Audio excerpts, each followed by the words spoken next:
G.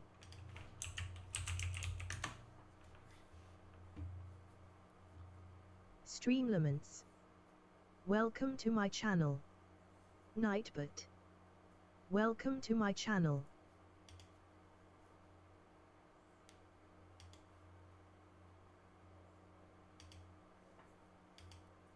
Deconstructing a horror film, I come at it three ways. First, in Origin, I trace the timeline of the film all the way back to the original concept. Next, in Legacy, we examine how it was received by audiences back in the day, its popularity with fans now, and its place in horror movie history.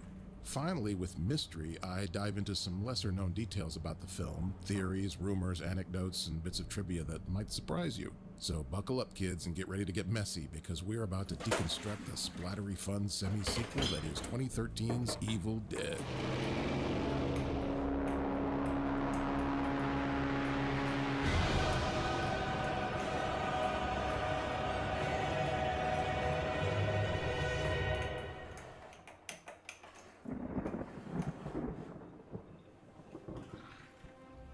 You can't really call yourself a true horror movie fan without at least acknowledging the impact of Sam Raimi's original Evil Dead. The idea was born in the late 70s, and after years of toil and tribulation for Raimi and his team, it finally reached movie theaters in the early 80s. Thanks to word of mouth and a glowing review from none other than Stephen King, it made its way into theaters and video stores around the world. The success of The Evil Dead eventually led Raimi and longtime collaborator Bruce Campbell to revisit the story in the mid-80s, this time with about 10 times the original budget and a full crew, including multiple makeup and creature effects artists. Evil Dead 2 turned out to be even more popular among fans, and it also made Campbell a cult movie star thanks to his over-the-top on-screen shenanigans. Universal took an interest in Raimi's wild and imaginative directing style, and he scored them a surprise hit with the relatively big-budget Darkman. That feature leaned more heavily into comic book style action, but Raimi's macabre sense of humor and flair for outrageous set pieces shines through.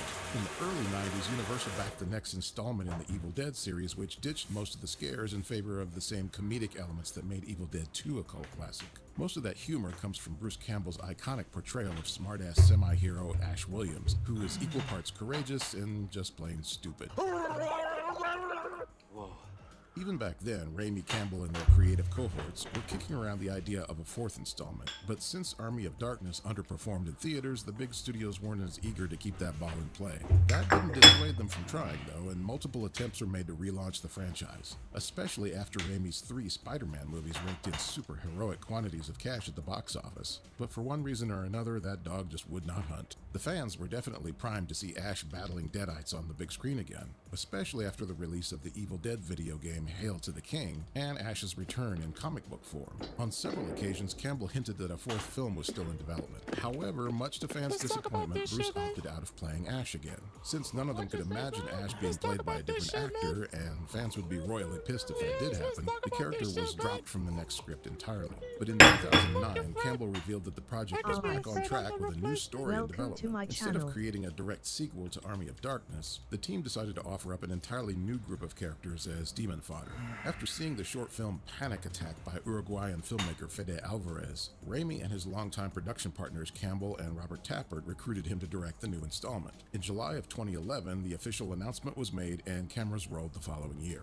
Again, especially after the release of the Evil Dead video game Hail to the King and Ash's return in comic book form. On several occasions, Campbell hinted that a 4th film was still in development. However, much to fans' disappointment, Bruce opted out of playing Ash again. Since none of them could imagine Ash being played by a different actor, and fans would be royally pissed if that did happen, the character was dropped from the next script entirely. But in 2009, Campbell revealed that the project was back on track with a new story in development. Instead of creating a direct sequel to Army of Darkness, the team decided to offer up an entirely new group of characters as demon fodder. After seeing the short film Panic Attack by Uruguayan filmmaker Fede Alvarez, Raimi and his longtime production partners Campbell and Robert Tappert recruited him to direct the new installment. In July of 2011, the official announcement was made and cameras rolled the following year. In a surprising move, the studio let Alvarez and his team go as hard as they wanted with gory makeup effects. They were pushing to get a hard R rating, which, by the more lenient standards of the time, allowed for a lot of gruesome content. But as unbelievably bloody as the R-rated version turned out, they still had to cut about 6 minutes of footage to avoid the dreaded NC-17. What we got was still a literal bloodbath, drenching the actors in gore, puke, and slime as the characters graphically mutilate themselves and their friends. We see limbs cut and ripped off and faces plugged with roofing nails, characters are bludgeoned, shot, set on fire, and split with a chainsaw. That's not all, but you get the idea. I can't show you much of it anyhow, thanks to YouTube. Like its predecessors, the story is set in a remote woodland cabin, and once again the horror is triggered by another foolish mortal who reads and translates the Book of the Dead, thereby awakening the demons lurking in the surrounding woods, who then go about possessing the occupants. This time around, they ignore some extremely obvious warnings to leave the damn thing alone. It's even wrapped in barbed wire, for crying out loud. Ash would have kicked this guy Eric's ass to Kingdom Come for this. Oh well, people in horror movies never seem to realize they're in a horror movie. Kunda.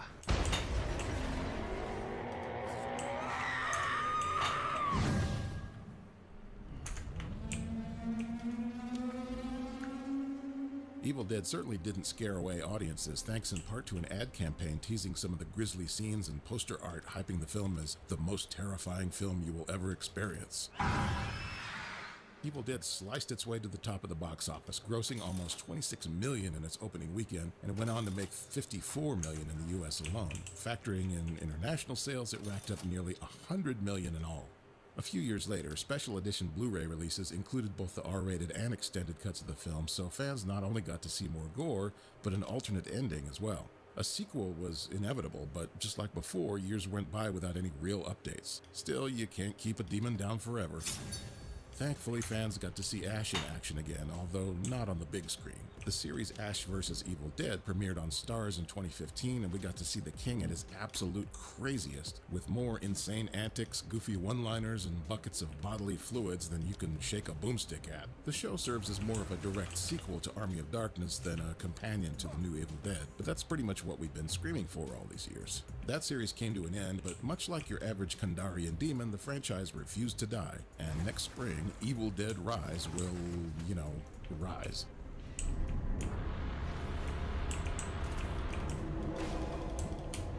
A film with such a strange and convoluted past is sure to give rise to some unusual stories and obscure oddities, and Evil Dead definitely comes through in that department.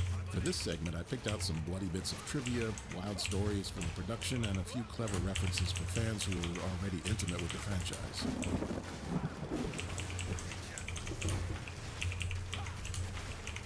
Evil Dead is widely considered to be a remake or reboot of the first film, but according to the director himself, the story exists in the same cinematic universe, and the new characters are posting up at the exact same cabin we saw in the original. To support this theory, the car that transported Ash and his friends to the cabin is still sitting there. With that said, it's not exactly the same car. Here's the difference. It's widely known among fans that Raimi's own 1973 Oldsmobile Delta 88, alias The Classic, makes an appearance in virtually all of his films, either whole or in part. But the one you see here is not the same. It's actually a 1974 model. Rumor has it the real classic was on the set of Oz the Great and Powerful, which Raimi was directing around the same time.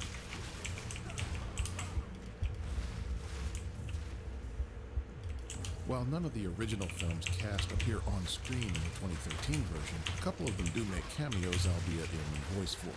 In the scene where Mia tells her friends they're all going to die, we can hear another voice beneath her scream. Listen carefully and you can hear the original recorded lines spoken by Ellen Sandweiss.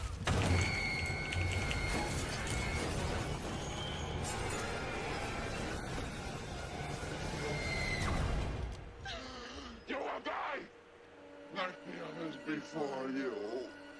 One by one we will take you. During the end credits, we can hear a man's voice describing the spells found in the Book of the Dead. This is the exact same tape recording of voice actor Bob Dorian from the original film as the character of Professor Nobi. I have seen the dark shadows moving in the woods, and I have no doubt that whatever I have resurrected through this book is sure to come calling for me.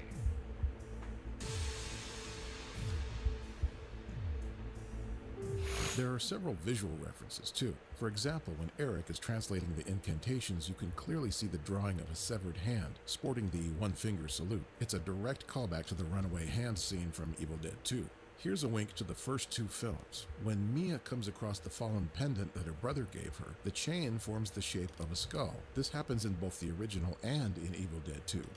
This image from the Book of the Dead is remarkably similar to the original movie's poster art, and that's no accident.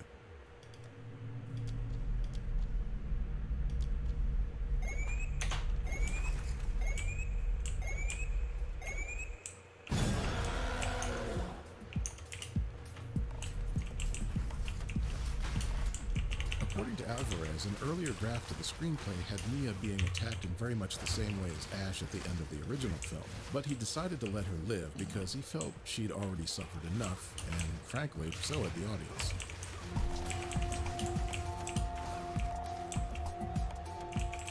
According to Eric's translation of the book, the possession of 5 human souls triggers the birth of a final demon known as the Abomination. In the theatrical cut, once Mia is exorcised by her brother David, the demons have only taken 4 souls, but the Abomination rises anyway.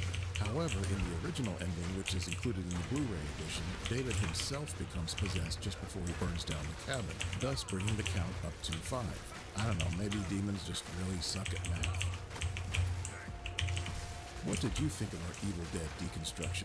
Did it change your views on the film, for better or worse? Do you have any more interesting factoids to share? Hit the comments and let us know. And while you're at it, be sure to like this video and subscribe to Joe Blow Horror Originals if you haven't already.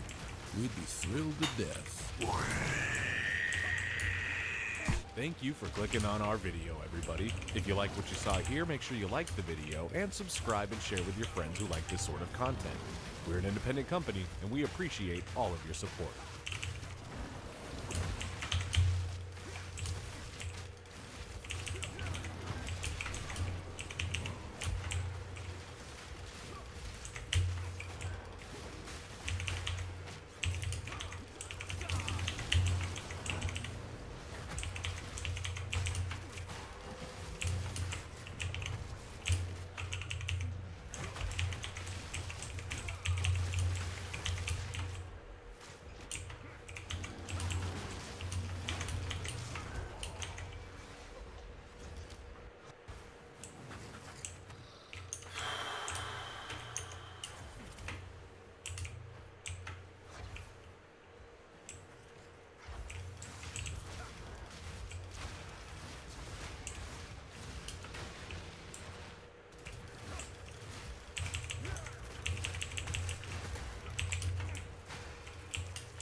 I'm in tremendous pain! I'm in tremendous pain! Help me! Help me! Help me! I'm in so much pain! I'm in so much pain! I'm in so much pain! This isn't fake. This isn't pretend. I'm in the middle of an actual mental break. I'm in the middle of an actual mental break.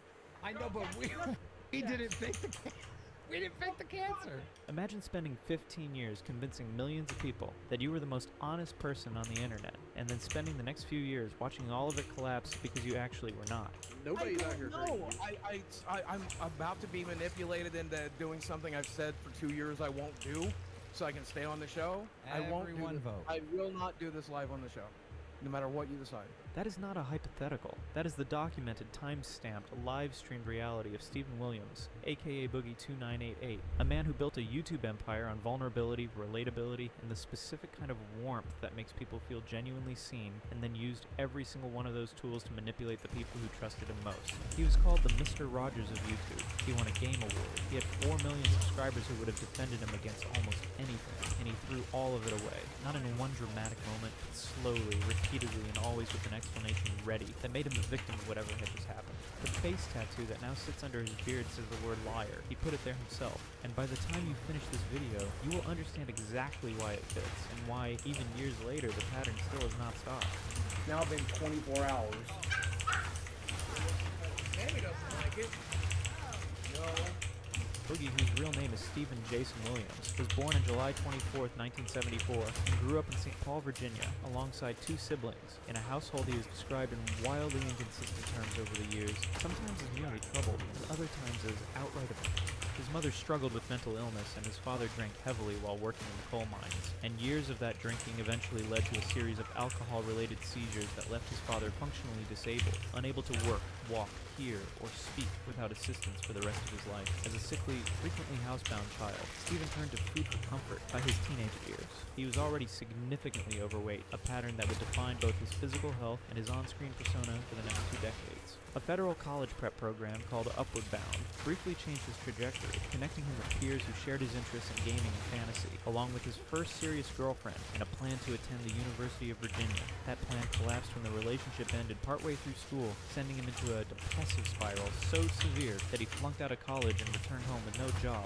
no friends, and more weight than before. His older brother, living in Fayetteville, Arkansas, offered him a fresh start, and it was there that Boogie found a new social circle built around magic, the gathering and nerd culture, taught himself web design, and started freelancing, occasionally for clients running adult content sites. That stability did not last. His father died of cancer, his mother broke her leg, his girlfriend broke up with him, and Boogie entered a 7-year period of depression so consuming that he barely left his house, stopped working, and burned through his savings. By the time he tried to return to freelance work, the market had become too saturated for him to make a living, and he found himself relying on a roommate just to get by, right up until he discovered YouTube in April of 2006. His earliest uploads were simple hobby videos, but he found some viral traction with content that leaned directly into his size, including a now infamous clip of him tearing off his shirt while weighing close to 600 pounds, a bit that set the tone for years of self-deprecating weight-focused content.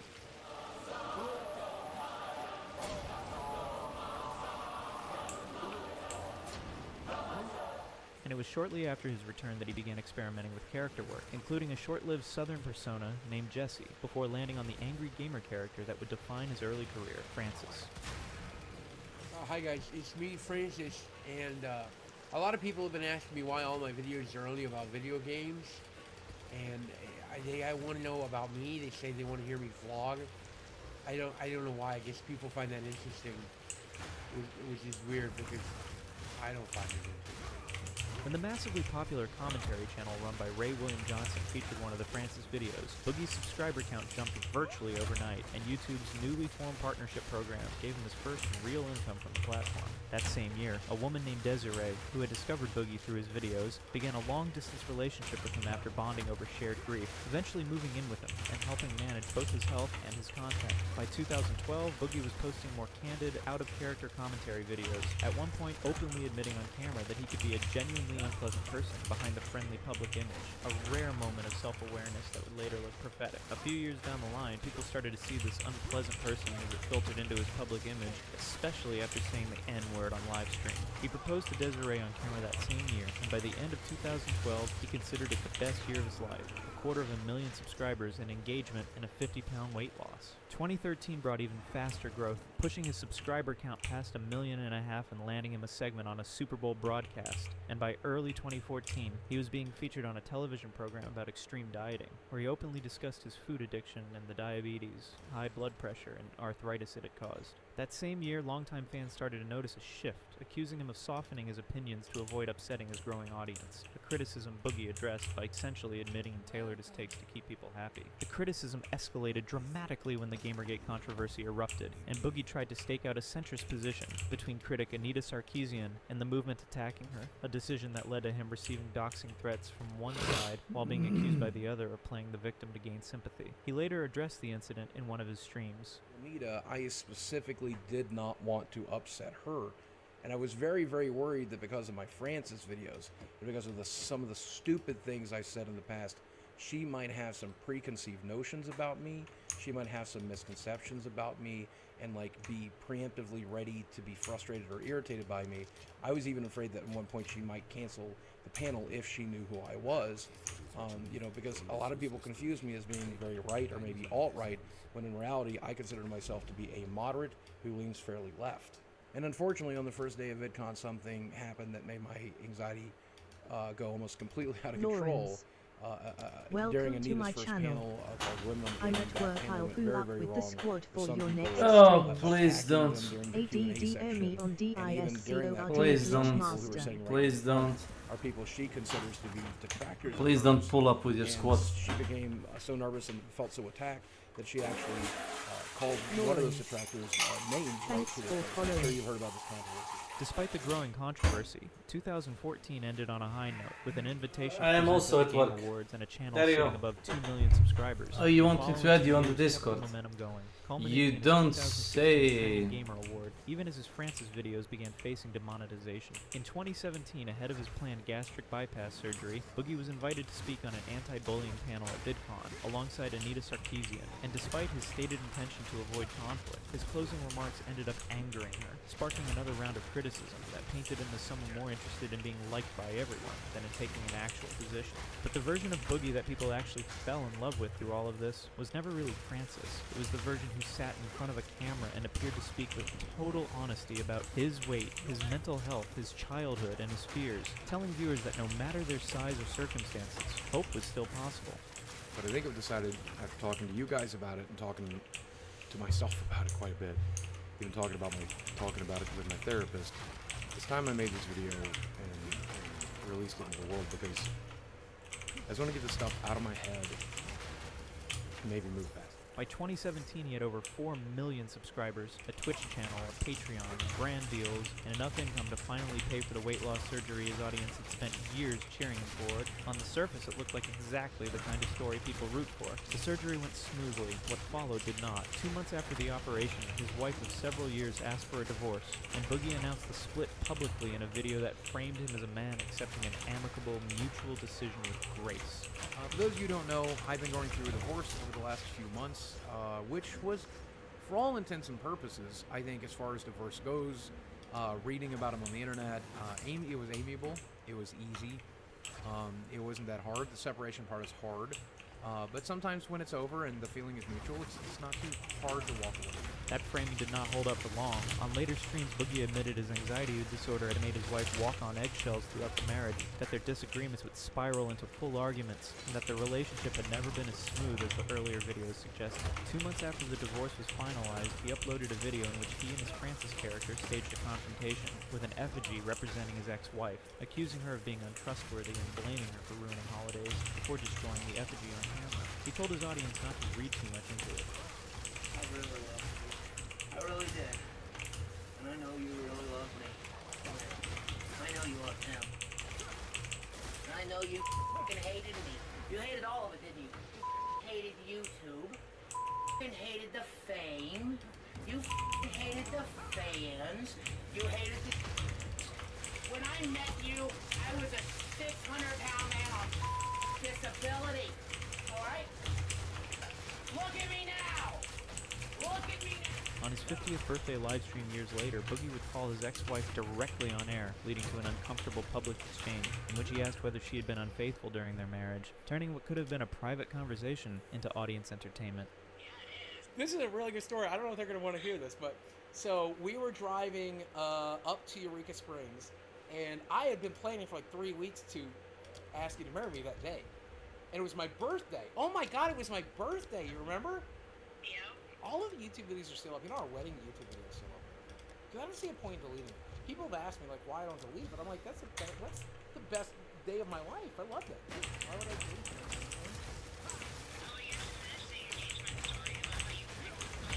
Oh! Yeah, so... I know! It was so...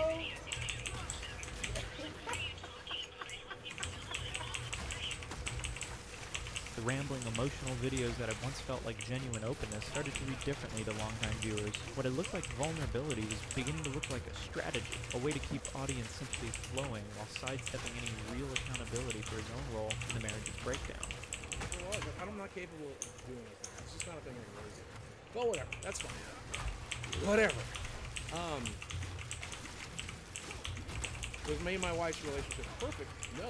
Did we argue from time to time? Yes. I think most couples do. While the divorce was still working its way through the courts, Boogie began dating a much younger woman named Lucy Fox, whom he had connected with through Seeking, a site explicitly built to pair sugar daddies with sugar babies. In fact, he first revealed the existence of this relationship unintentionally, alluding to it during an appearance on the H3 podcast before anyone had confirmed her identity.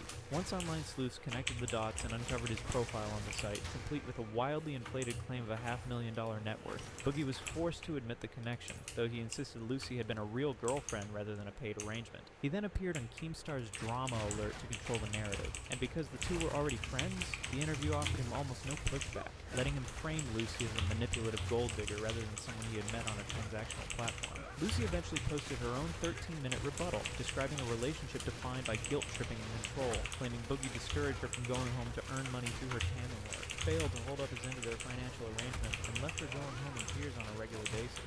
She said plainly that what she experienced was something nobody should have to endure. Wait for him to finish up doing his work and whatever, and pretty much I was not making any income. I was scraping to get by, to be honest with you. Like I'd ask him, hey, can I put some money in my bank account so I wouldn't get an overdraft? Okay, well here's, $20. Cool. So I would do that, and then, I have bills to pay, Boogie's public response was to dismiss her entirely, calling her account financial extortion motivated by his refusal to keep giving her money after the breakup, and expressing something close to relief that she had not accused him of anything worse. He compared negotiating with her to negotiating with terrorists. Yeah, the video that a girl made about you, she was lying through her fucking teeth. Listen to that video. Go watch that video. She literally complains about money 98% of the time of the video. She was mad that she didn't get money from me. She got mad that she didn't get enough money from me. She wanted money after we broke up. I wasn't going to give it to her. She made that video to punish me. As simple as that.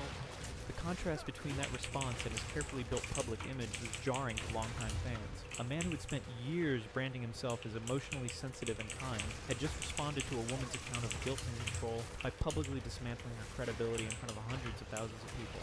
The scandal also dragged an older pre-YouTube version of Boogie into the light. Detractors surfaced adult websites he had run years earlier, filled with blog posts about his personal life and rants that bore little resemblance to the gentle, earnest persona his subscribers believed they knew. Boogie addressed the resurfaced blog post by saying he was appalled by what he had once written and insisting he had changed. But the Lucy Fox situation had just demonstrated that whatever change had occurred was at best incomplete. Just days after Boogie posted a video promising to move past his rambling, sympathy-seeking content, an anonymous Redditor published a roughly 5,000-word thread cataloging years of contradictory and troubling statements Boogie had made across his channel and streams, essentially arguing he was the opposite of the persona he presented. Among the incidents cited was a call where Boogie, upset over criticism, and a segment where he suggested some good had ultimately come out of the medical experiments performed during the Holocaust because captured Nazi scientists later contributed to American medical research. Rather than let the thread stay buried on a smaller subreddit, Boogie broadcast it to his own audience by ranting about it, which only amplified the criticism and cost him more than 100,000 subscribers over the following 4 months. He would go on to give wildly inconsistent accounts of his own childhood over the years, at one point telling viewers his mother had but never, and at another point tearfully telling a different stream that his father had in fact, before later comparing surviving all of the in his childhood favorably to the pain of his divorce. He also said the mother once threatened to if he revealed the truth to therapists or school officials. Tell you, whatever you tell her, if she tries to take you out of this home, I will you and I will myself. So I did the smart thing. I went in and I lied because I knew Mom was serious. This is a woman who had attempted several times. This is a woman who'd nearly me and my brother and my sister several times. She was crazy. I believed it. So I lied. I lied for my... Overwhelmed by the backlash, Boogie announced he was taking a break to focus on his mental health, and his channel's monthly views collapsed from more than 10 million in earlier 2018 to just over 2 million by October of 2019, a decline that would define the next several years of his career. Even while the Lucy Fox fallout was still fresh, Boogie was making financial decisions that directly contradicted everything he had told his audience about money for a decade. Within the same week, he tweeted that he might have to return to retail work because YouTube no longer paid enough. He was also tweeting about a six-figure Disney trip, and shortly afterward he bought a $100,000 Tesla Model X. On stream, he broke down about the purchase, admitting he could not afford the $1,600 monthly payments, that the car cost more than his monthly Twitch income, and that he genuinely did not understand why he had done it. He then turned to viewers and asked them to help pay for it, at one point openly acknowledging he was trying to manipulate them into giving him money. He also revealed in the same breakdown that he still owed $200,000 on his mortgage, a staggering admission from a man who had spent years publicly preaching about not living beyond his means and putting most of his earnings into savings. The backlash was severe enough that Boogie ultimately canceled the Tesla order and tried to claim online that the entire episode had been a joke, a framing most of his audience found impossible to believe, given the raw, unscripted panic captured on stream.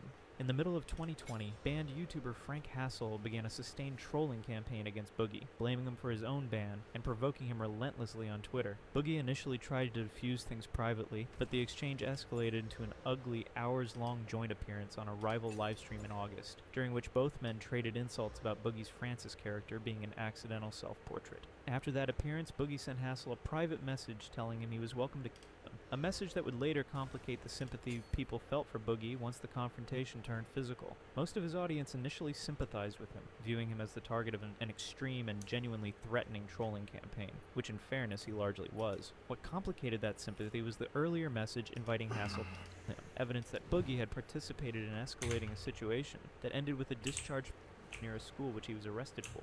The felony charge would resurface years later when Boogie voluntarily disclosed it during a real job interview, alongside his mental health struggles, his obesity, his lack of steady work history, and his years in the adult industry, arguably the most unfiltered thing he ever did on camera. The years that came by opened a window into Boogie's finances his audience had never had access to. Between roughly 2018 and 2021, while he was publicly describing hardship and encouraging fans to buy his merchandise, he spent well over $200,000 on workers, often $30,000 to $40,000 a month at the height of it. He took women to Disneyland, flew them on vacations, and treated them to expensive dinners and luxury gifts. One woman who agreed to be interviewed in the documentary by director Mike Klum about Boogie confirmed that in a single evening he spent over $5,000 on a purse, dinner, and gift card before the two slept together, and she went on to say that the experience was part of why she eventually left work behind entirely. Boogie described the women he had previously dated as unremarkable by comparison, and framed the spending as something he had earned the right to do because of the platform he had built, insisting he deserved to finally experience beautiful women after never having had the chance before. I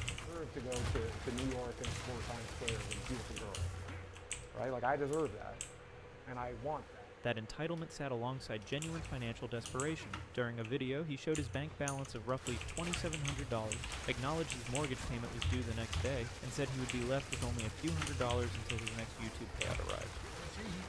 There's $2,758 in my bank account right now, unless these mortgages come out yet. So tomorrow, when they take mortgage out, I'll have about $700 to live off of until the 20th, when I get paid again from YouTube. So I'm just going to live off of $700. And I'll probably sell some cards along the way and use that money to make ends meet as well. I have a credit card with them that I owe $600 on. And on top of that, I still owe $163,000 on my house. To make ends meet, he sold off Magic, the gathering cards he had owned since the 1990s, describing them on camera as the pieces of his childhood he thought he would keep forever, all while continuing to spend money at his weekly card game night with friends, because he did not want them to know how broke he actually was. So selling off these things kind of sucks, because I've been playing Magic for 30 years, and some of the cards in this box I opened back in 1994, I opened them in like 96, and I've held on to them ever since, and that's like they're a piece of my childhood, they're a piece of my history. So I thought I was gonna get this stuff. This is my stuff. This is me. This is part of me. And I made some money off of YouTube last month, but I did not make enough. Without a sponsor or something like that, I just could not make enough. So we're gonna go to the game shop. But this is gonna keep me from going out on the streets, right? Like, this is gonna keep me in a house.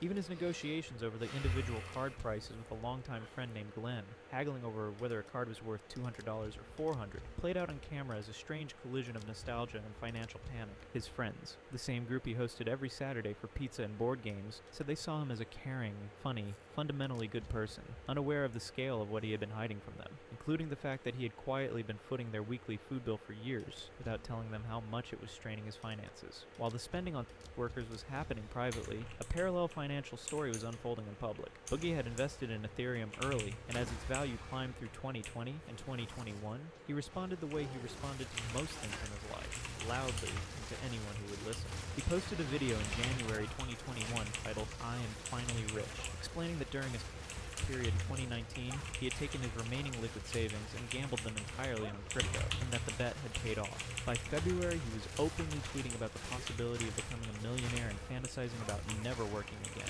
Rather than cash out anywhere near the peak, Boogie kept everything invested and began pouring additional money into more speculative coins, speaking about crypto strategy with a confidence that suggested years of expertise rather than a single lucky bet. By 2022, he had gambled away well over $500,000 in profits. That October, he posted a video called "I Need Your Help," explaining that the money was gone and asking his audience to support him through donations, channel memberships, merchandise purchases, and simply watching more of his content, a request aimed at the same people he had spent the previous year telling about his impending wealth. And I'm not making any excuses here. You know I spent a tremendous amount of money on dumb things. But the biggest issue is that I had a nice big nest egg. I took some financial advice from a friend, and I'm not pointing fingers necessarily. I took the advice, but I put my money in the crypto market in the wrong section, and I pretty much lost most of it. That sucks. That really sucks. It is what it is, though. I mean, like, I've come to terms with it, but I need to get back to work. I have some savings, but they're going quickly. And if I don't start live streaming and making content and getting ad revenue and stuff again, I'm going to lose everything. And I definitely do not want to do that. So that's why I'm asking for your help. The response reflected how much goodwill he had already burned through. Commenters pointed out that he was asking people who were, in many cases, far less financially secure than him to subsidize the consequences of his own recklessness, and that the pattern of crying broke, spending wildly and crying broke again, had repeated too many times to be explained away as bad luck. In November 2022, Boogie posted a video announcing he had been diagnosed with polycythemia vera, a rare form of blood cancer that causes the body to overproduce red blood cells. He framed it carefully, telling his audience that in a healthy person, the diagnosis carries a prognosis of roughly 20 years, but that in his already deteriorating body, the outlook was considerably shorter. I got a rare blood cancer called polycythemia vera, which basically makes your body produce too many red blood cells. And when I started taking that testosterone supplement 7 or 8 years ago, however long it's been, we knew that this was a possibility. You never think you're going to be the guy who gets that supplement. You never think you do. Sometimes it is, often it's not. But made the announcement land so effectively with his remaining audience was the broader context he attached to it. In a separate video posted around the same period, he described spending the years since 2019 squandering his money, his reputation, and his health, and framed the cancer diagnosis as yet another consequence of a life spent making the wrong choices. He said he still woke up every morning trying to find hope, still made videos, and still showed up, even when the internet made that feel pointless. That framing, the repentant man facing mortality while still trying to give back, was exactly the kind of narrative his audience had always responded to most strongly. It was also, as would later become clear, built on a diagnosis he could not actually confirm with documentation when directly challenged. Rather than slowing down after the announcement, Boogie agreed to a boxing match against fellow Lolka Wings of Redemption in May 2023, a fight that set a record for the heaviest sanctioned boxing match ever held, with their combined weight approaching 800 pounds.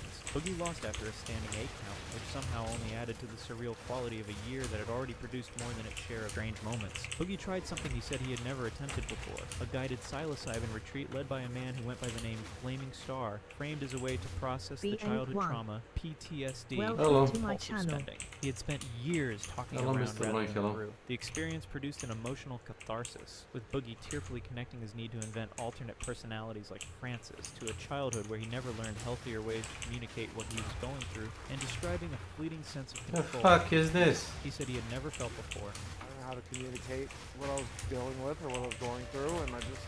Right, we put on these different faces in order to deal with situations in society. You try to give people what the hell they want. And then you felt like that was the need to make up Francis or other personalities? Yeah. Are you ready to let all that go? Yeah, please, man. By his own account, the feeling did not last. Within the same conversation, he reflected that every public figure eventually burns out, that he had been lucky to get his brief moment in the spotlight, and that the cycle of building himself up and tearing himself back down was likely to keep repeating regardless of any single breakthrough. 2 months later, in July 2023, Boogie revealed he was dating a 20-year-old woman named Desiree, who went by Des, sharing the same first name as his ex-wife.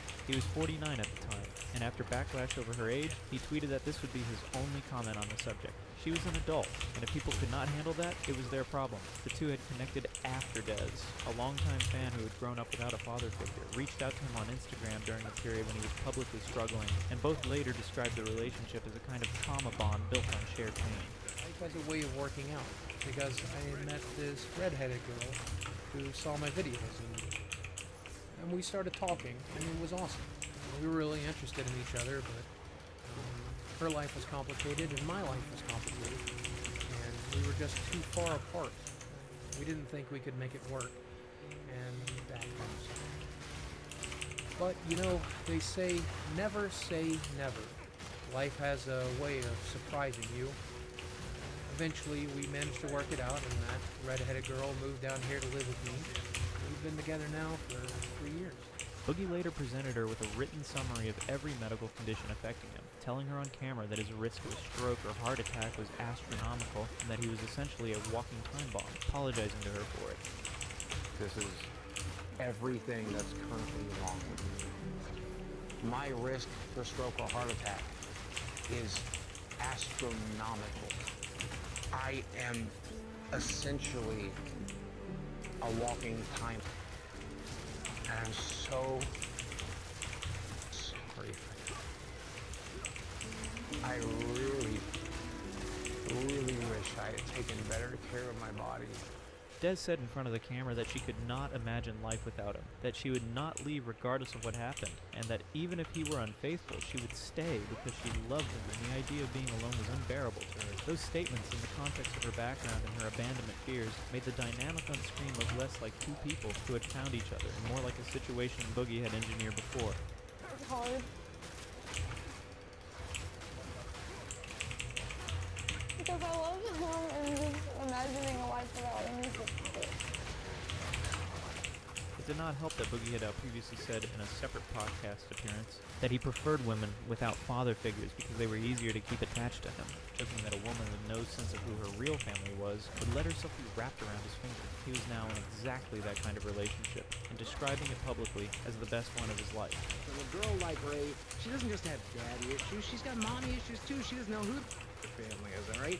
If you show her the slightest amount of kindness, and Finn did, you know you can wrap that girl around your little finger. She's gonna give you everything you want. Just as a new podcast venture appeared to be giving Boogie a path back to financial stability, he undid much of that goodwill in a single decision. In June 2024, he promoted a meme cryptocurrency called the Fatty Token to his remaining audience in exchange for a $10,000 payment, despite having explicitly consulted crypto investigator CoffeeZilla beforehand and being told directly that the coin was a scam. The coin lost roughly 90% of its value within 24 hours of launch.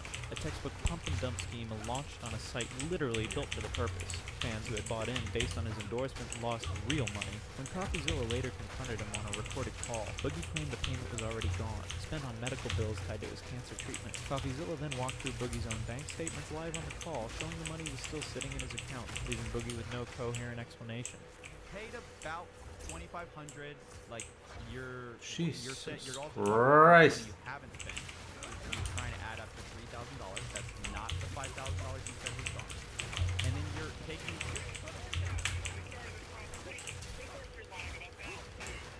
Boogie, can you explain exactly how you started the month with $800, ended it with $5,000? You're saying the $5,000 you made from the crypto scam has nothing to do with it. Rather than express remorse, Boogie spent days afterward arguing online that he was certain none of his actual fans had bought the coin, and that only wealthy outside investors had treated it seriously, a defense that convinced almost no one. For close to 2 years, Boogie had leaned on his cancer diagnosis to explain his declining health and to justify ongoing requests for financial support. That explanation began to collapse in July 2024 when political streamer Destiny joined a live stream and confronted him directly, arguing that everything Boogie had described about his symptoms and treatment matched secondary polycythemia. a non-cancerous condition, rather than polycythemia vera, the genuinely cancerous variant. Destiny methodically walked through the medical details. The testosterone supplement Boogie cited as a cause was consistent with the non-cancerous condition, not the cancer. The sleep study his doctor had ordered pointed towards sleep apnea as a more likely explanation for his elevated red blood cell count, and the bone marrow biopsy Boogie described as still pending made no sense for someone who had already announced a confirmed diagnosis 2 years earlier. Boogie grew increasingly angry, rather than producing evidence, insisting his doctor had used the words polycythemia vera,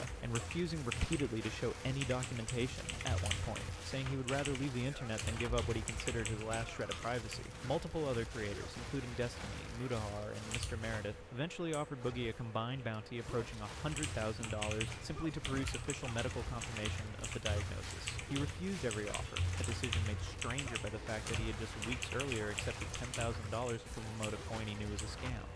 So you can screen cap that and just show it. I mean, that's what I did, and then that would be the end of it. Absolutely.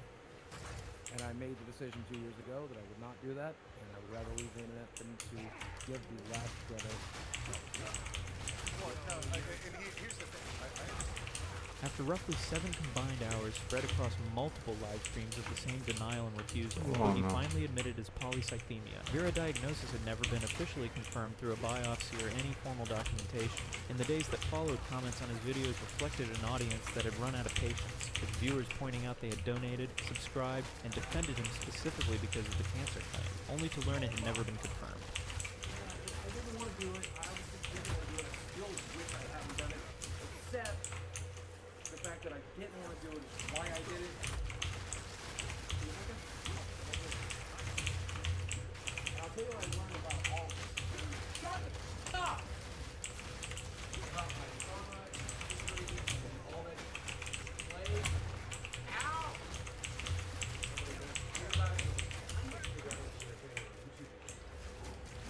As part of an arrangement to keep his spot on the podcast that had become his primary income source, Boogie agreed to get the word liar tattooed on his face. And he did it live, on camera, on his 50th birthday, telling viewers afterwards that he deserved it. That was far from the only accountability measure the show's producer imposed. Over the following months, Boogie was made to pick up trash along highways, hold signs in public admitting to fake cancer, and travel to a town he himself described as one of the most racist in the country, to hold up provocative signage, all in exchange for a paycheck that covered his mortgage and medical bills. In a video posted to his own channel afterwards, Boogie directly admitted he had announced the cancer diagnosis for attention and pity, describing himself in blunt terms as a worthless, manipulative person. It was one of the most unguarded things he had ever said publicly, and it only came after every other option had been exhausted. In 2025 update video, Boogie told his audience he had gotten engaged, lost 75 pounds with the help of the GLP-1 weight loss medication, paid off his debts, and built what he described as an incredible support structure through the podcast and its wider network of shows.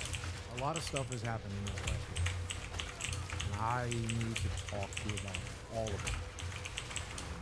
A lot of it's good. I got engaged. I started a successful show on another channel. I lost 75 pounds and getting really close to my goal weight. He acknowledged that most of his former audience had not forgiven him and likely never would, but said that the handful of people willing to give him a second chance after he finally told the truth had made an impression on him, and that he intended to keep trying to earn it. He also said something that, taken at face value, sounded like genuine self-awareness, that the burden of constantly lying to his audience and pretending to be a wholesome figure was finally gone, and that he expected to keep making mistakes and trying to fix them in an ongoing pattern he referred to, with a kind of resignation, as the Boogie cycle. Also kind of sad because I am now openly being the piece that I am and taking accountability for it and then making mistakes and then trying to fix it, and I don't make an excuse. I just, hey, I f***ed up, man. That admission turned out to be more accurate than perhaps even he intended. In a later live stream, Boogie was captured in the middle of an acute crisis, having consumed an excessive amount of caffeinated energy drinks while refusing to take a scheduled day off, resulting in a prolonged, distressing on-camera episode involving chest pain, extreme agitation, and expressions of wanting to give up before his fiancée and co-hosts intervened and got him to agree to go to the emergency room. During that same live stream, once he returned from the hospital, Boogie directly contradicted his own earlier public statement that he had been cleared of any cancer-adjacent diagnosis, telling viewers his blood markers were once again elevated, and that he was simply choosing to go along with whatever an explanation was easiest. Language that echoed almost exactly the pattern that had gotten him confronted on livestream a year earlier. He also returned within the same conversation to familiar complaints about mounting medical bills, insurance costs, and a lack of savings. The same financial narrative that had defined the Tesla meltdown, the crypto collapse, and the original cancer announcement years earlier, suggesting that whatever the tattoo and the public penance had accomplished, the underlying pattern of crisis, contradiction, and appeals for sympathy had not actually gone away. Looking back across the full timeline, one detail keeps resurfacing. Boogie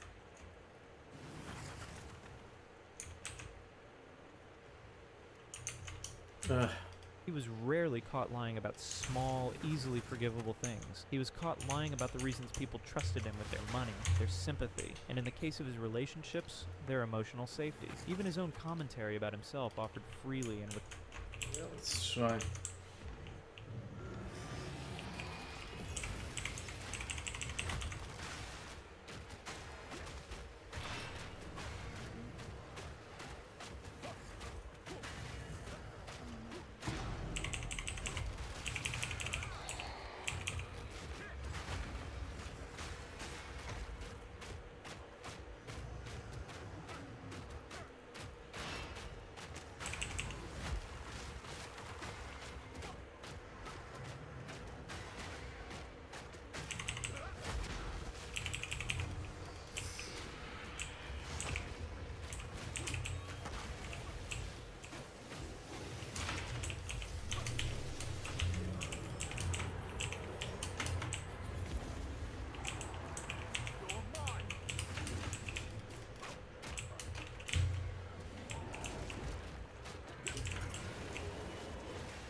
His eyes kind of goofed. Funny.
without much prompting, tracked with that pattern. He openly described his biggest regret as squandering an opportunity most people would for, framing that consistently centered his own missed potential over the consequences experienced by his ex-wife, Lucy Fox. workers he hired, his friends, or the fans who donated to cover medical bills that for 2 years were tied to a diagnosis nobody could confirm. Boogie spent 15 years telling people he was the honest one, the real one, the guy who said out loud what everyone else was too proud to admit about their own struggles, their bodies, their finances, and their fears. But the full documented record shows as someone who told wildly inconsistent stories about his own childhood, lied about the nature of his relationships, spent hundreds of thousands of dollars on workers while publicly claiming financial desperation, gambled away a fortune in crypto, and asked his audience to cover the shortfall, promoted a coin he had been explicitly warned was a scam, and fabricated the certainty of a cancer diagnosis for close to 2 years to generate sympathy and donations. The Francis character, the screaming out-of-control gamer who broke things on camera and had no filter, was supposed to be the exaggerated bad version of himself. Looking at the full timeline, Francis may have been the more honest one all along. There is a word tattooed on his face now. He put it there himself under pressure in front of a live audience on his 50th birthday. It took an ultimatum, a public reckoning, and the complete collapse of his credibility to get there. And yet, based on his own more recent live streams, the underlying cycle of crisis, contradiction, and appeals for sympathy appears to be exactly what he warned his audience it would be, something that would probably keep happening.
Nuclear weapons, the topic of much debate. Are they carbon neutral? Do they have feelings? And most importantly, what is the exact payload required to obliterate the continent of Europe? These are all valid questions that I hope to answer in today's video, because we'll be playing Warhammer Total War 3, except I've installed a mod that turns every single projectile into a nuclear missile.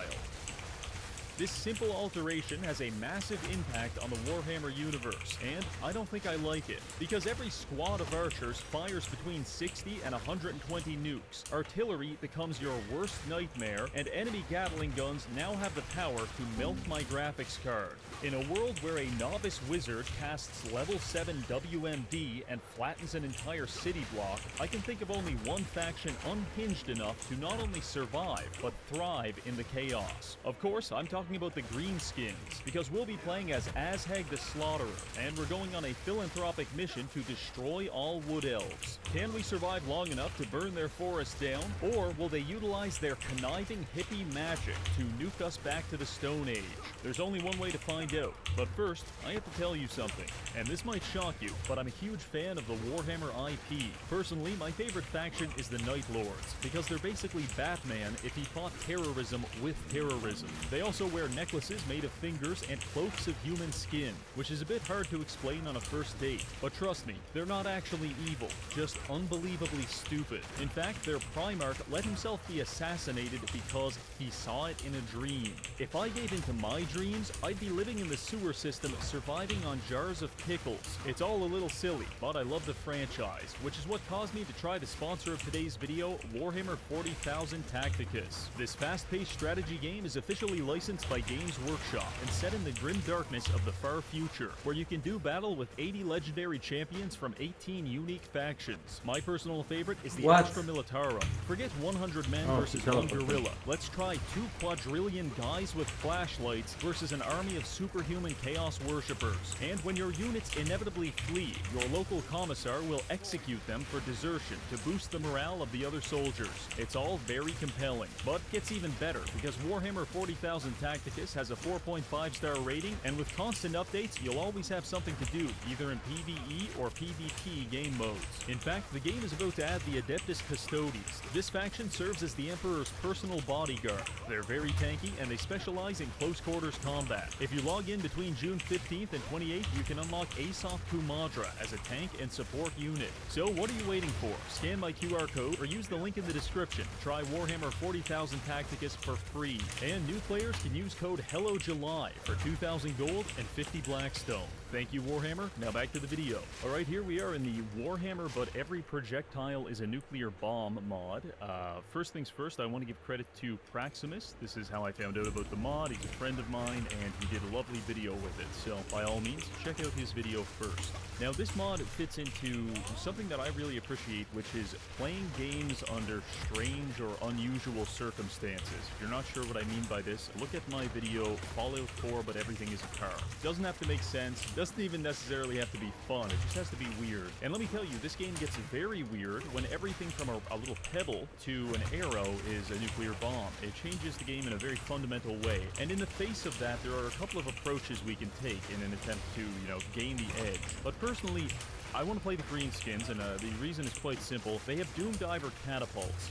Now, the Doom Divers have been replaced with nukes, unsurprisingly, but the fun thing is that you can control the nukes, which means that I can personally pilot a nuclear bomb into a group of Wood Elves, and that's not more effective, it's not meta, it's just satisfying, and that's all I need right now. So we're going to play Azag the Slaughterer. We're going to start in this area up here. Let's get the settings done. Very hard, very hard. Endgame difficulty, let's just conservatively 1000%. And I'm going to set the endgame crisis to be the Wild Hunt, because the Wood Elves are notoriously known for utilizing ranged units to a very effective degree, and I think it will probably be the most challenging endgame crisis to deal with, especially at 1000% difficulty. So, our goal is to, first of all, survive.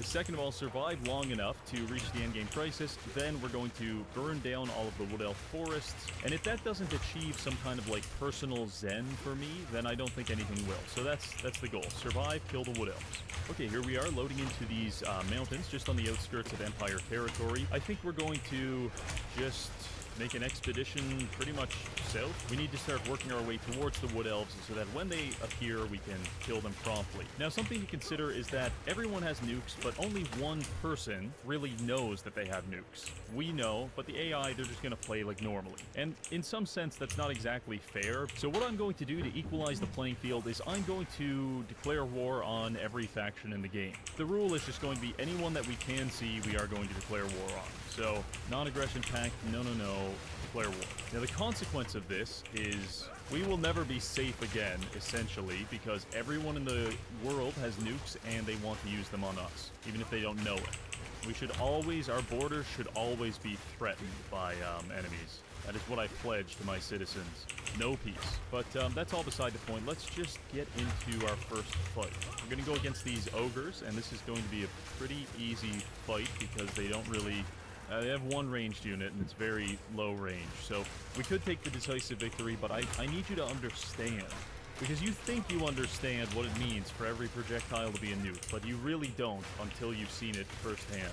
And let's start. So we have a massive advantage that we have these rock lobbers. They're now nuke lobbers, and we're going to outrange our enemy quite substantially. So I'm going to get the rock lobbers to disable their ranged units, and then once that's done, we're going in with 60 goblin spider riders. So that's 60 nukes each volley.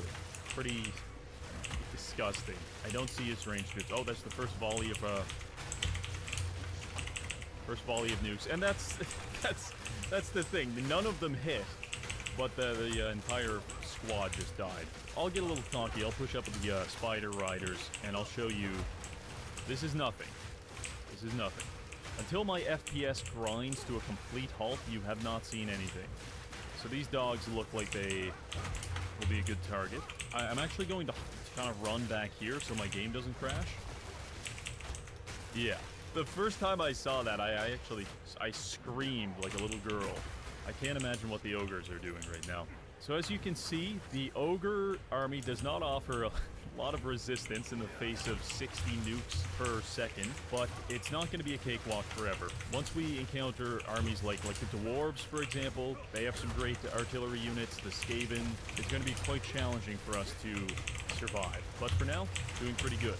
Nothing like 200 kills on some spider riders and 300 on a rock lobber. That is unheard of. 0 losses, too. That's the beauty of nuclear weapons, guys. 0 losses. Now, let's move on and take Karak Ungor.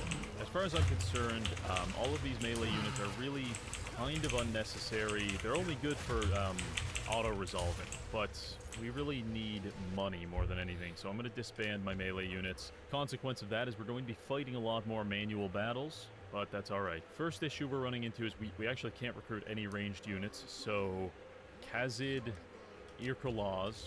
Can I just rename this like Detroit? Okay, perfect. This is what we want. The Goblin Toolbox. That's going to give us access to the Rock Lobbers. Fort Chakova is controlled by Vikings, and I'm now at war with the Vikings. It's going to be difficult to remember. I have to keep declaring war on people, but I'll do my best. Okay, so let's see. How many people are we at war with again? 1, 2, 3, 8, 9. 9! Not bad for turn 2. Alright, we finally have access to some ranged units, so I'm gonna start recruiting some Error Boys on the second army. Grendel, wise Grendel, has just marched him and all of his family members into a nuclear superpower, and they've paid the price. That leaves Karak Raziak pretty wide open. I'm gonna sack this for some gold. You just gotta hit them with the classic sack the settlement for a ton of gold because you're Azhag, and then just go back and take it for yourself anyway. Oh, fuck. Oh, no. We're about to reap what we have sown. Oh my fuck. Full stack of dwarves and a full stack of undead. Undead don't have access to ranged units, so that's really not a problem. But dwarves have at least like 6 people with the guns and possibly more. What we have going for us is this is a siege, okay? So we have siege towers, and you bet your ass those siege towers are shooting nukes. So we will just see what happens. What kind of scrap upgrades can I get? Our armor piercing. Oh, this is great. Range. I can increase the range on these Error Boys. 30 scrap. 20% range? Yeah, that could definitely make a difference. Alright, this is interesting. It's actually giving us a Pyrrhic victory on this siege, but I'm not satisfied with that. I actually have a morbid curiosity and maybe like a suicidal curiosity of what will happen, so I want to fight this. The bad news is we're doing an AI siege battle, so you just know they're going to deploy half their people up here and then half the people back there. Okay. Oh, actually, it's even worse. Half there, fucking 30% there, 20%. So annoying. Fuck these people. The good news is I think with our ranged upgrade, our Error Boys will be able to blast him before he can blast us. I'm going to man both of these towers with some archers, so this is like a really good overlapping zones of death. We just need to man as many of these guard towers as we can, because they're going to fire nukes, and they represent like our best chance of not dying painfully. Let's start the deployment, start the battle, let's just see what happens. Gotta get my towers to target his ranged units. Oh, yeah, you know what? I think we're gonna be just alright. Okay. His ranged units... Okay, they're getting in range now, though. They're gonna be able to... they were gonna be able to shoot. Wait, these ones maybe? No, they're broken. Okay, well... Ungrim himself is doing pretty good, all things considered. I mean, he hasn't killed himself yet. Oh my god. Now look, I know you're watching this and you're thinking, Reggie, this is broken. I can't believe you're abusing the game like this. Don't worry. This is going to be our fate whenever we attack a, That was like a minigun of nukes coming off the wall. Holy shit. Was that heroic? Was it heroic to incinerate that many people? To scorch their shadows into the goddamn mud? Anyway, point is, when we have to attack a settlement with walls and siege towers, it's gonna suck. So just laugh it up while we can. So far, we survived. I'm gonna get a third army. This is like highly inadvisable for turn 5, but we just need more people. It's just that simple.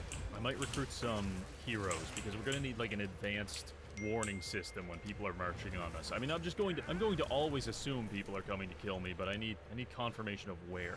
We have 3 territories right now. We can defend 3 territories, so I'll try to just focus on sacking from here on out. These people, you know, they don't understand we're trying to save them from the Wood Elf menace. Like, you think the orcs are bad, just wait until the fucking 1000% difficulty Wood Elves show up with exclusively ranged armies. It's not gonna be good. Okay. Where do I want to go from here? Oh, look at that. Vlad von Karstein, you're at war with me now. You don't get a say in the matter, I'm just killing you. So I'm terrified to actually explore outward, because it's just gonna, like, exponentially expand number of people that want to kill me. We're going to push out from Detroit because our enemies are going to have a hard time getting past us anyway. And I'm going to try to abuse the undead because they don't really have ranged units. What are they going to do? Okay, the undead, they feel pretty confident about their chances killing us. You know what, I'll fight it. I'm just curious to see how this will go. And by curious to see how this will go, I really just mean I want to nuke 500,000 skeletons all at once. I'll keep both hands on the table, don't worry. It's not going to get weird. Just a couple of guys nuking each other. The only thing I'm a little worried about is him maybe getting behind me with like some bats or something. When melee units get on your ranged units, things go to shit very quickly. First volley of nukes are flying. Gonna just hide from my own nukes to save my FPS a little bit. Watch from behind this rock. Oh, looks spectacular. Fantastic. He's trying to like fill the gaps, but I'm making the gaps faster than he can fill them, so it's not good. Now the bats are still alive. We gotta worry about the bats, but I mean, I'm just having fun killing everyone. Let's just cut the head off this snake and be done with it. Actually pretty impressive he survived all that. Oh no. Oh, the bats are making a run for it. They're closing the distance. We have to nuke the bats before they land. Uh-oh. Ah, I nuked myself a little bit. That's what happens with this mod. You get a little cocky and then you nuke yourself. The fun thing is even the magic spells like this like firebolt or whatever is now a nuke. Oh, it's several nukes actually. It was a shotgun of nukes. Terrific. Well, yeah, we won. In case you couldn't, you know, extract that information from 25 WMDs going off. I'm very tempted to attack the Silver Pinnacle, but I think I know that's not going to go well, so I'm just going to go back home. Back to Detroit. Jesus Christ. I leave for 5 seconds to go drink some toilet water, and I return to Wolfram Hairwig trying to kill me. What would the day-to-day consequences be of every projectile being a nuke? I mean, probably there would be no day-to-day. I think everyone would be dead. But sneezing is a death sentence. Pissing is a death sentence. I guess shitting is that a projectile? Yeah, any bodily function, basically, you're dying. You know what? I will declare a WA. I will. I'll target Karak Kadron. So if you're not familiar with how the WA works, you and the fellow orcs, you get all geeked up, you're all fucking gooning and, you know, whatnot, and eventually it reaches a critical mass where you're all just screaming at the top of your lungs, beating your chests, and you get right worked up and you want to just kill something. So you decide what you want to kill, and then you dedicate that, you know, like this performance is dedicated to either Mork or Gork. Now, Mork gives us missile strength and Gork gives us weapon strength. I guess I'll go for missile strength. It gives us 20 turns to successfully capture that location, and while that's happening, it basically recruits a bunch of free units for us. It's actually, I think honestly, orcs are probably the strongest faction in the game just based on this mechanic alone. It's getting ridiculous. Let's kill Wolfram with Azag. Okay, this is a valiant defeat, but the game doesn't really know what it's talking about, so we're gonna fight it out. Oh shit, am I getting too close? Who am I kidding? They are not shooting back anytime soon. These poor reinforcements. I can only imagine what they're hearing as they're over this hill, like marching towards the battle site. Just one man screaming at the top of his lungs as everyone else is turned to ash. I installed this mod. I tested this mod. I knew what I was doing every step of the way, but still I am horrified by what I have done. This is truly an Oppenheimer moment. Wolfram Herwig gives that bomb head. We call him Sloppenheimer. What the fuck is going on with the textures? Oh man. Rest in peace, Sloppenheimer. I'm curious, you know, if you guys have a more thoughtful strategy for how you would approach this world, this, you know, post-nuke world, leave it in the comments. That is me engagement farming and also being curious what you have to say, which is the best of both worlds. Let's try this quest battle. Okay, the Crown of Sorcery. Normally, you don't do quest battles this quickly, but I don't know, when I have nukes, I feel a certain confidence. Okay, this could be challenging. So, the dogs are very fast. The trolls are even a little, you know, spry. Let's fight it. Let's just fight it and see what happens. Okay, long story short, we're attacking some kind of undead city to steal from them. Classic Detroit resident behavior.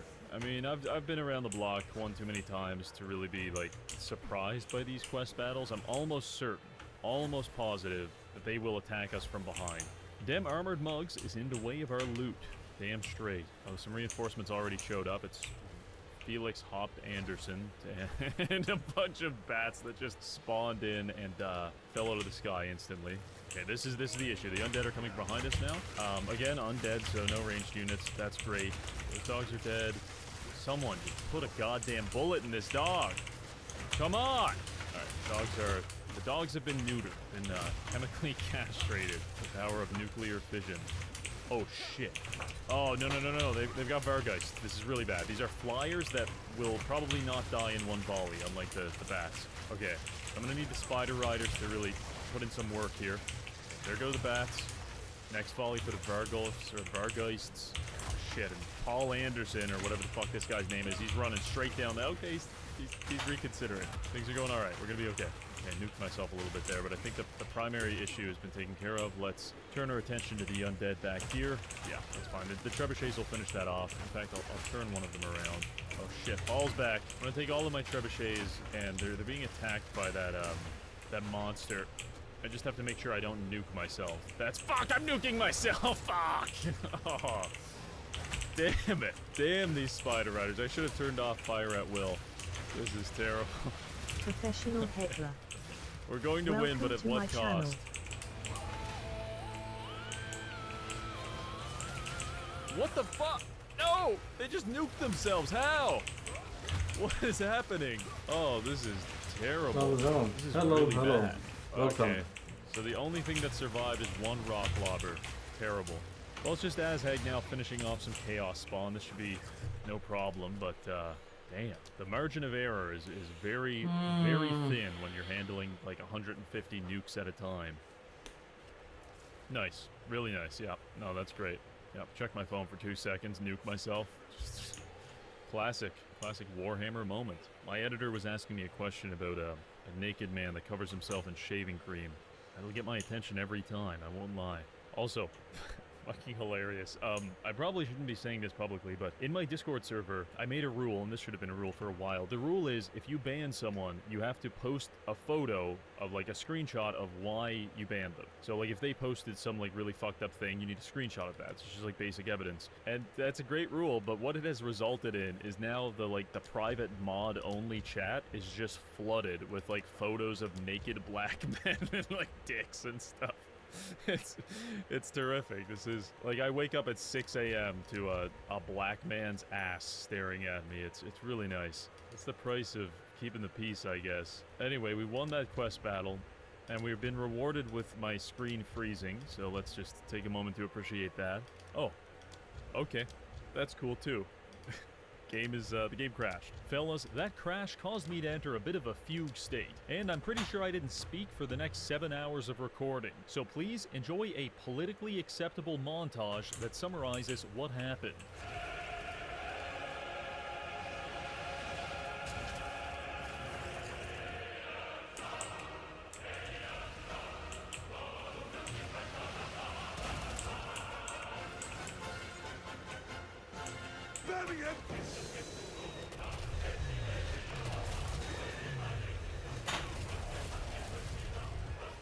What we hit? Oh! Fucking smoked you.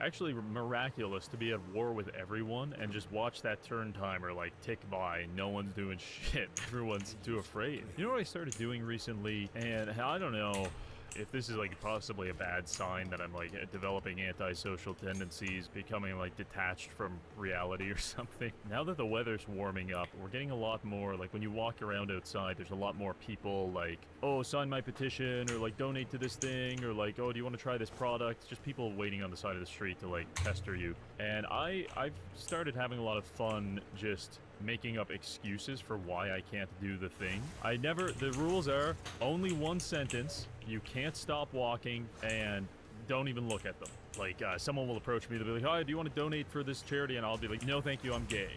Anything like that. I think the last one I did was I have to go... Yeah, let's try not to die. And immediately fail.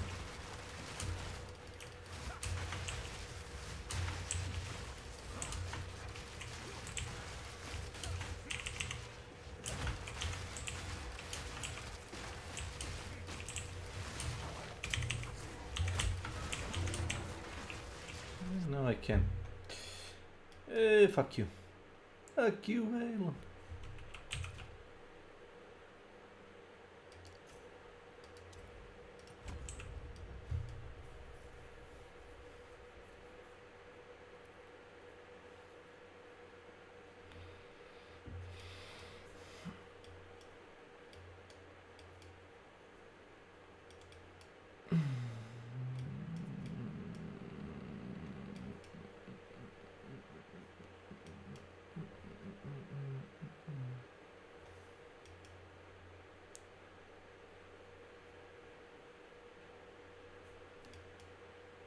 No.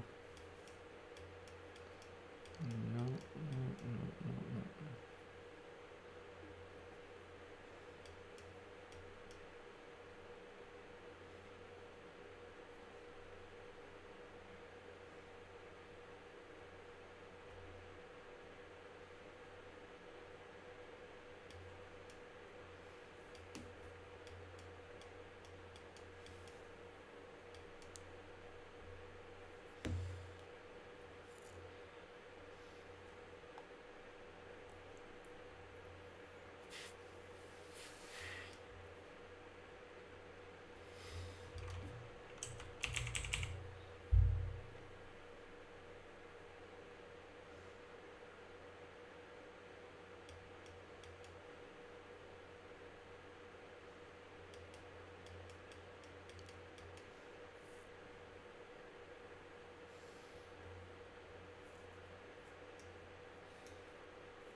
Nice.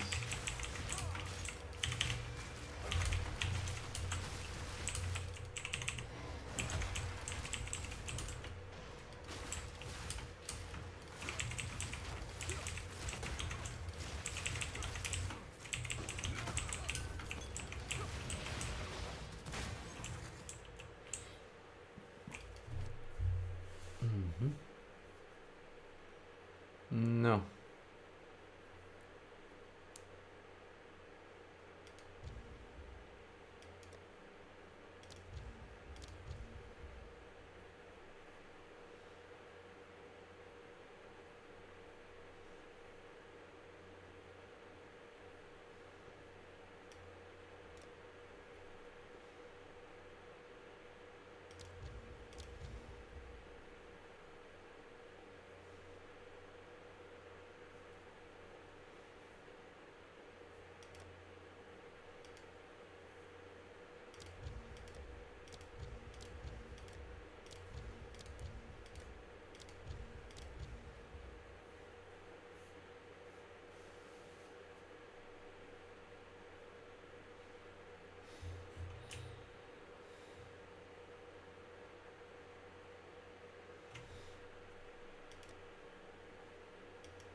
Oh, God.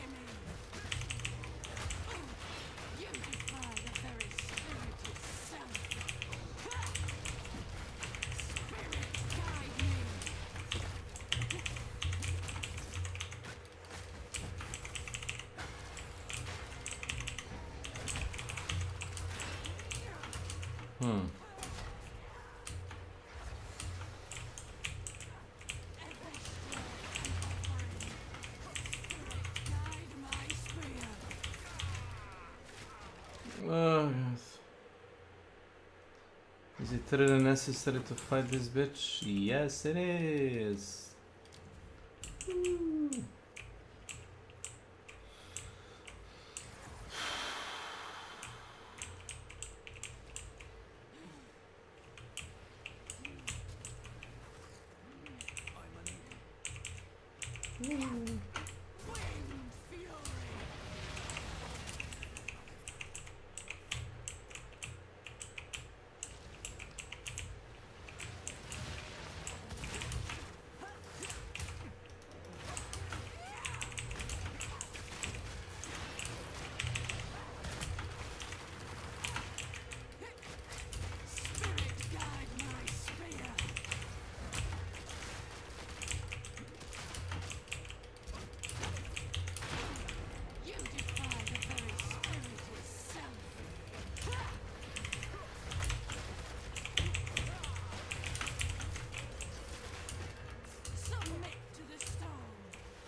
Oh, God.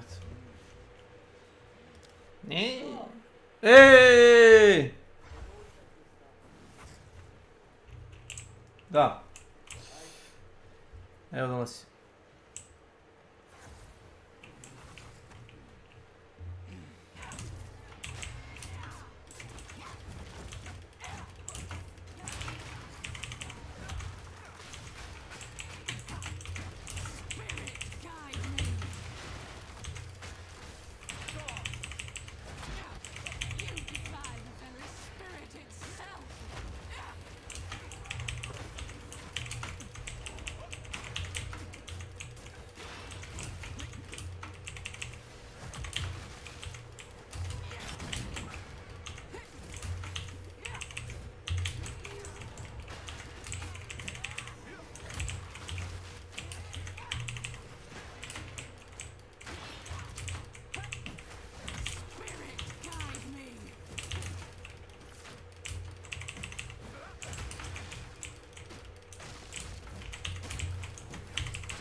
Su pečku, materinu, ti tvoji dusi.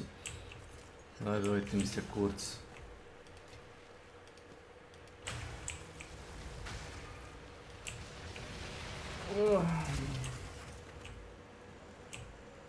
Let it guide me. Ups.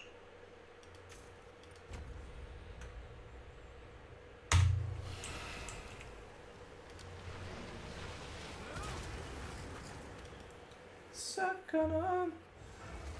Suck on it. Nice. Lunch. Sorry. Lunch.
Go take a shower, which was like not wrong. It was just like a weird contention to raise. I recommend you guys try it. It's, you know, it's a great way to get over, like, if you have social anxiety, like just telling a stranger that you're gay on the street, that'll do it, man. Now that we're back on our feet, I got to work pushing south toward the Wood Elves. This resulted in a war against the Skaven, which are highly dangerous sociopaths, and also a war against the Undead, which are a collection of drooling idiots without any nukes. Kind of a mixed bag, man. It took me a while to kill them. So instead of showing you everything, I've isolated the moments of my greatest suffering for your consideration.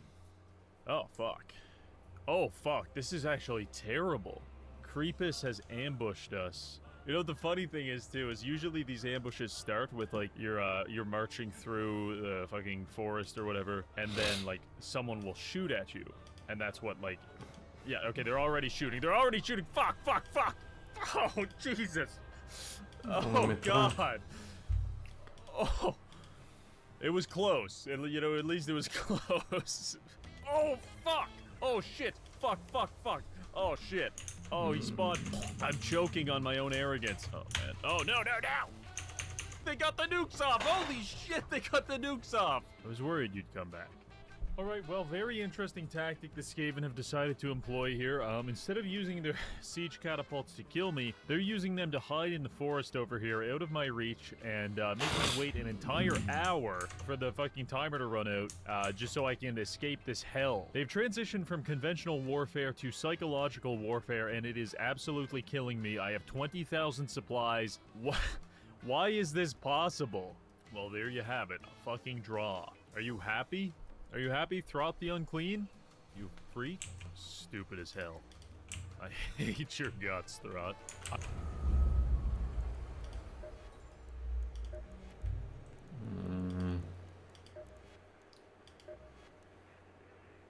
Oh, really?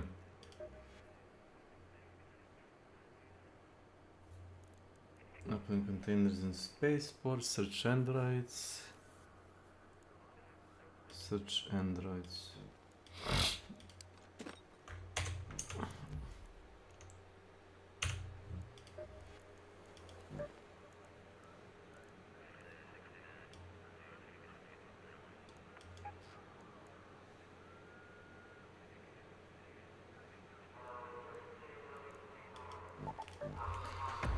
No free loadout, sir.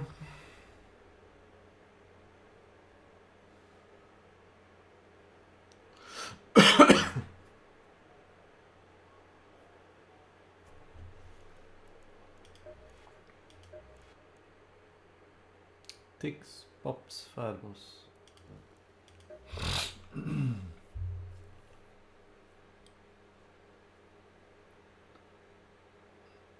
It's all super dangerous.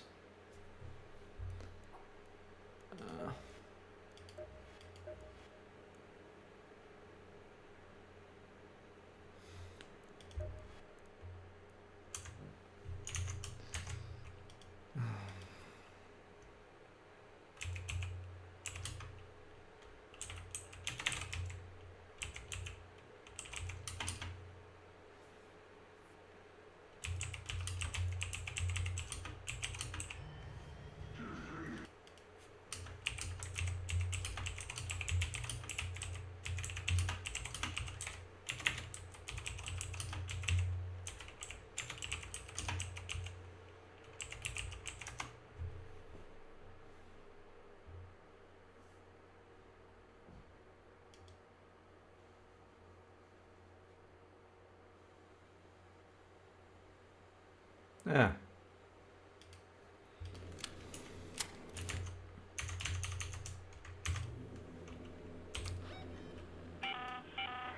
Burning the Midnight Oil Raider? Head home at the lobby control. Plenty of loot to go around, but Ark is being extra watchful.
I don't know if I can tell you is it worth to revive me. My loot is non-existent.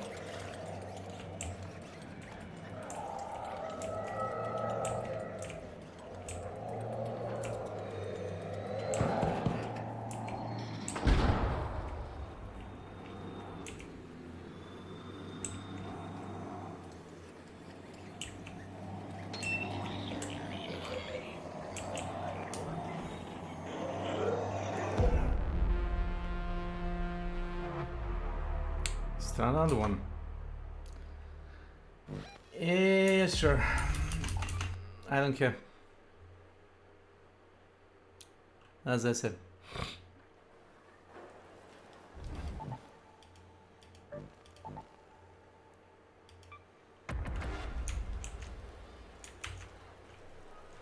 I have seen Vlad attempt like every variation, every possible combination of units in an attempt to take a settlement garrison, and he never even comes close. This guy's terrible. I'm not even fighting manually. He's just genuinely losing to garrisons in auto-resolve. He's just getting destroyed. He came back for more. Like, what the fuck?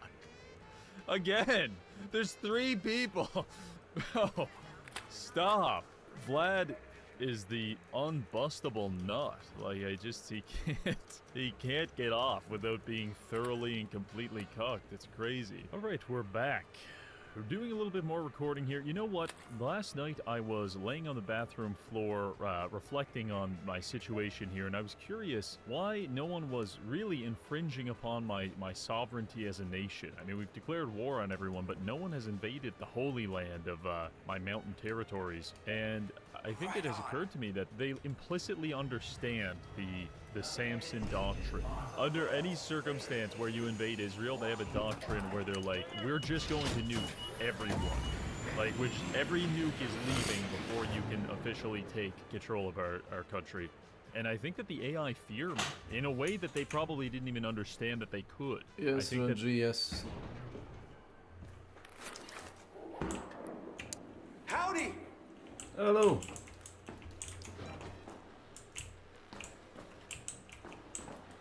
Let's head home at the lobby metro.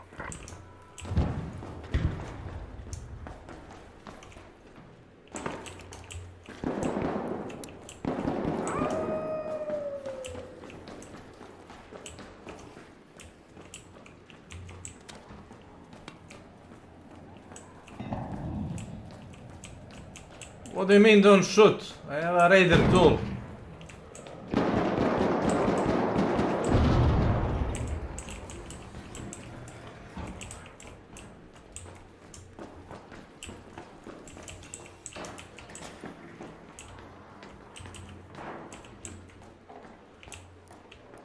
Hey, hello! Hello. Hello, hello. With what? With the raider tool? I'm gonna shoot you with the raider tool. Really? Wow.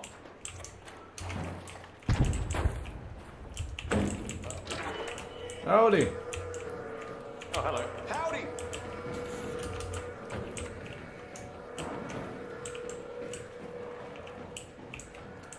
Is there any android here, kind sir? Android? Yeah. There's usually a couple lying around, but I haven't been looking. You know, the trial thing. Are you trying to do the quest thing? Yeah, it's a trial, you know, for the points. Simple as that. I'm not bothering with the trials at the moment. I'm focused on the expedition. Yeah, I think nobody is, because I need like 100 points to get stay on the trial. It's so stupid. Nobody's in trying trials. There's usually some around, like in between the containers over there. Yeah. Oh, thanks. I'll see. At least I've definitely seen them in here. Thank you. Thanks, Raider! No.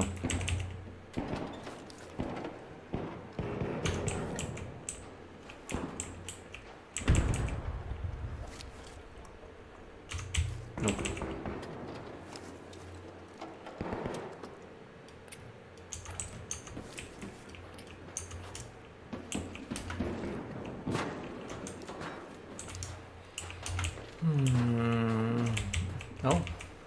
Found one.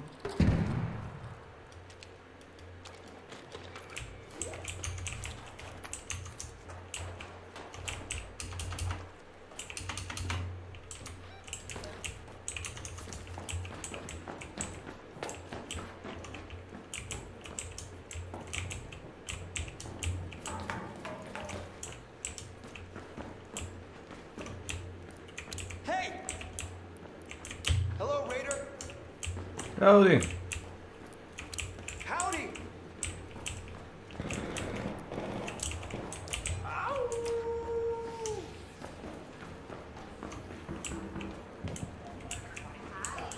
Hello, hello.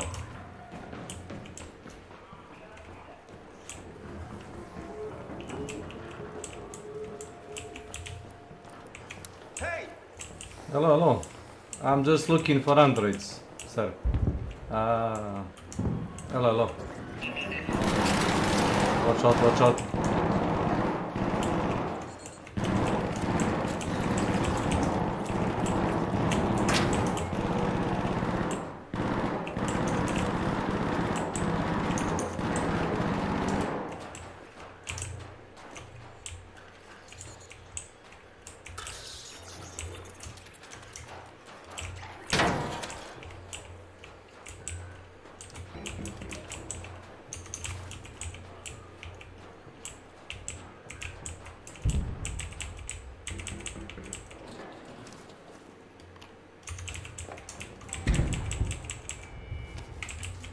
Chemicals, chemicals, chemicals. No.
Come here, spider. Come here, come here, come here.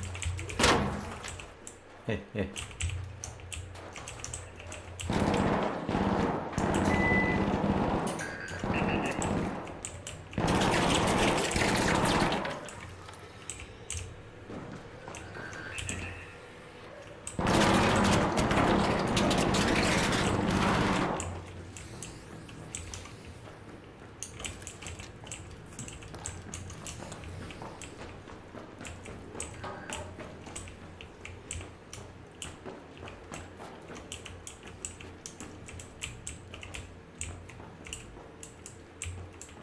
Yeah.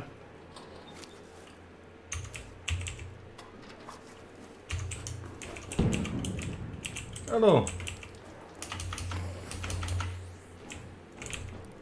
Hey! Howdy!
I'm guessing you're hunting spiders. Ah.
Watch out, watch out.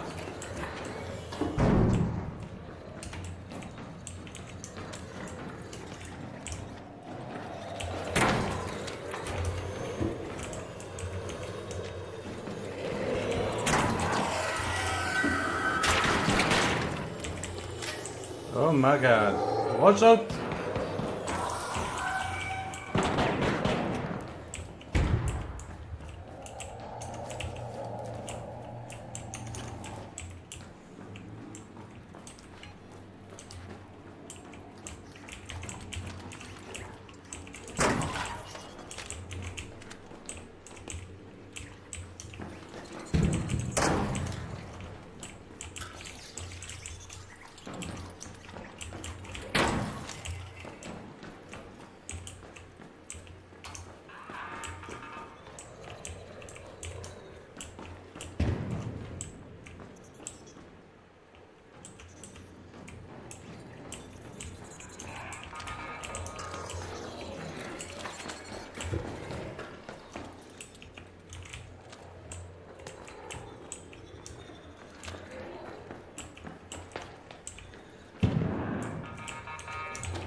Hello, hello, hello. Man, I don't even have a gun. Don't be paranoid. I have a piece of cloth and a hammer.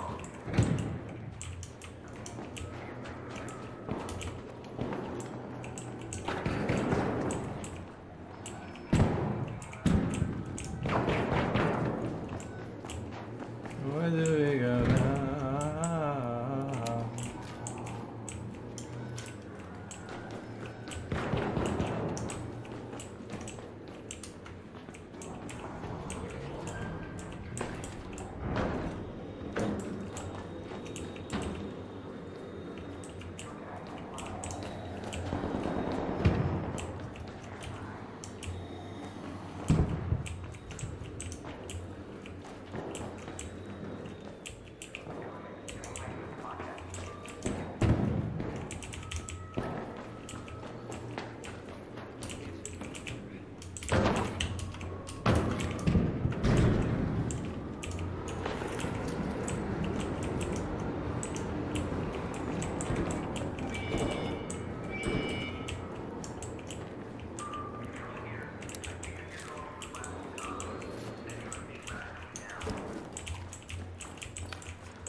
Guys, train is ready. You may leave.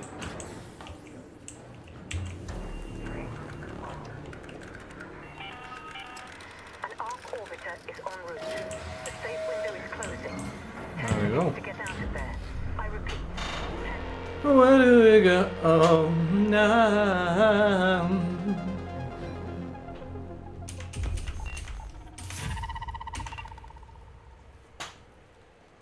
That's the way I like it. That's the way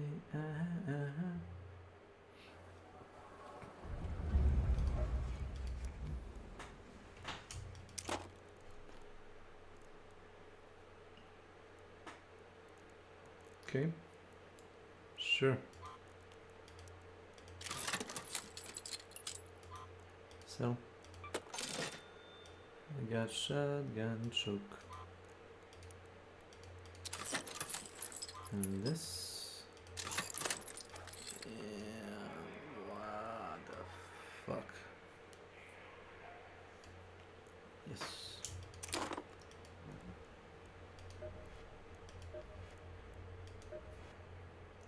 Oh, people are trying so hard.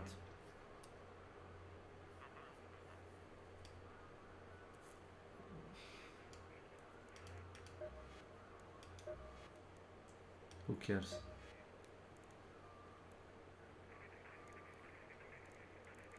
I think I can do this in the morning. Space spots.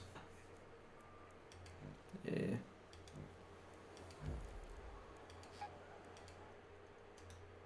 There we go. Where do we go?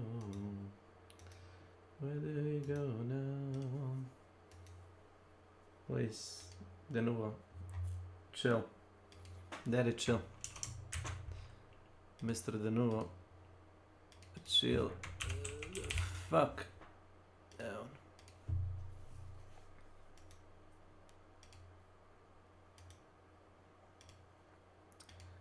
They have developed at the age of 31. But there's not even a chest. Jesus. Jesus, leave me alone. Oh, but the chest. And the only thing I could come up with is that they're literally possessed by demons, or they are willingly, knowingly being this stupid on purpose. Not what I said at all. In general, it doesn't matter that I'm in America. Christianity is all over the world.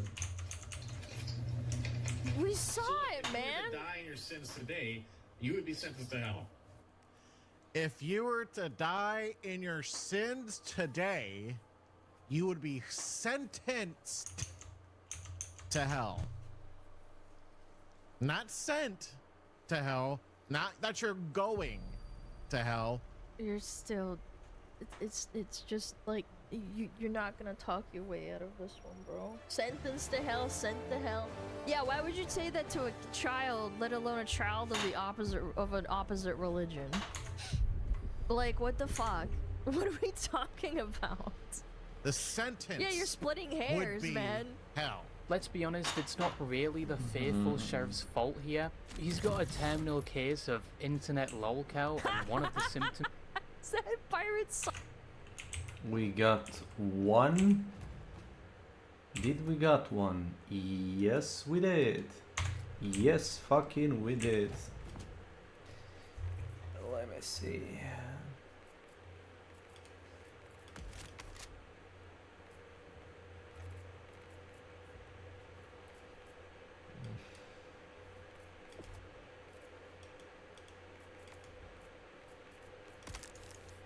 Oh, black. Motherfucker.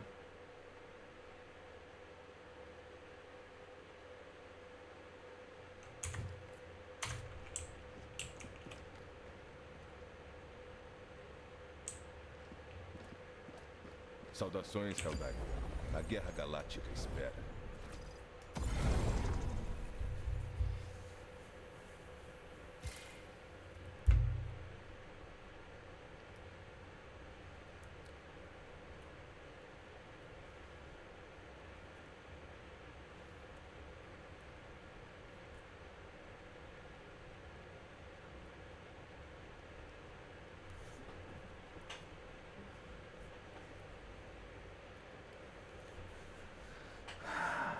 definitely shielded off with a controlled set of within a controlled set of sectors.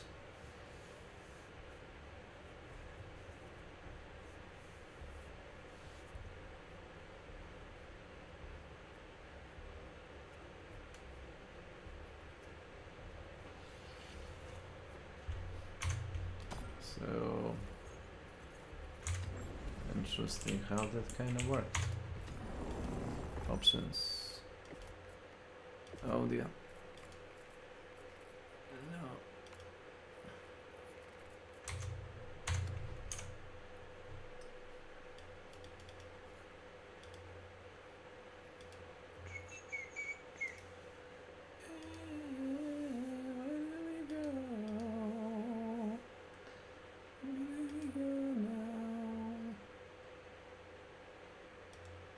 No, no nervous.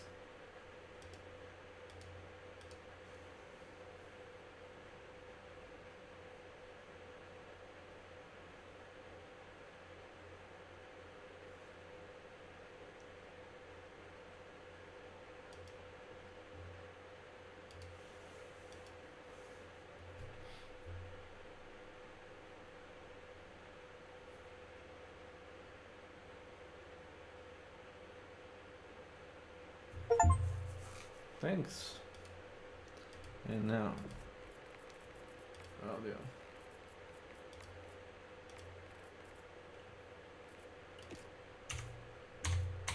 Die Stunde unseres nächsten Sieges rückt näher. Reinigen wir die Galaxie vom Alien-Abschaum. Yes.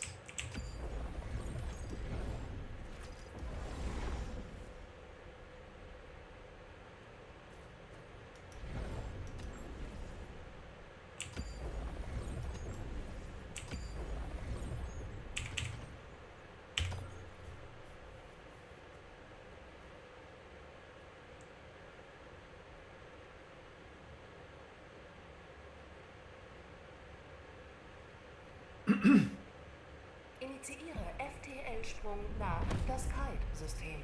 FTL-Sprung. Okay. What the fuck is this? FTL-Sprung erfolgreich. Missionskoordinaten festgelegt. Hellpods bereit.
Wir benötigen ein Geschütz!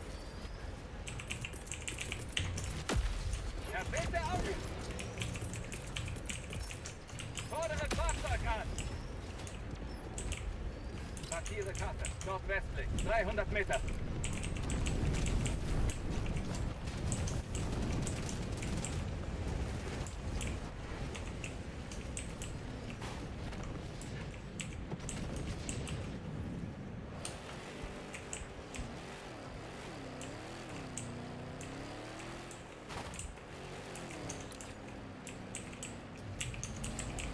Verstanden!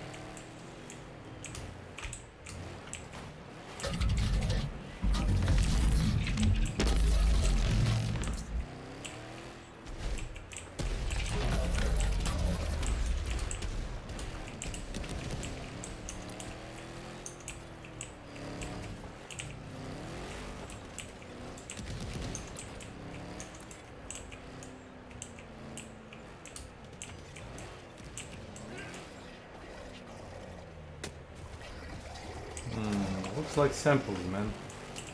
Samples.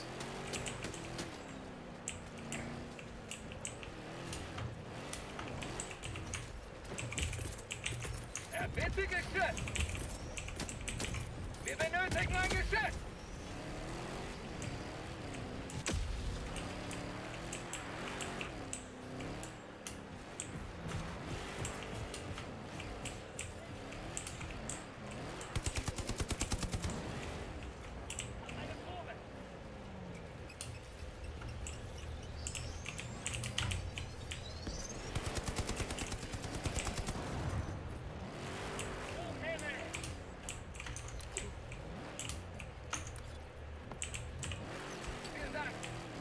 Thanks.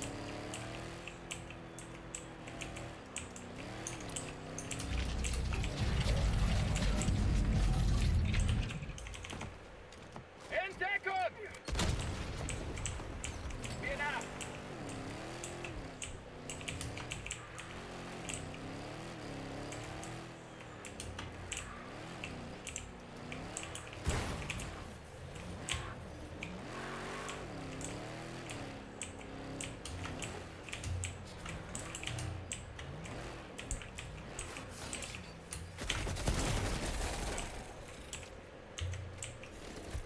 Hope you enjoy the ride.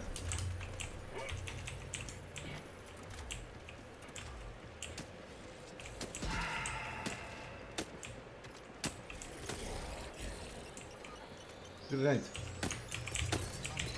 Bitte geschützt! Wir benötigen ein Geschütz! Werfe Vorratsbarke! Ausrüstungspaket unterwegs. Ow.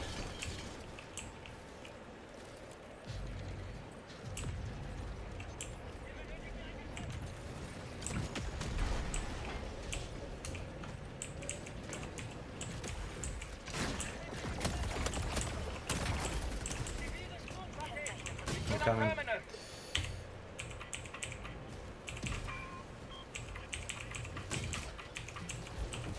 My bad, dog. I forgot. Same.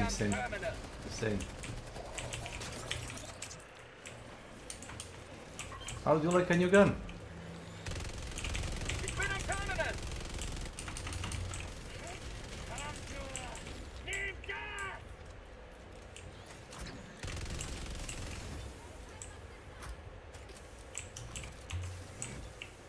Fucking.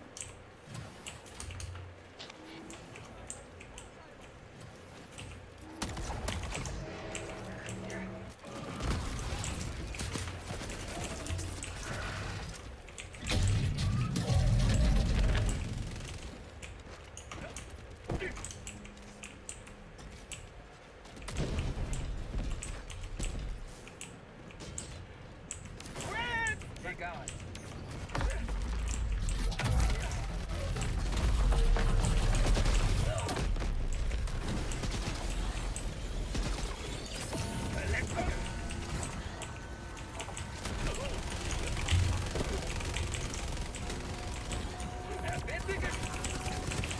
Wir benötigen ein Geschütz!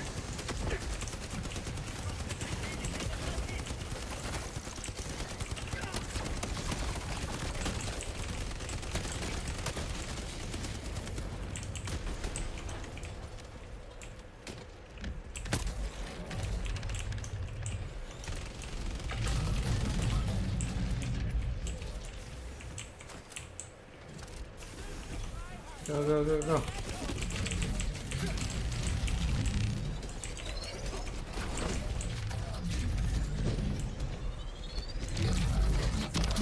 Wer? Südöstlich, in der Nähe.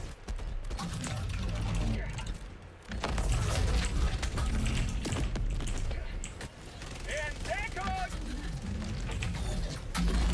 Kommt nur! Nicht da! Vorräte.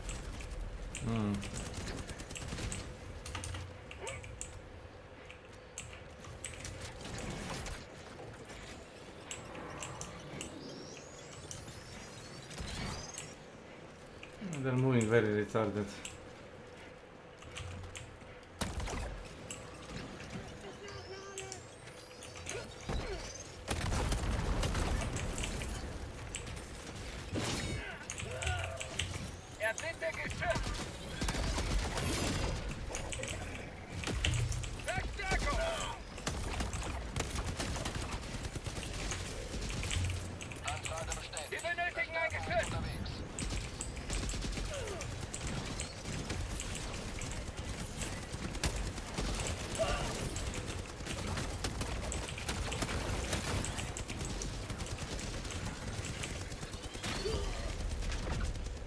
What killed me? I just exploded.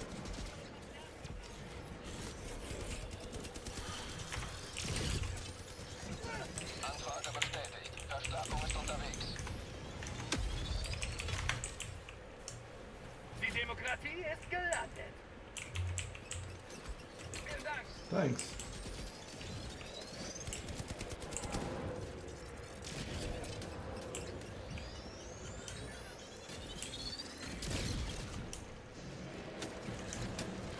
Kostet ein wenig Demokratie.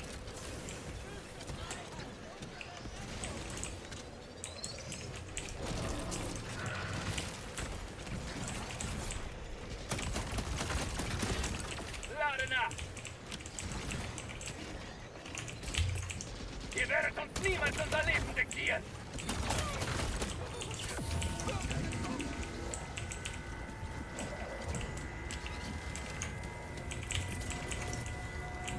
Bitte geschützt!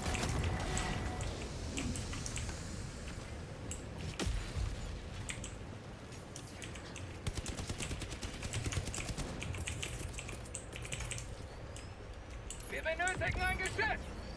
Ah!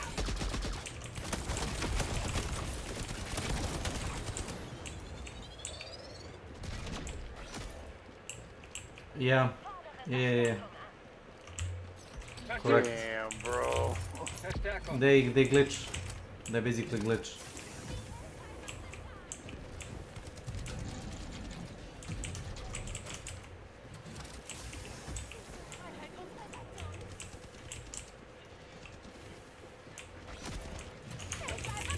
Fordere Verstärkung an! Anfrage bestätigt. Verstärkung wurde losgeschickt. Go, go, go, motherfucking civilians. Go!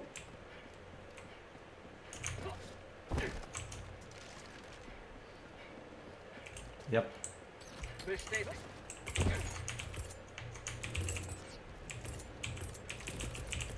Fordere Fahrzeug an. I think explanation is they are kind of illusions, something like that. Bitte geschützt.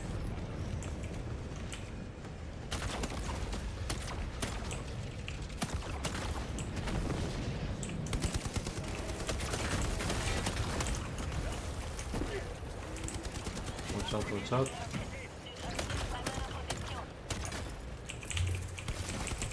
Ja, bitte geschützt.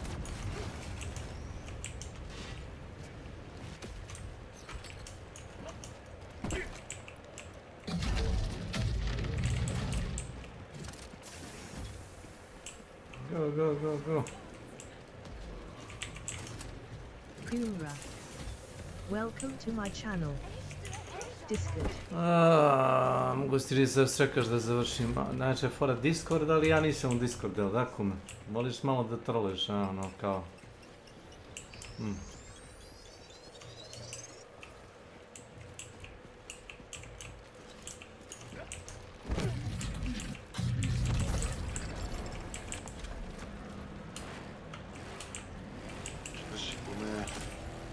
Kaže Discord, ali zaboravi da kaže da mu treba po uredu.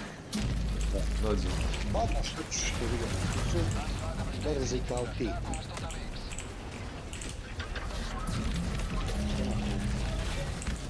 Zabota danas.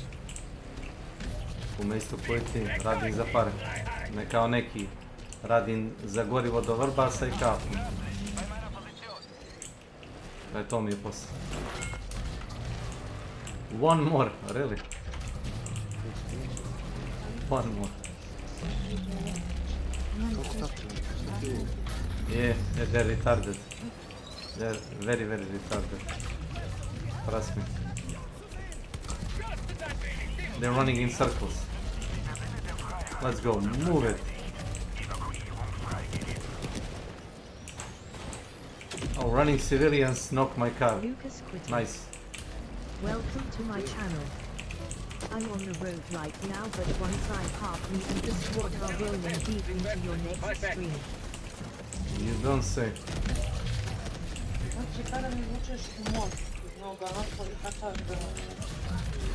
You need the right, P2. Aha, ej, Meksyka, patrz, jedzie.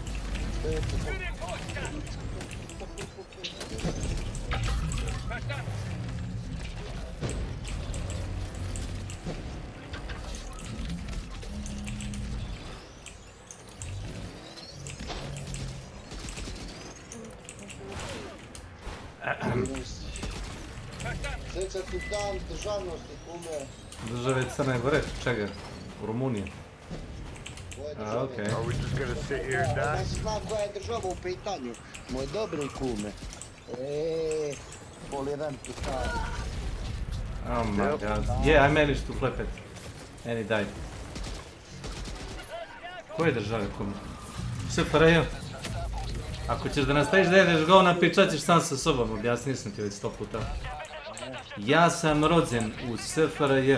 Ta država ne postoji. Ne postoji, razumeš?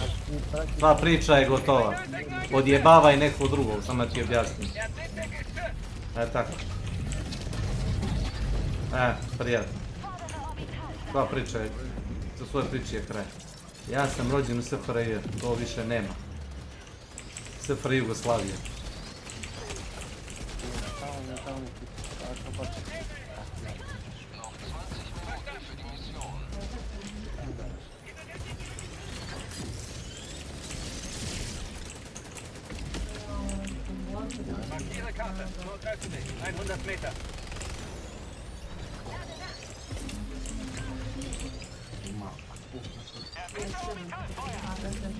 Dobila sve 300.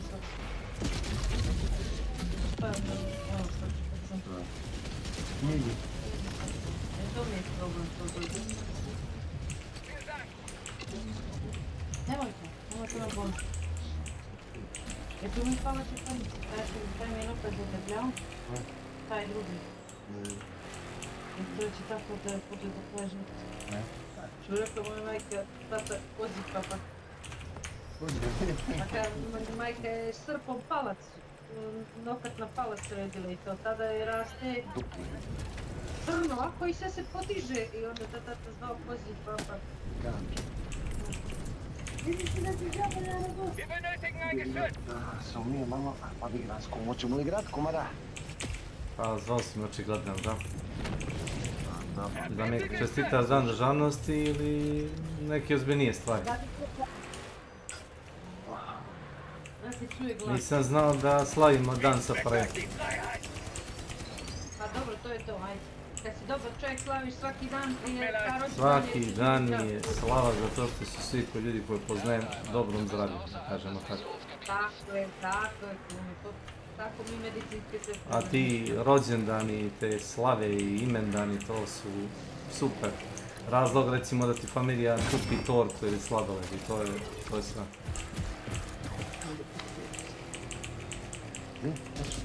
Nije mi to tu, ja ponela malo. Really?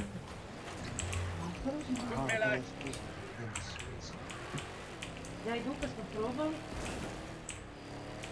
Yeah, I need someone on me. Nisam imala para nikakve. Pitu? Od mene je torta dosta, ja? Yeah. You need right? Nah, I need A ti sad nije da sam K1's to. coming. Cheesecake je, nije ni malo jeftin kolač.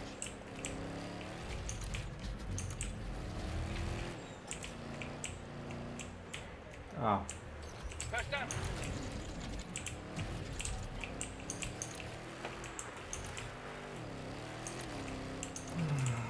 Pita tvoj muž da li sam bio na posao. Ja rekao tamo da ja idem, to se... Ok. Money. Da? To se plaća zato što radimo za novac, ne radimo za flikere.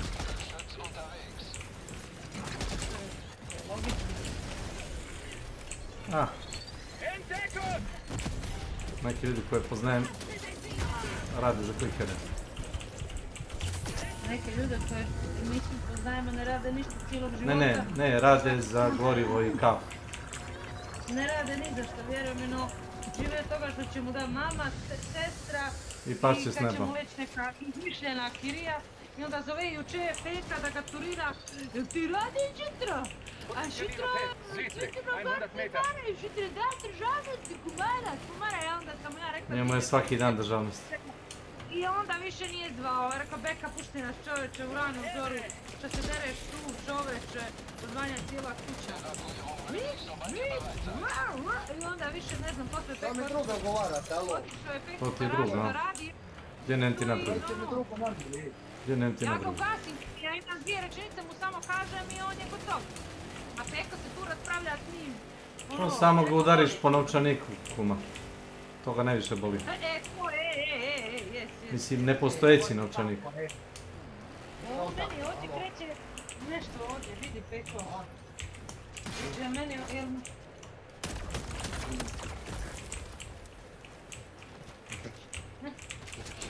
Jesno ništa. Sad neću ništa. Šta ste jelo? Hoćemo li neku salatu kad se vratim? Na primjer, paradajz, neku krastavci i... Šta? Možeš. Jer sad odmah da napravimo što se ti voliš. Niti stavimo u ovu sudište. Dan. Peko, ćeš gasit ovo i ćemo ovo očistiti.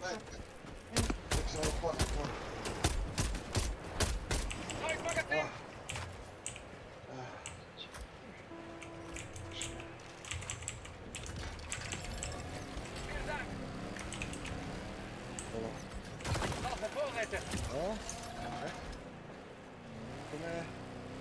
Šta je kum? Šta je bilo pitanje? Šta? Da li me čuješ? Smo.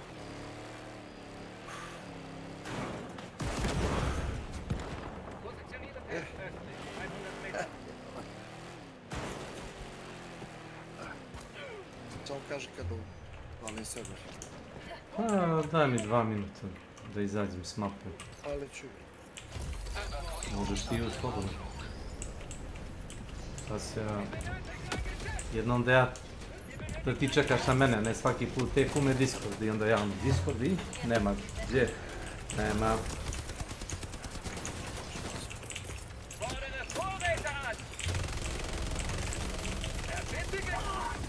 Oh god, what the fuck is that?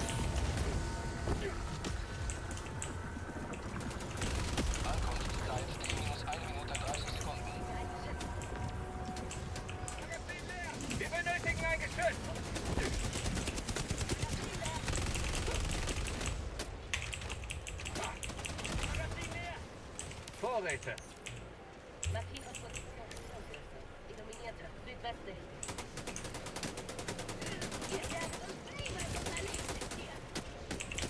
Fordere Ausrüstung an.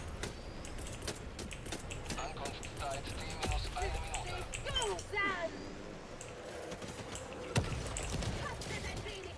Erbitte Fahrzeug.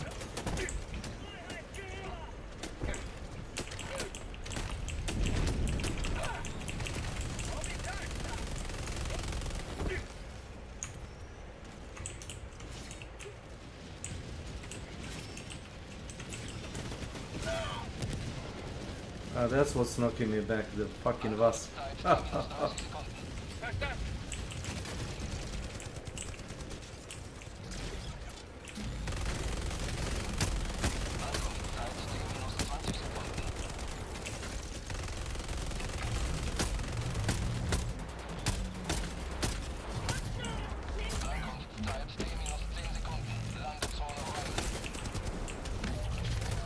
Illuminierte, südwestlich. Mehr, südwestlich, in der Nähe. Hier ist Pelikan 1. Ich kann die Evakuierungszone sehen.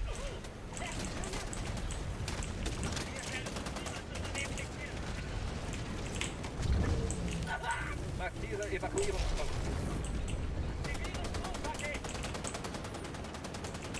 Markiere Evakuierungszone.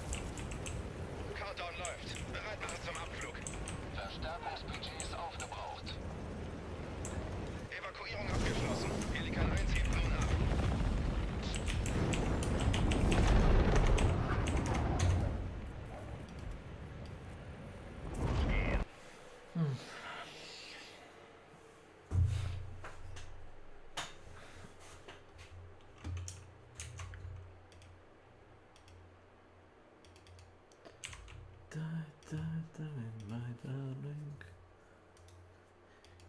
Yes, I'll be seeing you again.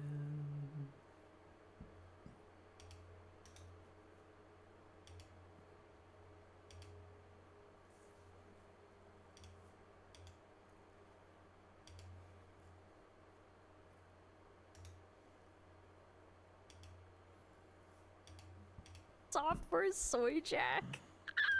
Is quite Blizzard, literally for you to Blizzard, claim that Blizzard. everyone else is wrong and you're in the right even if there's piles It's of a evidence midwit, proving yeah, for otherwise. sure. However, going past this, he would finally be recognized by his previous arch enemy and the very person that was responsible for his existence. Yes, the burnt peanut. I got some interesting news. Did you know the burnt peanut actually responded to me over the weekend? You guys wouldn't know that. So he goes into the burnt peanut stream whilst he's alive and notices his name is blocked, and because his name was blocked from being typed, it obviously meant if he went into his chat with the faithful sheriff as his username, no matter what he said, the messages would not send because of that username. So when he realizes this, he calls the mods goofy and the peanut sees this message. LOL mods, you're so goofy for blocking me.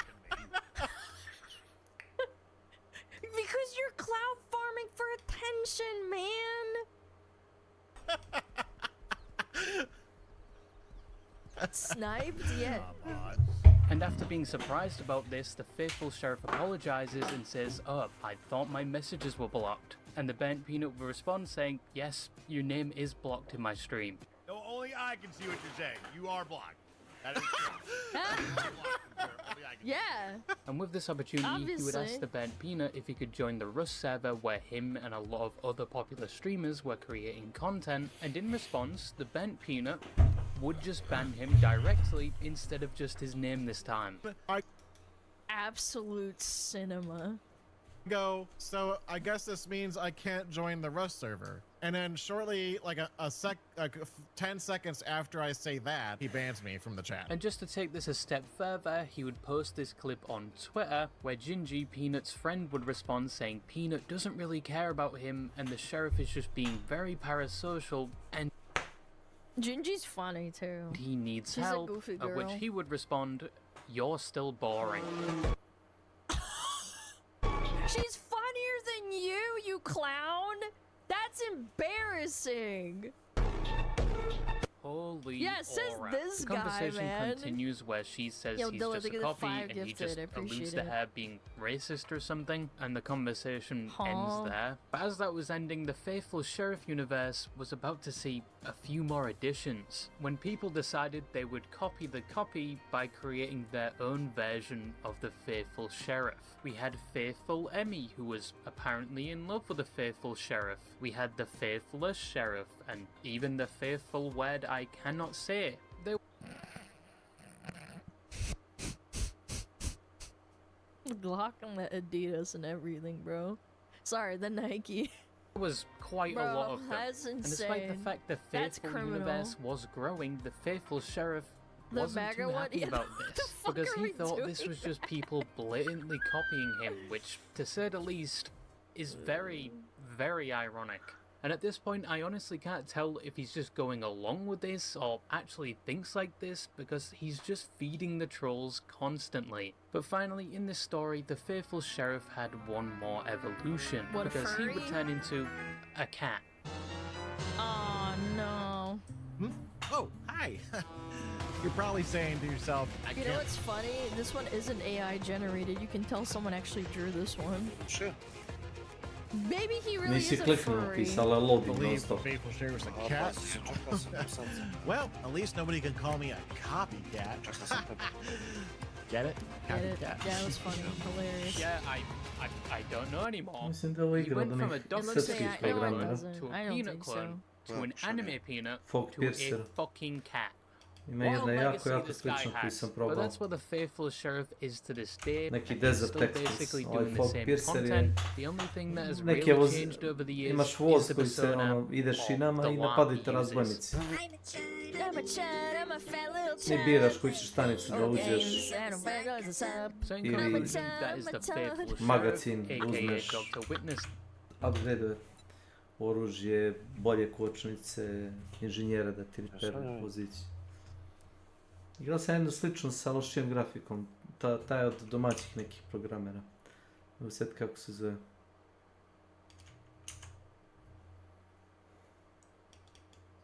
Markić mi je rekao z njih da su imali panel, kako se zove? Dunjan? Apocalypse Express se zove. Tu sam Fino izgleda ovo, vrat. Je, ta film izgleda. Ja sam recimo uzeo Apocalypse Express, isto to, samo sa buđevom grafikom. Ali, mislim, koncept je dobar, ali ono... mogli ste malo se potruditi oko... Ti si ložač voza, ložiš ugalj i kupuješ upgrade-ove za voz isto. Oni te napadaju, ideš kroz voz, popravljaš stvari, sipaš ugalj, buđiš oklop. Jednostavno igra.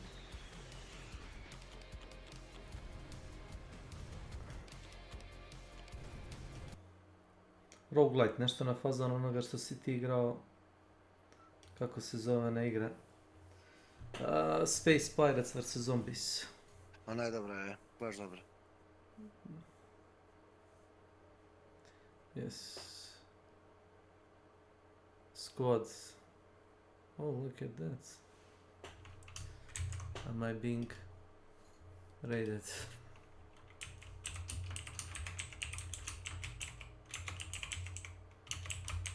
Oh. Am I being raided? Ha. Fat chance. Fat chance.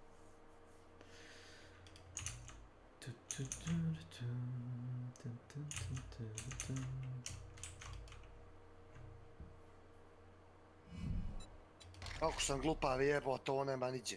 Šta si napravio? A bačio sam 3000. No, šta si... Ti si rekao da dolazi za 15 minuta. Ja okej, ajde ne igram bez tebe, ja izađem iz igre, ja palim Petrofex, ali rekao odigrat ću jednu mapu za 15 minuta, odigram jednu, drugu, treću, prošlu sat vremena. Rekao ajde upalit ću Helldivere, ja počnu odigram Helldivere s ovim prijateljem, ti onda uđi, ne mogu ti poslati Discord kad je čovjek admin server, razumeš. Nebitno skroz. Da nisam lutovao ovu prodavnicu sa prednje strane.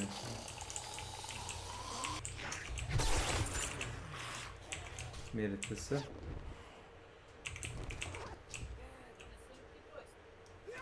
Ja nek Milena u GPK majke ti na zadnje sjedište. Joystick? 5000 črke, platim će mu dati. 5. Ali ovi su sad bolji od novih. Oni ne mogu više da crkne to, naš vikend. Promijenjeno je potenciometar kume, znaš? Za? Za joystick. Dobro. I sad je stavljeni magnet. A, Duka? Ne znam, niko.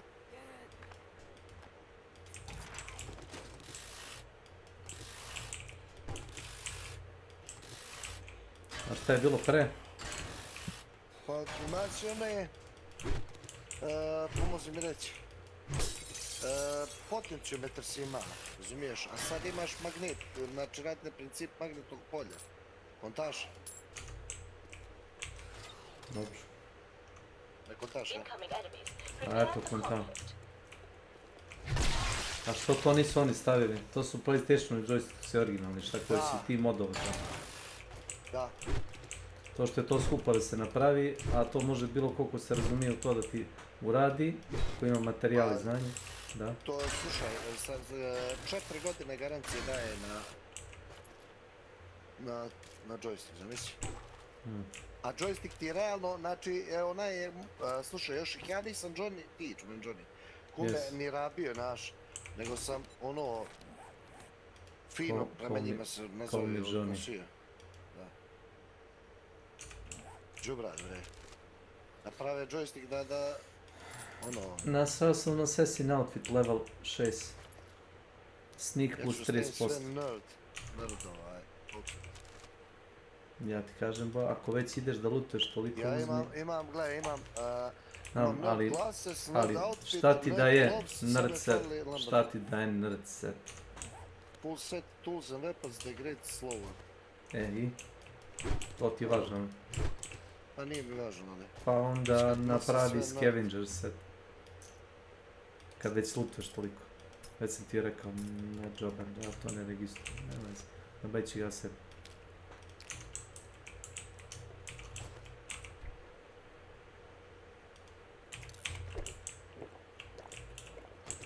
Brat, ovaj dron me nervira, ovaj njegov zvuk je...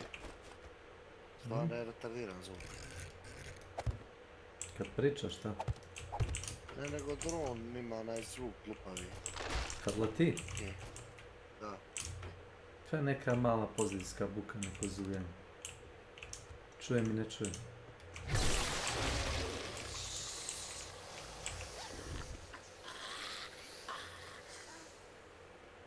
Tempered plate. Inače 2000 po jednom tom. Ali kao kad radiš dva džojstika... Da. Da, kao onda je naš kraftinje. Ajde, zonim. Ali jedan onaj element u 2000.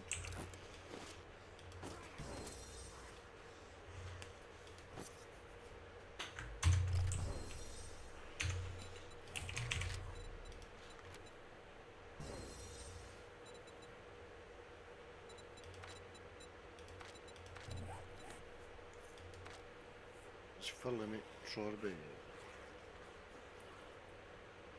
Ajde, ovaj... Zoni nije kome, ke? Ali? Pa da uzme i da proba malo joystick i da ide kako radi.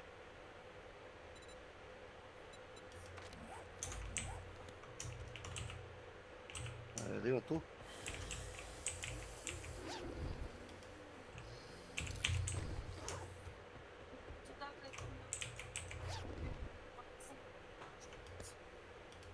Kako rade?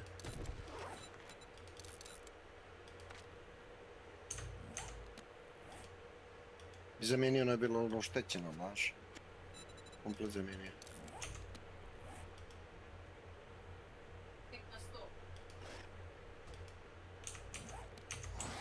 Novi, da. Sad ne rade na onaj princip, nego sad rade na drugi princip s magnetima. 4 godine garancije, da. Znaš što je? Pa prije si malo pokriče nekada ono kad pomjeraš, sad bi trebalo bude precizniji joystick, ne probaj ga. Šta je?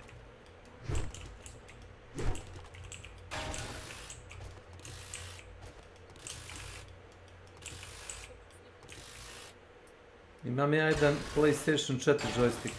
Šta si mu ti dao da ti napravi PlayStation 4 ili 5? 5. Aha.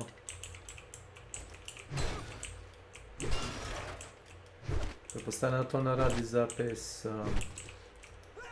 Radi za sve PlayStation. Sad ovaj PlayStation 5 joystick možeš da staviš na trojku ako hoćeš, znaš. Zbog? Pa tako radi, znači može, znači, na keca, dvojku, trojku, na svaki može se oni. Ali oni prethodni na novi ne može, razumiješ? Ne možeš sa četvorke na peticu joystick, ali sa petice na četvorku, trojku možeš, dvojku se možeš. Imam USB kabel i kažem ti kupio sam kod Đuđeca PlayStation 4 joystick mod igram preko emulatora neke igre. Aha. I ovaj... Si ti nosio taj joystick u Novi Sad negdje? Nisam čuo što si rekao. Jesi nosio joystick u Novi Sad negdje? Da, u Novi Sad. Ali ja mislim da to i za četvorku radi, znaš, pa ako hoćeš ti. To te pitam, da ti donesem joystick da... Samo ne znam kada ćeš ići tamo. Mislim da je 3000 za 2. Nema veze. Za 2, tam jedan sam. Ne, za 2 ova stika. Nema to veze. Nema to veze. Jer pazi, mene je naplatio 5000 za 4 stika, razumiješ? Da. A kao jedan je, samo jedan je kao 2000. Pa ja bi radio za 2 verovatno. Za jedan joystick, nemam ja 16 joysticka.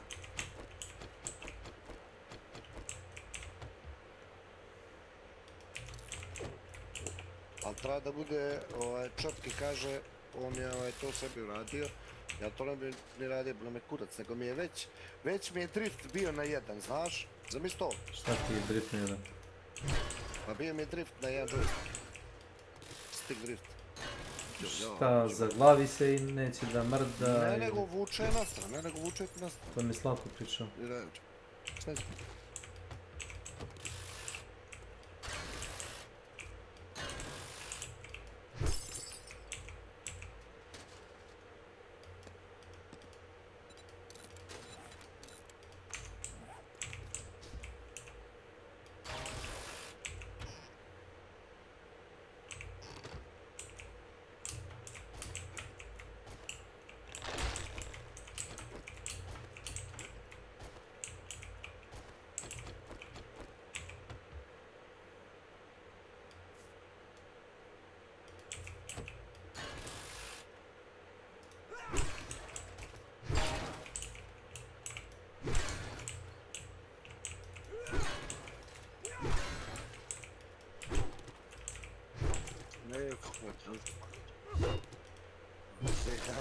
Ajde.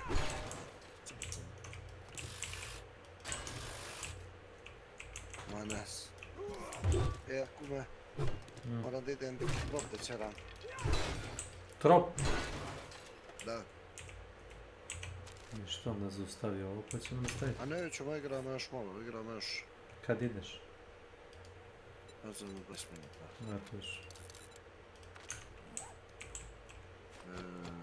Računam. I mod još može da se stavi. Lik.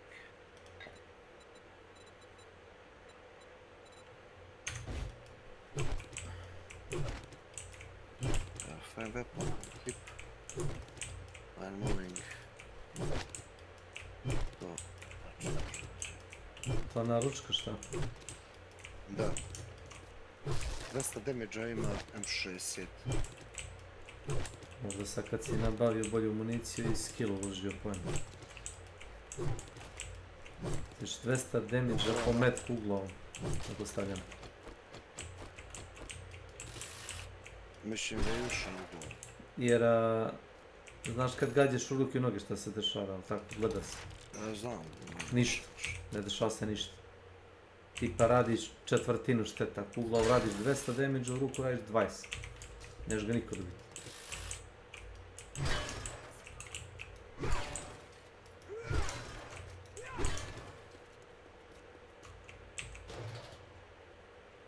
Sad kako ti se sviđa takav balans u igri, ja ne znam.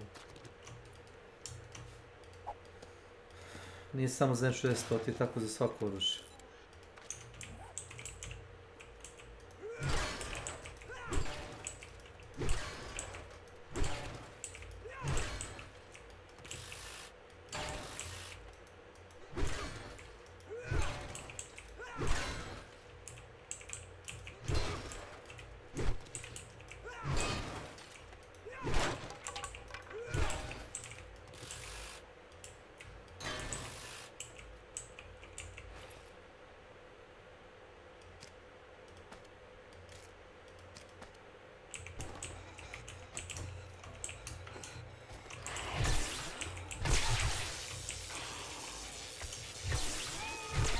Imaš uđe u mesu,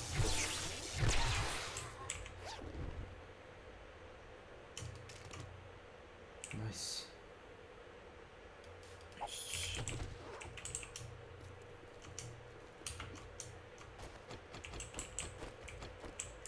Znaš odakle nice meme?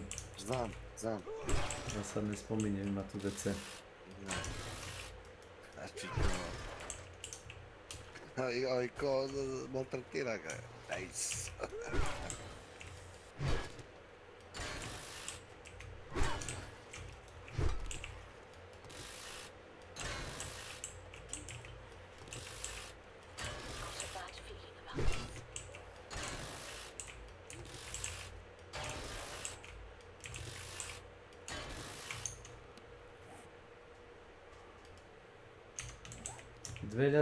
Pezo sam mi nudi za electrical parta. Eto ti, gdje su ti pare?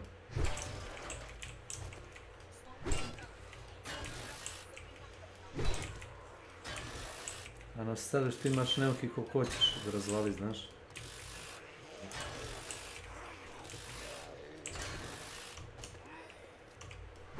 Nice.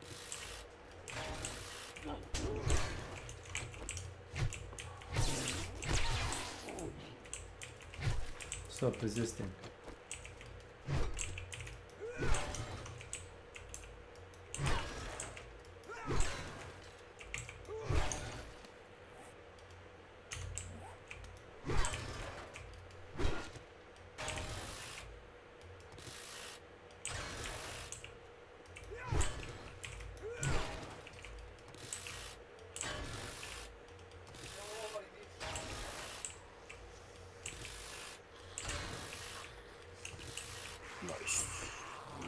Jučer su otpustili, Microsoft je otpustio gomilu ljudi. Jučer, ne? Mislim, oni su to znali, ali su samo, znaš kako ljudi se... Šta je bilo? A? Šta je bilo? Šta mi rekao? Ljudi se nadaju da neće dobiti otkaz, znaš. A što su dali otkaze? Zato što je zvanično prešao u posjed Microsoft studija. Onaj Activision i onaj Bethesda i... Da znaš, Blizzard. Bethesda? Da, svi su prešli u vlasništvo Microsoft studija, toga kao glavnog. I to je jučer zvanično. Imali su tranzicioni period, razumiješ, i ovi su tripoli kao neću ja, znaš. Neće mene. To ti je ona ekipa što radila Doom igre i tako te stvari. Pa id Software, ne znam čo za njih. Oni su ti ono legendarni, ono... Od 190 radnika ostalo je 40 ljudi. E sad, koliko je bilo menadžera i ovi što kuju kafu i tako, toga ne znam, stvarno, ali, znaš. Od 190 ostalo je 40. Da. Kako je rekao onaj, nije John Carmack. Rekao je, to nije, kaže, bilo otkaz, to kaže, bilo kao prolić, bloodbath, tako to nazvao. To nisu bili, kaže, otkaz, to je strašno bilo. Ali zašto su im reče dali otkaze? Zato što su morali. Zato što su uzeli drugu firmu. Dobro. I zato što imaš uvijek viška zaposlenih koji nisu potrebni, kako ti objasnim. Dobro, ali... Imaš u firmi gdje ja radim, da ne sad imenujem ljude. Imaš ljude kojima je posao da dođu ujutro, da rade laboratorijske opite i to je to. To se ne radi svaki dan, cijel dan, znaš. To ima tačno kad se radi, kako ti objasnim. Ali ti ljudi, ne znam, idu na pauzu za kafu, ne smeta meni, ja radim svoj posao. Ja nisam to išao, ali bude nekad oči, znaš. I ne moraš ti ni da se praviš dalje što se mene tiče, ali kad ide tako restrukturiranje firme, ti ljudi prvi obično, znaš, dobiju putu na... Pa dobro, da.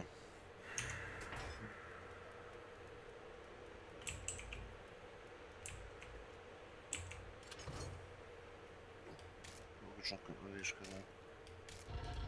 Evo specijalni strela ovdje. Donesem. Ima malo eksplozivnih strelica i tako toga.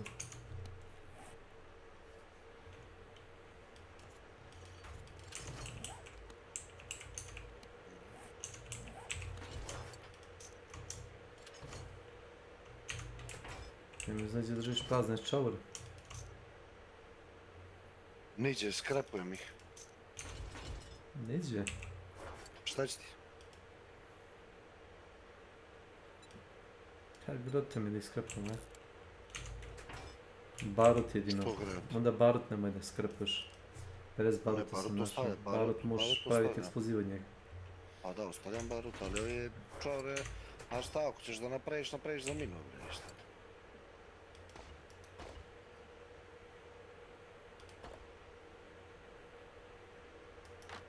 Taj ću ti ga dodreti ovaj sanduk. S tim da ga nema. Nemoj tu da mi mireš. Ove vode ima tona. Ovdje. Moguće. Si ti skuo pita ovih? Nisi. Skuva jelo neko, li?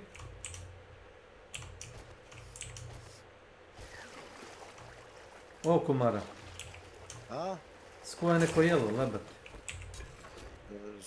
Nemaš hrane, ja sad ću. Ma skuvaj bre, imaš tamo pečurki, skuvaj nešto za pojesti.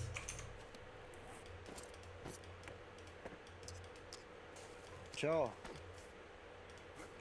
Peti mi šalje poruku. Telefon. A da.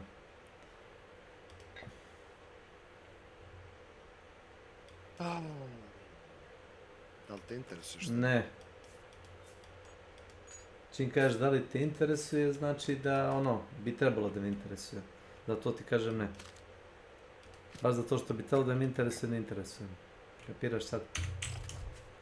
Naravno. Tako.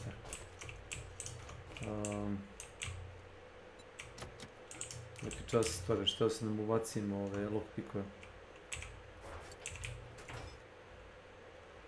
Ne znam gdje su lockpickovima, evo ti nastavim.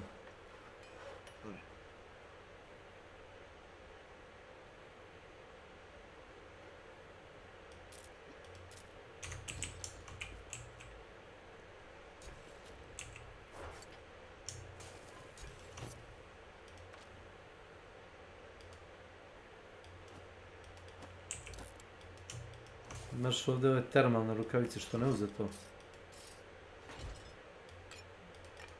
Ne. Evo ti tu da si stavio štitovi, šta god da si već napisao.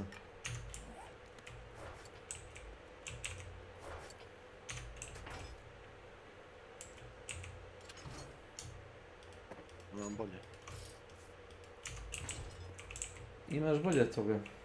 Nije pitanje level 6, nego pitanje tip, te terma rukavice, jednako je isti. Pretpostavljam da isti model, ne? Da. Onda dobro. Ma ne vodu, skuvaj kranu neku, aaaa! Polako, polako. Šta ćemo, šta možemo skuvamo? Ne znam, imaš pečurki, rekao sam ti, doneći ti još pečurki. Gdje? Moram ići. Ajde ti. Ne. Gasi. Ćemo... To. Gasi, pošto je sad horda. E. Zašto sam? Ajde, javi se kad uđeš. Znači, ne?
aka Edward Preacher, and in my opinion, You he should've stuck does the deserve the fishing, criticism thrown man. his way. His online history is basically built on copying others and controversies that tie down to his own actions that in lolcow fashion he can admit fault on, and he is either unknowingly or purposely feeding trolls online, which just encourages more trolls It's and even more lolcowing. hate when he could just mitigate all of this He by could put in way more effort into like being funny, goofing around, not doing the fucking cringe ass like religious fucking clip farming and talking to little kids.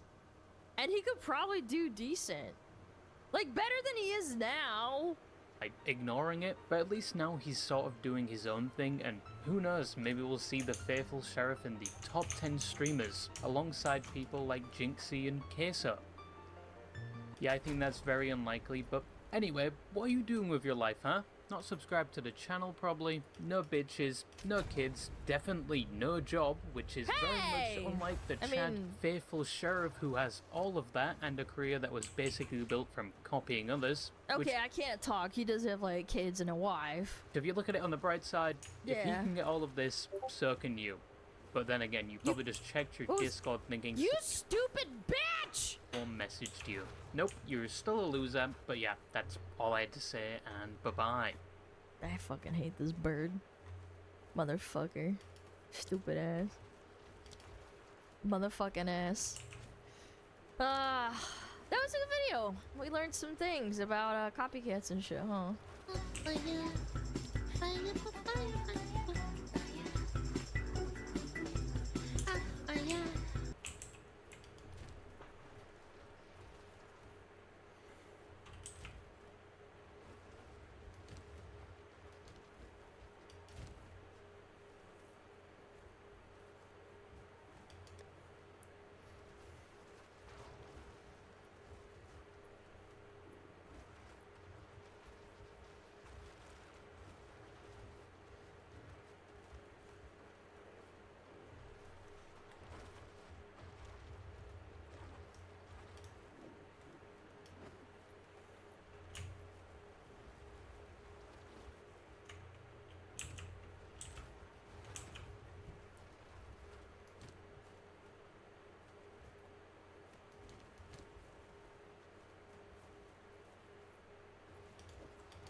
Oh.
Mer.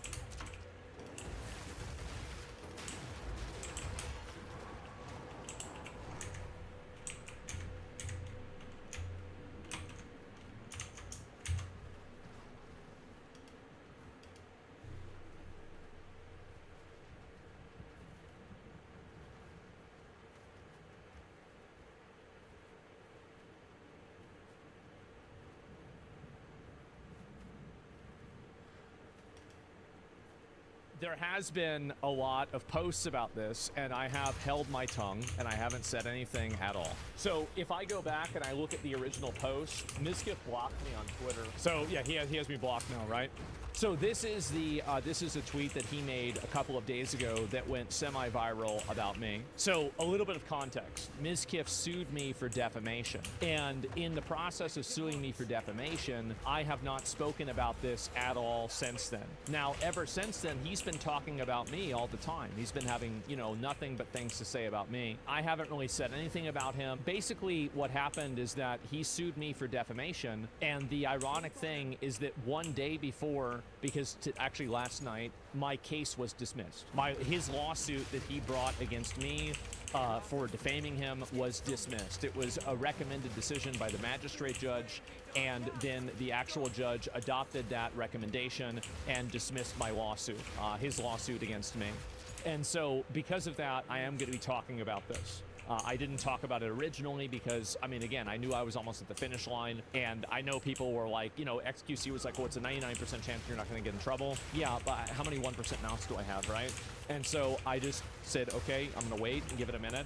These are screenshots provided by Mizkif. It says, a creative, huh?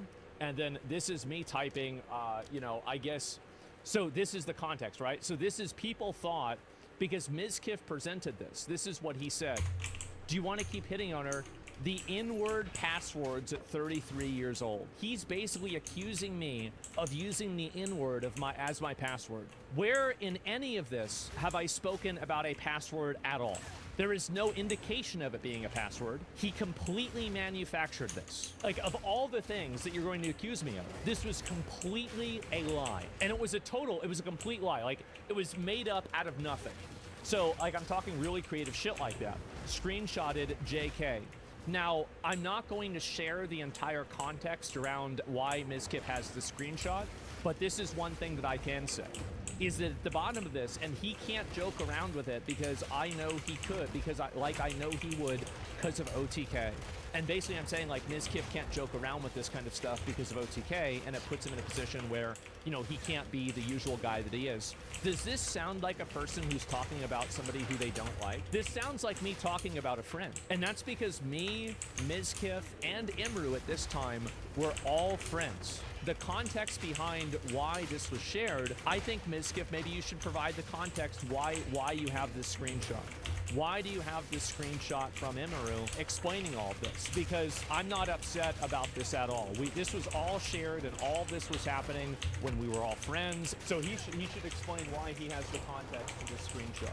And I think that will be very revealing. Anyway, at a certain point, he wasn't, so this is it. At a certain point, he wasn't even using the word anymore. The funny thing about it is that I was talking about a completely different person. This is the actual context of what was said. So basically, she was complaining to me that there were people harassing her on Mizkif's alt Rumble streams, and they kept making new accounts over and over and over. And so, so she was actually getting harassed. And so about what tweet about Rumble, I said, yeah, y'all doing Cataclysm. So this is whenever Cataclysm Classic came out. And so I just don't know what the fuck to talk about most of the time during it. Yeah, Rumble chat is also bad because they don't have any IP bans. So we're talking about people that are, you know, making repeated accounts. So this is, they don't have IP bans. Is it worse than my chat though? This is obviously a joke, right? And it's like, you know, and not entirely, right? My chat can have some savages in it. And she said, yes, because it's slow and it's the same 3 schizos, so you can make a new account every 10 seconds. I said, wait, what the fuck? And so people were continuing to make new accounts over and over and over. And then there was this one guy who was making new accounts and numbering them each time. He got up to 45. And I said, do you remember Hades? No, I don't. I never watched. He was from Train's chat. I never watched Train. I said he was the most legendary So this was about Hades. It was not about my password. It wasn't even about me. It was about Hades and me talking about how much of an idiot he was. This is the transcript, yes, and here's the context. So this entire thing was totally fucking manufactured. I was never having this as a fucking password. What the fuck are you talking about? This is a lie. It was a complete lie. And so it was totally about another person, and she was complaining about getting harassed in his stream.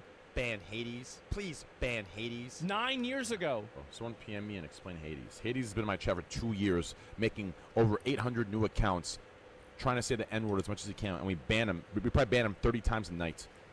Please turn R2D2. Every single, so basically this is what he did, right? He started using letters, words, like random, like, you know, Egyptian letters, hieroglyphics and shit. And so he would come up with these terms, right? And so he's the most legendary retard. He would come into Train's chat and spam the N-word. And he would keep coming up with all these crazy combination of words and numbers to make the N-word. And so then, and she's like, oh, that's, you know, it's funny because it's fucking ridiculous. So it was cut off right there. So this implies, this was presented as if I was the one being creative, like coming up with this as a password. And the biggest irony for this is that this is the person that's suing me for defamation. They sued me for defamation. The case got dismissed. Isn't that insane? I had all of this ready the day that it happened. And while it would have a almost 0% chance of affecting the lawsuit, that chance was not 0. Case dismissed. Yes, there it is. Final Defendant Hort's amended motion to dismiss is granted. And it sucks that, you know, a literal lie. This is a blatant, completely manufactured, totally invented. This is not a password. It had nothing to do with a password. Just because there's numbers and letters doesn't mean that it's a password. This was completely manufactured. And because of that, I have people thinking that I'm this huge racist that's saying the N-word privately, that me and Imru are laughing about, ha, we're so racist. We were complaining about it. Can you sue for reputation damage? No, because nobody cares what he says. Like, I saw even Hassan retweeting this and other people retweeting this and like talking about this. You retweeted a lie from somebody like Mizkif in order to own me without even checking or thinking about this at all. You just assumed that what he was saying was the truth. XUC commented on it. Let me see. See, and X remembers this. You coming up with creative combinations and numbers. Oh, okay, chat. You know what? I don't think what Admin said was bad at all. In this context, that makes absolute sense. Chat, do you have any idea how many filters we've had to write that are like this? Thousands. Who to cares? filter these words. I care because this is a person who's spreading a lie about me. Admin's talking about some viewers coming up with combinations in the chat that will go through and not get picked up at AutoMod so they can say the N-word, right? And then he's just writing it like an example of a filter that you would put on for people that are writing like he's writing like some alterations. Like, that's exactly it. Buddy, this is correct. If anything, this isn't a racist. This is to prevent racism. So I don't think this is wrong at all. I think it's just weird that people even try to paint this in a way that makes him look racist. I think it's stupid. It was. It was completely misrepresentation. Like this literally defends the chat from racists. It does. Like, what the fuck? The thing is, like, I was gonna message him and like maybe a few of my other friends and be like, hey, you know, by the way, this is what really happened. But I figured to myself, I was like, listen, like, everybody's gonna see the truth of it one way or another. And so, because I don't want people think, like, if people think something about me that's true, I'm okay with that. But I don't want people thinking things about me that aren't even true. It's not even bad in his context. People are softer than baby shit. I understand that, but like, I wouldn't want people to think that I'm, like, I tell a lot of racist jokes, and I like racial jokes. I think they're funny, but I'm very clearly not a racist. I'm just not. Like, it's just all there is to it. Like, I mean, I don't know really what else to say. You can see where this is going. Blasman pissed some people. Bro, like, oh, wait a minute. Okay. Like, you can see where this is going. You can see where some of these lines and you are see going. the little the side dot, and then the curse of, and then the Q's instead of G's. Oh my God, there's so many examples of this. It's pretty obvious what that is. Okay, so I think it absolutely makes sense. In its other, yeah, I guess it's I guess you could say it's maybe a little bit edgy to give an example in the middle of the chat. I don't think it's edgy at all. It's not a big deal. It's just the word. It's a conversation. It's a private conversation. There's no context around it being racist. I'm not saying it with any type of racial discriminatory intent. I'm just giving an example of a word. It's the same as reading Huckleberry Finn. There's nothing wrong with that at all. I think I completely defend my decision to do it, and I do it again. In the context, it makes absolute sense. Yes. Okay. If somebody were to crop one of my messages where I say, "Hey, by the way, here are all the filters for the chat today," and then it just shows the filters. I post it. And so he posts a screenshot. Somebody's like, wow, dude, XQC sent me the N-word 179 times. Why would he do that? Yeah, it'll look pretty fucking bad. Keep reading, Buster. He literally admits to ripping it back in the day. Yeah, I did. I said the N-word all the time back in the day. I absolutely did.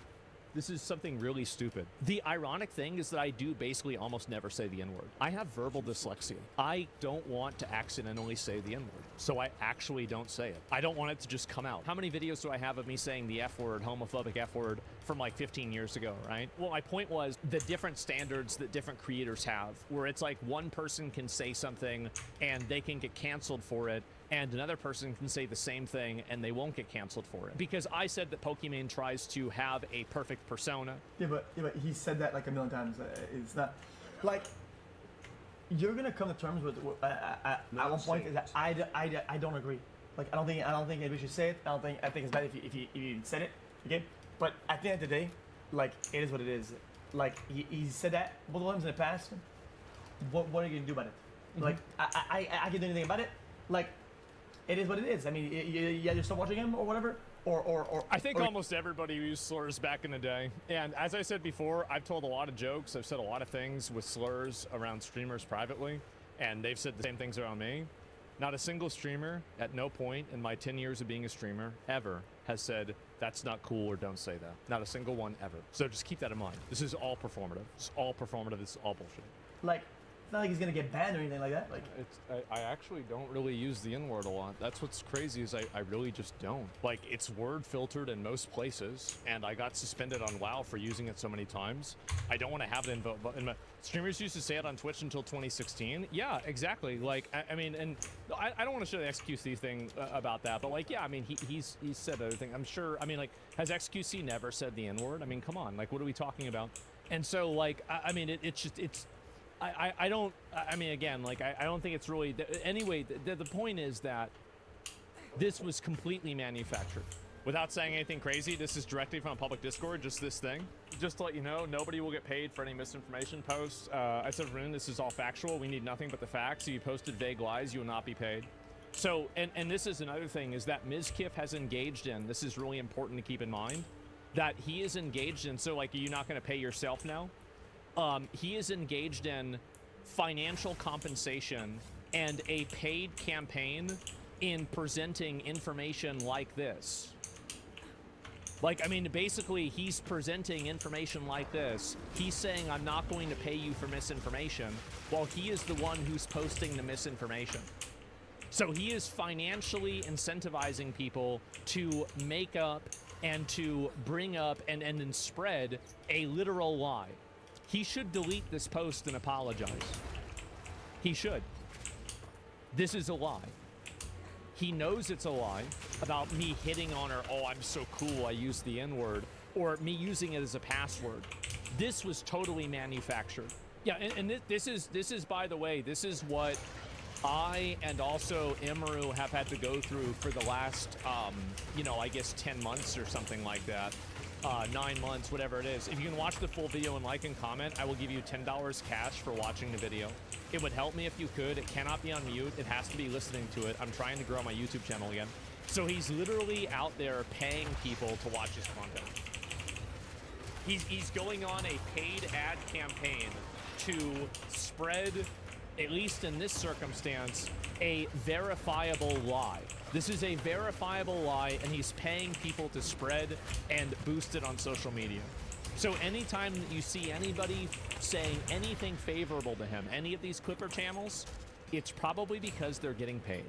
Is that not illegal? I don't care if it is or not. I don't want to get involved legally. Like, it would have to get a lot worse for this to be a legal thing that I'd want to have resolved. Literal paid campaigns to fill this out, a Google document, so he can give people $10 for watching a YouTube video. Keep this in mind. That is the slimiest, fucking shadiest shit you can do. And this is another one too. I deleted some bot comments that were just spammed and accidentally clicked and selected all and deleted 2K comments. If you guys can, give the video another watch and comment again. And this is all at the same time that he's been suing me for defamation. This is only about this circumstance. There are other pieces of information that I want to address, but I'm not going to be addressing that information today. And how tickets work, let me see here. Installing the Renato wait, what the hell is this? What the fuck?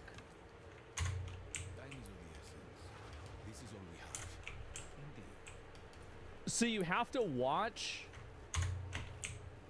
What? So this is like an ad campaign? It's happening again. I updated the extension, but oh my god.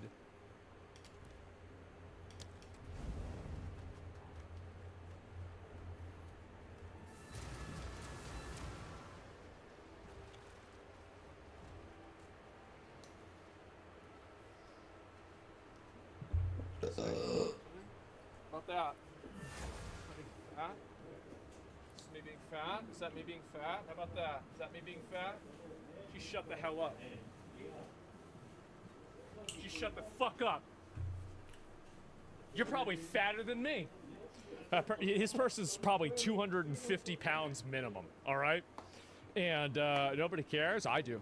But yeah, and again, so keep in mind that all of the positive comments, many of them could be coming. I'm not sure. I can never say for certain.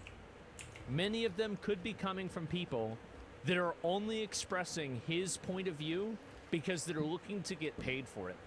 So just keep that in mind. Like anytime that you see any of these positive comments, you probably want to remind people to contextualize it around the fact that there are literal paid campaigns going around trying to astroturf his image, while at the same time suing me for defamation. Last thing about the earlier situation, I won't link the extension itself, but it's real, and for now it's all archived. Let me go and look at it here. Can I find this? Renato, oh my god. Capital, vote on Mizkif's stock picks live. The extension is to get more tickets. Tickets are how we gauged how much you get paid. You can get paid more by watching my YouTube videos, TikToks, etc. It's open source, and thank you, in case you think I care about getting Bitcoin in 2026.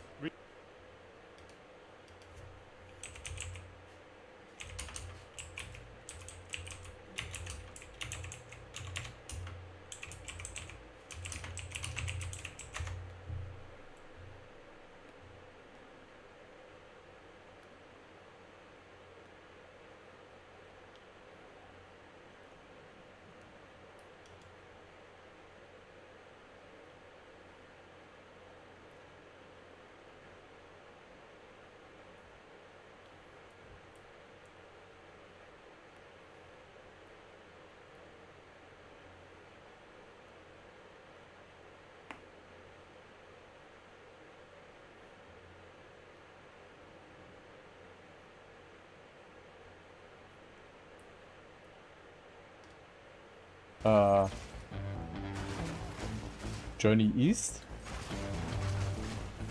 Was ist das Journey East Quest-Item? Oh, a Garment of Rings.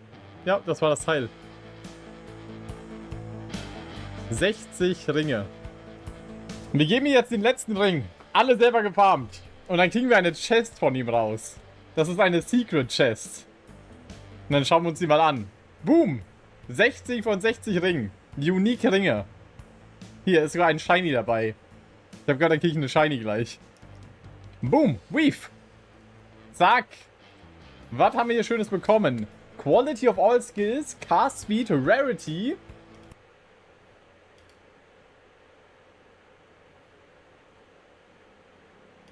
Das ist eine Armor.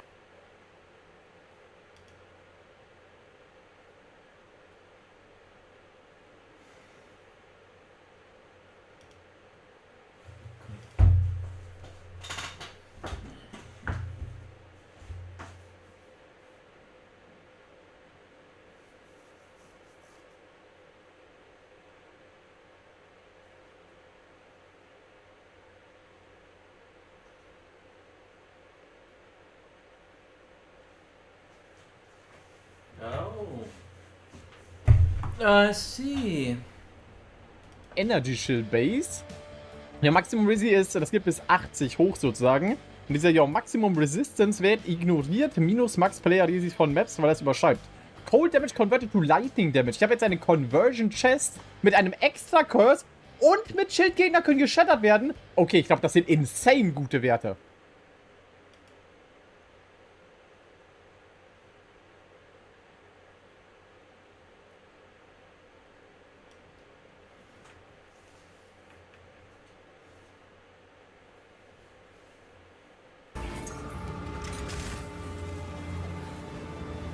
Of significance.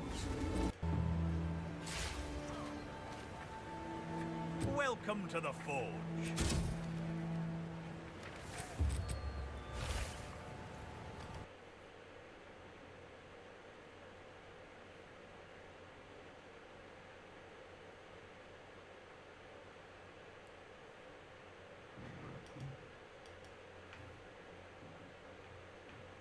Hello everyone, and welcome to another Path of Exile 2 video. My name is Picasso, and in this video I'm going to be talking about the unique Loreweave body armor. This unique armor is very special in the fact that it does not drop anywhere, but it can only be acquired through trading 60 unique rings to Danning in the Ruins of King's March, which is the endgame expedition hub on the World Atlas. So Loreweave has a large group of special modifiers that are inspired from all of the unique rings in the game. Now, as of the time of recording this, there are 39 unique rings in the game, and 37 of those have at least one mod in this Loreweave mod pool that you can roll on this item. Now, looking at Loreweave, those last 3 mods on the item are these ring mods that you can get, but all of the other mods, the Fizz 2 attacks, accuracy, mana, rarity, quality of all skills, cast speed, and the fixing resistance to a percentage mod, these are all of the mods that are normally going to spawn on Loreweave no matter which ring mods you get. But when you craft or weave rings together to make a Loreweave, the ring mods that you're going to get are going to vary every time. Now, there are quite a lot of different ring mods that you can get, so I'm not going to go over all of them, but I will touch on some of the more important ones briefly. Invarius is a really powerful one to get. You can see it gives 56 to I think 80 something rarity, and it also has a wider range roll that you can get, which is a Ventor's effect, which we'll talk about more later. Cannot be chilled or frozen from Dream Fragments. You also have Onslaught on Kill from Death's Rush. Damage is extra chaos from Ming's Heart. Grip of Kulmok also has a bunch of mods. I think the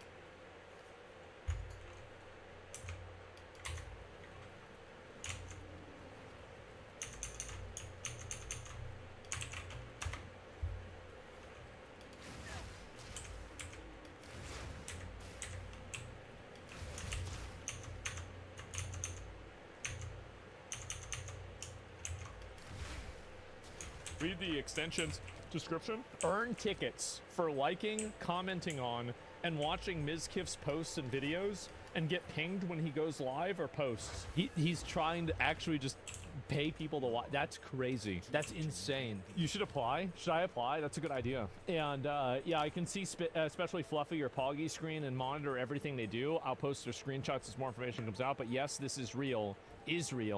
I'm real, and I'm here, there, everywhere. Also, I'm live. So he made an entire app that he can use to get people to watch him and get paid. That's unbelievable. Is that not against TOS or platforms? I don't know if it is or not. I have no idea. It's not up to me. I don't really see, like, there's not really an end goal for this. Like, I don't know why he's even doing it. And just embarrassing to see this. And I do want to say that I have no problem, like, I've tanked a lot of, like, kind of like negative sentiment for other people, and I put myself in the way of it. And the reason why is because I know that that negative sentiment affects other people a lot more than it affects me. For me, I don't really care about any of this. And whenever I say I don't care about it, I don't mean that I literally don't care about it. What I really mean is that it doesn't emotionally affect me in a way that's detrimental, that is harmful to my mental health. Discord. Of course, I don't like seeing negative comments about myself. Of course, I don't like seeing people saying things about me that are bad, but I don't use that as something that like makes me hate myself or whatever. When you're on the top, you're gonna have haters. I've been on the top for a long time. Gdje slušaš ti toga Zmagol da je? Brsi, pa ja imam 2 monitora. Kada si ti bio zadnji put kod mene? Znam da imaš 2 monitora, gdje ga slušaš, to sam te pita. Imaš kanal koji se zove Azmagol TV. Ali on, znaš šta radi, dostave reaction klipove. Da, pošaljem ga neki. Uzme recimo, bio je čitav neki incident, uglavnom pravio je filtere za chat, znaš. Kao pošto ljudi u njegovom chatu, ima po par hiljada ljudi u chatu. Da. Ljudi u njegovom chatu, kaže, dolaze do kreativnih načina da napišu reč negro. Da. Recimo, begro. On sad kao neće to da. I slušaj, i ovaj što je bio s njim dobar, taj neki streamer, Miski, taj neki dobar igrač Kantara bio. Pre je bio. Sad je ono, šupak, znaš. Dobro. Ono mali. I uglavnom, nešto su bilo naš napred, nazad neka prebacivanja i sad taj lik je ono ispao iz te njihove grupe. I sad optužuje ovoga Azmagola da je on kao koristi reč nigro kao password. A zapravo je čitav razgovor bio oko toga da je pravio filter za chat, razumeš, da nauči chat kao da sve varijacije reči nigro blokira, razumeš. Što ovaj lik mu kao, ne znam, screenshotovo i kao u fazonu, on je kao rasista, on kaže šta god. I objašnjava, znaš, svoju sustavu. Kaže, tužio ga ovaj na sudu, ali kaže, izgubio. Kaže, na preliminarno saslušanje izgubio, znaš.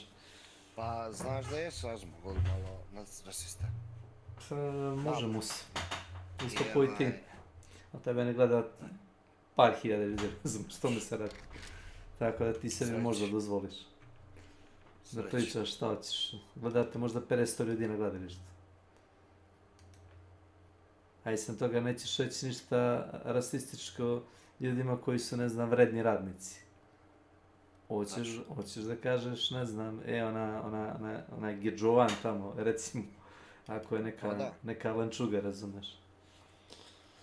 A nemam ja generalno nikakvih problema sa ljudima. Predrasude, da, zato što mene boli guva, ali ne volim ih zato što znam kakvi su. Jedino zbog toga, znači, 78% djece nema oba roditelja, zamisli. To ti verujem. Malo previše za da bi bilo ono slučajno. Hajde ulazi da se namjestimo za noć horde. Following presentation has been approved for mature audiences only. Hoćeš uzeti magnum da ispucaš ovo uveče, vrate mili? Nemam skill džaba, rekao sam ti, neću da radim stvari koje ne vode nigde. Dobro. Samo ti ostaviti u municiju. Kad budem imao viška novca, what the fuck, skill pojena. Ja se ne ričekujem kao ti, ja ću jednostavno da doguram svoj level na kažemo, na dovoljno visoko da mogu sebi to da priuštim. Kao i svaki put. Sad ću ja da resetujem, ja fino.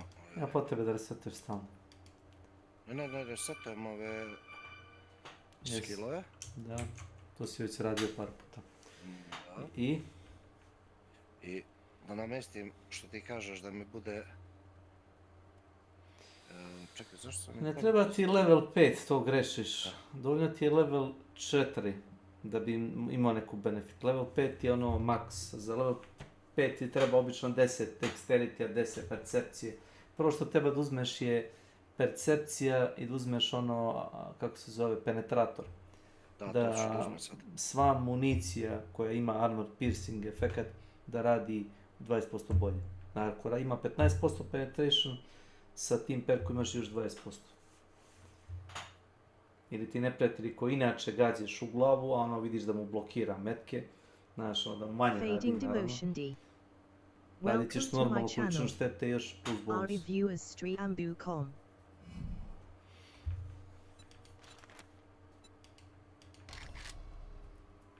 Bilo bi lepo kad bismo stali negde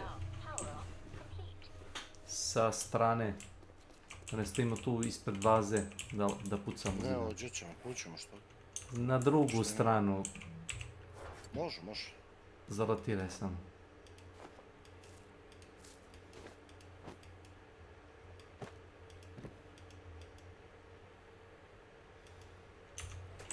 Ima li ovaj isto farmer gear? Imamo li za perception ovaj... Šta? Knjiga, ne, nego onaj dodatak. Na glavu. Ostavim, nemam ništa, moramo za 10 ili šta ću. Bolje si uzeo 9 i da si našao taj 10. It was a good evening until you came in. What do you want? Penetrator, ignores 20% of armor with firearms and archery, 50% of anything with target armor reduction. Armor piercing round can penetrate 4 additional targets or a block of up to 1000 points using perception mace, rifle shot. Cha-chings! Thanks, buddy. I kad si uzeo to, onda uzmeš, ne znam šta ti treba, endurance, jel? Za automatsku pušku. Dead Eye? I za snajpere. Ne, uzeo sam za percepciju. To ti za... nije za puške kume, to ti je za repetirke, za snajpere, znaš? Za rifles, pa meni je M60 rifle kume. Ne, idi na Fortitude i klikni na Machine Gunner. I pa čitaj malo. ti baš ne kapiraš kako su stvari pobacane ovdje u igri, jel da? Pitaj me barem. I da, imaš perception mod ovdje. Ajde, samo ti troši par da resetuješ. Resetuj jednom, dva puta, tri put. Nemam Znam, nemaš više para da kupiš novu glavu. Stani malo, piše... Nije to rifle, to je machine gun. Machine gun,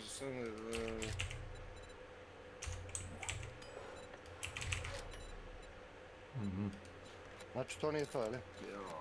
Pa nije. Ko ti je rekao da jesi? To si i prošli put radio, tu glupost. To što sad radiš, to si i prošli put radio, nego si zaboravio. Zato sam gledao za snajper, Kakvi snajperi, glupost.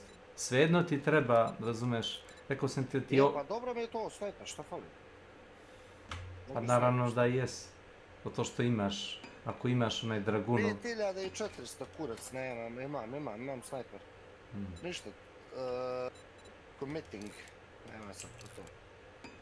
Ajde, možda i da ne buđe moje. Možeš na level 4. Penetrator, to smo stavili. Šta smo rekli? Foto, jel? Da. Dobro, imam 30 pojena. Ajde, tu ćemo staviti.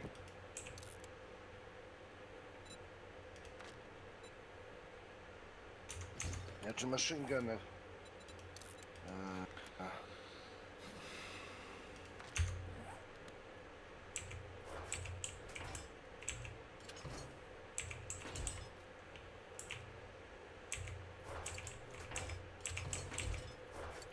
Imaš ovdje za 40... ne. Strength, agility, perception ima. Da.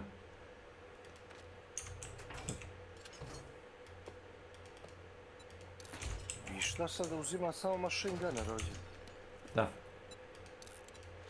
A jel imamo za fortitude onaj add-on? Nema, pogledaj kod prodavca, taj nemaš, imaš za percepciju.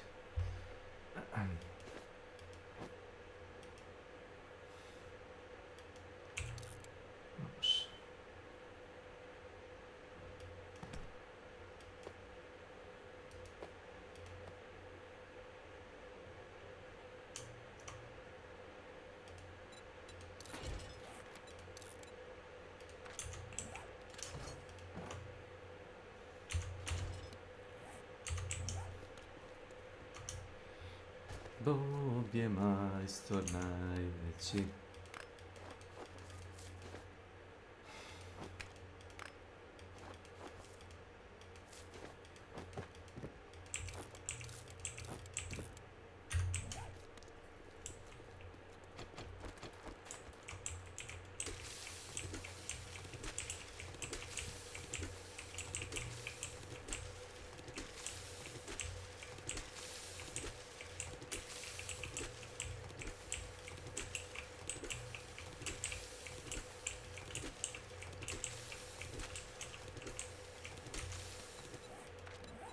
A šta da uzmem ovdje, bre?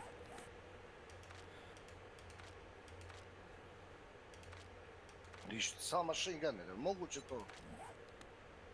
Da. Znači, trebam da se... Da. Brate. Daj.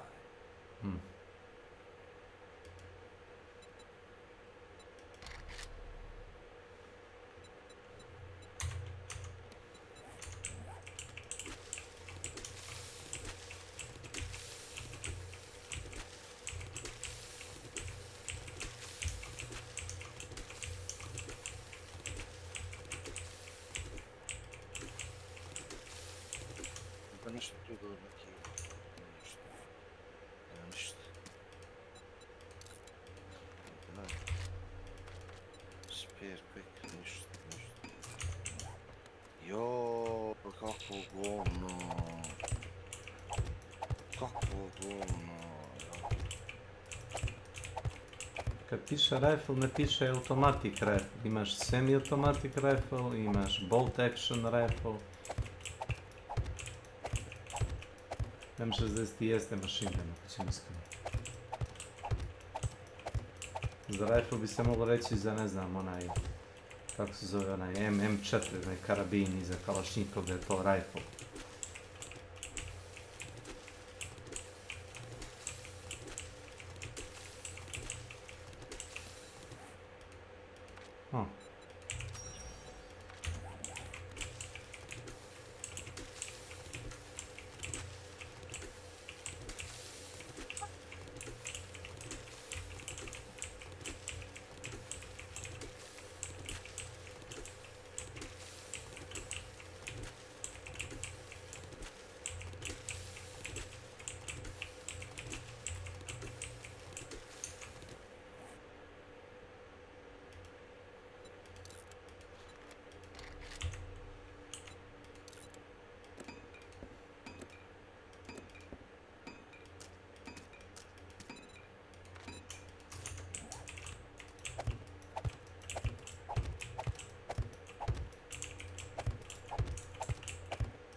Znači...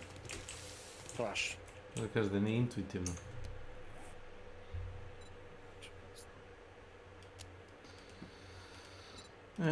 Da.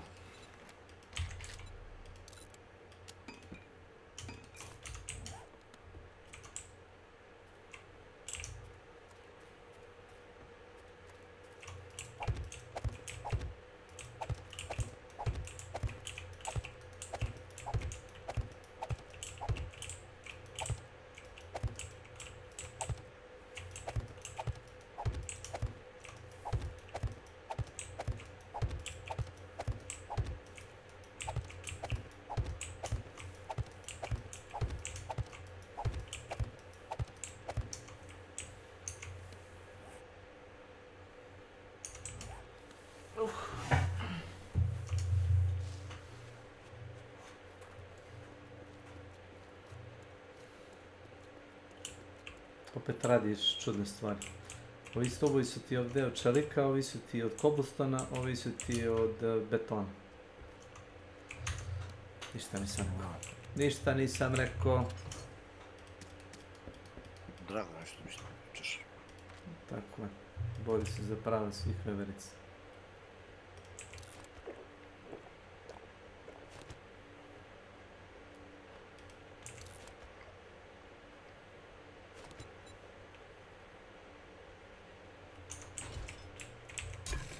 Ništa nisi kuva opet. Aj molim te, stani što se kuvam poradim. Molim. Evo. Čekaj.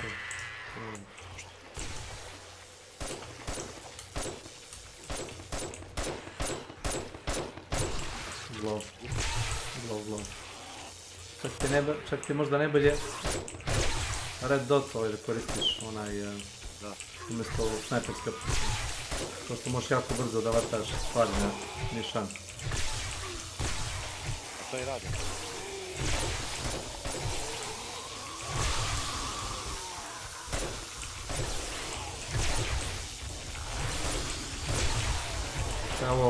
Kao prelud za fordu, no? Da si ubacio crnu municiju u oružje, da bude rečeno. Evo ih, potpuno se brambljuje tu baze. Ne jebim neki tvora. No.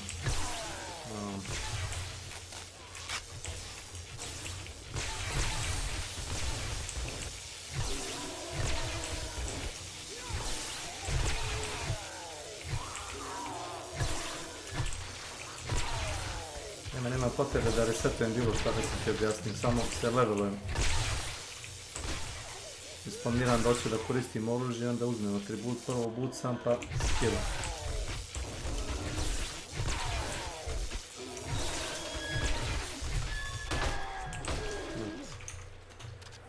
Prijatni đaci.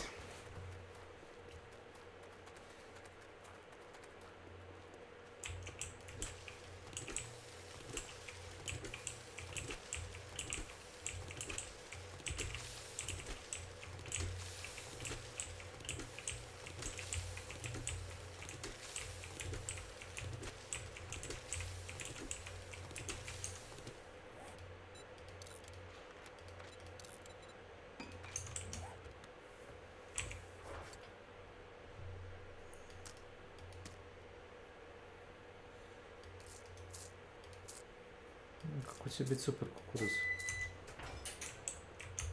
Šta se dešava sa strujom? Samo radi cik, cik, cik, cik, cik.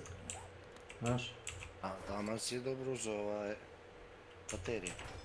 Ne, kod mene su u redu. Simo je imao problematiku, znaš? Ne razumijem. Kod Sima u sobi se dešavalo to. A za to ste išli da uzmete, ne za tvoje? Ne, ja nemam problema puno. A Ja ti imam si stio za sebe. 2 upsa. Znaš? Imam 2 upsa. Ti imaš 2? Da. Pa kontam vjerojatno jedan ti je za internet, drugi ti je za kompjuter, ne? Jest, da rade 2. A što je najgore, imam i ja. A kad sam bio menja, zamijenio sam jedan i drugi. Onaj drugi bio ispravan, ali sam sve zamijenio.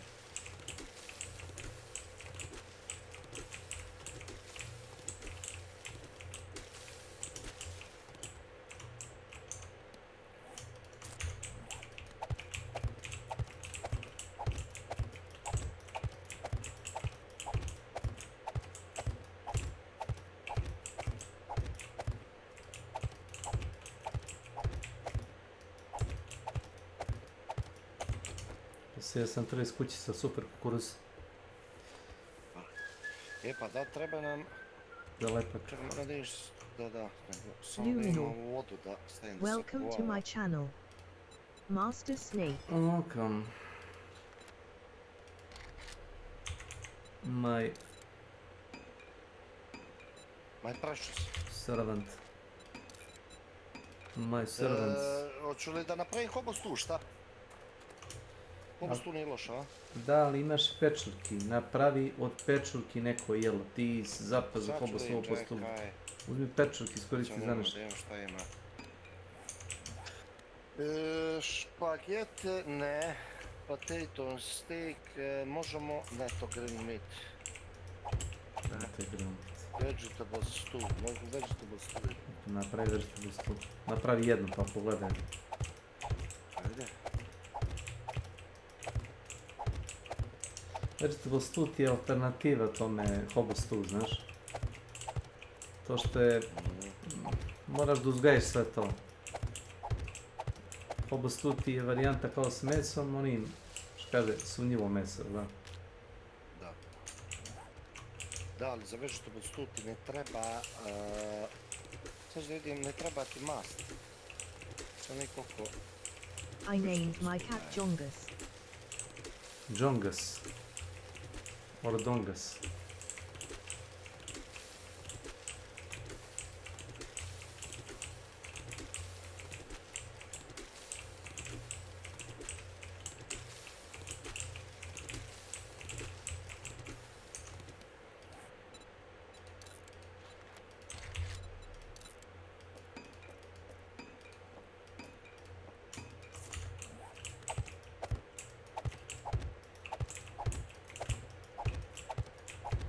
The bot bitch said it wrong, read it, I wrote it properly.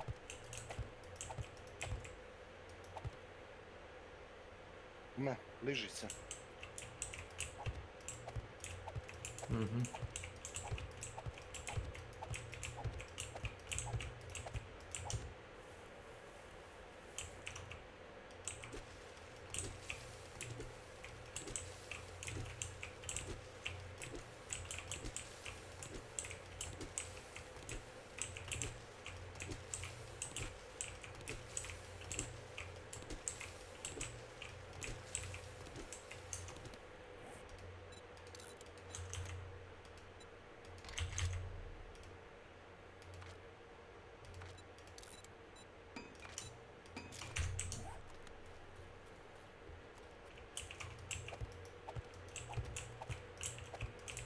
Znači ovako. You look like a Macedonian farmer that works in Albania. Slušaj sad. Yes, exactly. Vegetable stew daje hrane 31, hobos stew daje 64. Vegetable daje vode 20, a hobo daje vode 20 isto. Šta je kao hrani? Helta daje 15, ovaj daje 32. Stamina bonus, ovaj daje 10, ovaj daje 20. Znači, u svakom slučaju je hobos stew mnogo bolje. Jest, ali nam ne treba pokvareno meso za ovo. Napravi od krompira šta možeš.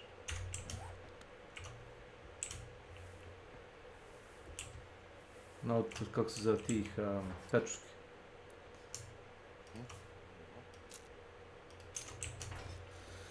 More coffee, more coffee, more coffee, more coffee. Jesi zaboravio na onu miner coffee? Kad popiješ... Znači, napravim vegetable stew. Napravi koliko možeš. Od ti pečurki što sam ti donao tamo. Potroši. Kad potrošiš te pečurke, onda uzmi pravi hobosku. Računaj da je gotovo, da. Yes. Look at me. Iha! Niha dolaze. No. Znači... The zombies are coming. Yes. Yes, they're coming.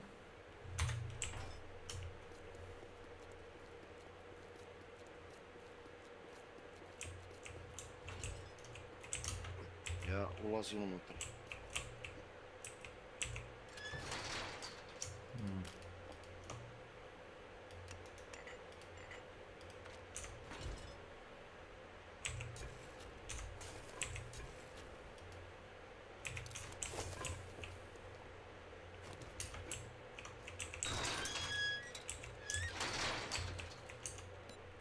Ja moram tu s prednje strane zato što imam onaj bug što se ti rekao pa mi se ne vidi. Ne vidi se, moram ođe. Stat. Viš da ja tu ih viđam fino. Okej. Da, moraš mi pokrivati.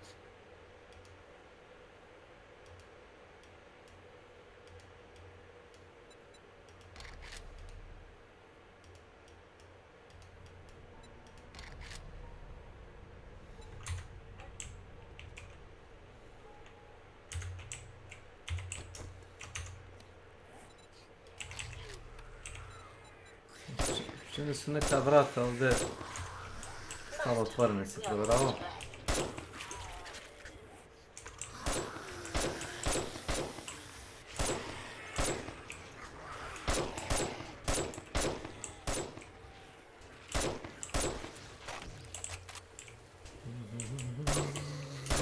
Ume, priđi vamo desno od mene. Evo, koliko sam ti se nagledao. O, viš šta im radi. Evo ti zombie caps.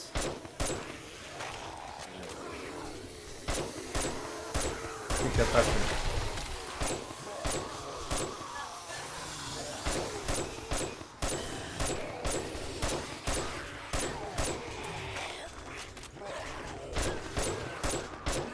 Inače, ta municija će ti razvaliti zidove baze, samo ti kažem, to je AP municija. To bi staneš malo više desno. Gledam da ne puca, ne brini, samo je pokrivat.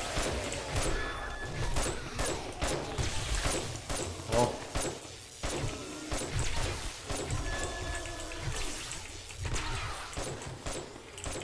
Zio. Malo me priđi desno, ne mogu tamo ne vidim. Druga vrata dolazi. Neko dolazi, druga ne.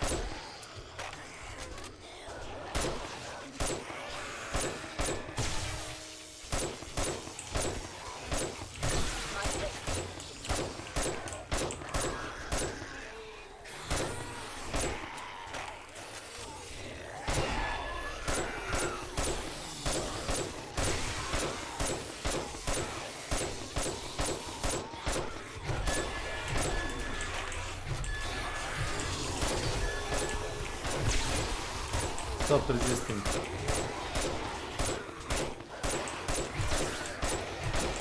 Jesi uzeo onaj napitak za XP, uzre budi rečeno.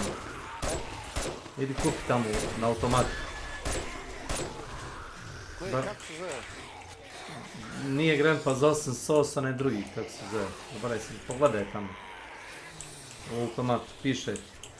Grandpa Cool Elixir. Yes. 20% XP, Da, ajde. nema para, bre. Prodaj nešto. Što prodaješ, šta se to prodaj? Ti ne nosiš nikad ništa. Ja sam prodavao electronic parts. Ono što sam nakupio, ne ono što smo imali.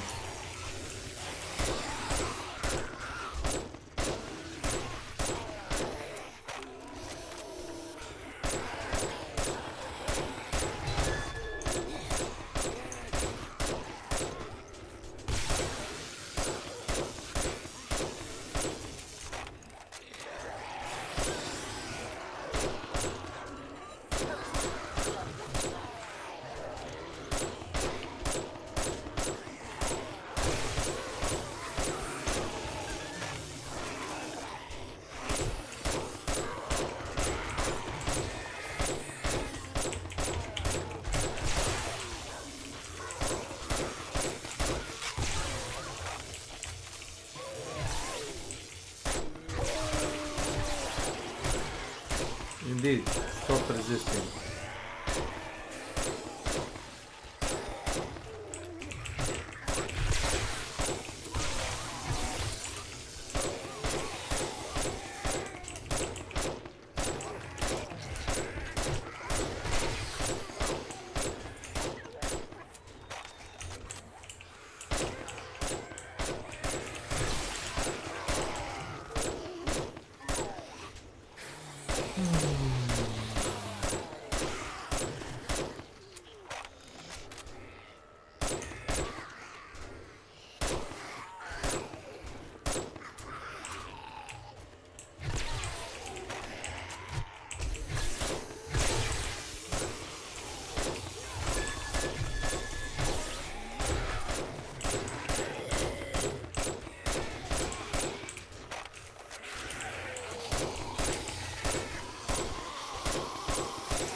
je bila sve obično muci, sad ide AP muci.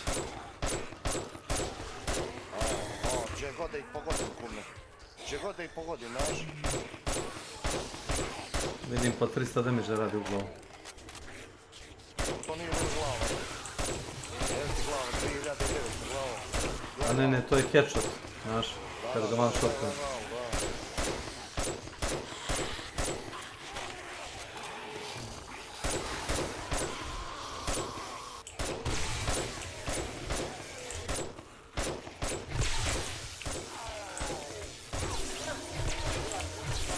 Debeli je preskočio i krenuo da bombarduje, znaš, morao sam da reagujem. Kjer. Kjer.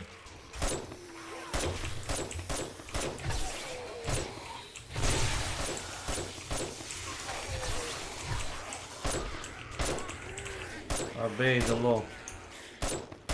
Ti vidiš Michael ti? Šta radi ova snajperčina? Glavo. Glavo. Fuck, glavo. Vidim da padaju. Imaš isto, čini mi se, što više killova imaš sa time, to više damage radi. Da.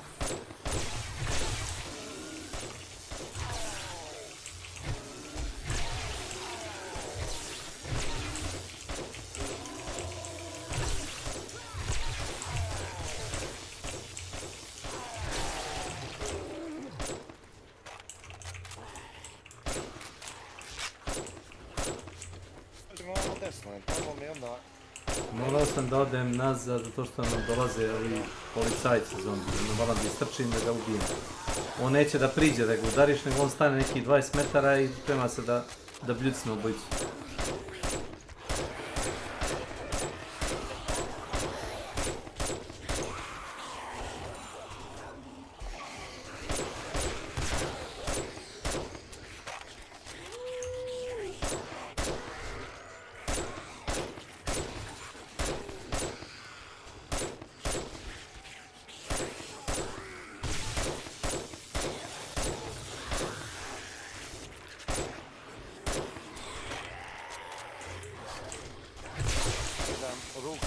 Jesi li video, uzre budi rečeno Perception Mastery? Rifle plus 50% damage.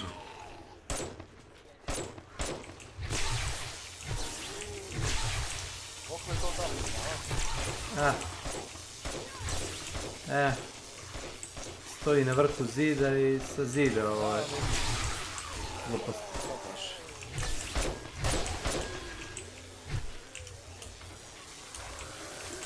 Možeš stati tu i pobiti tu, nije problem.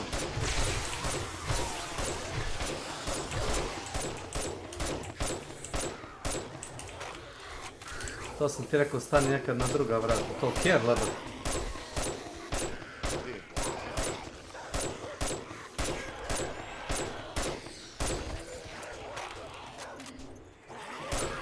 Još jedan kjer.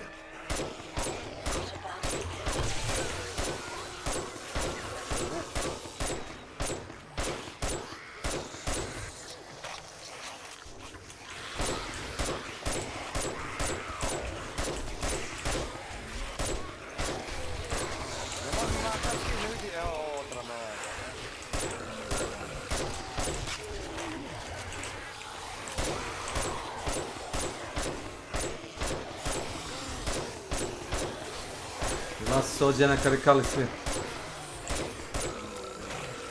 Znaš?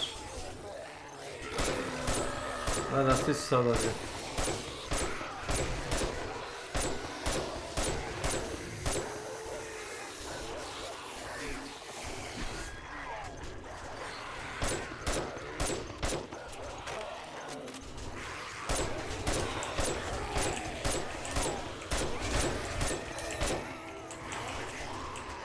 Ko te zapalio? Ti? Ja? Ko drugi može me zapali? Čim? Ne znam, ti smiješ da mašeš. Nisam udario nijedno. Udario te zombi kroz vrata, znaš.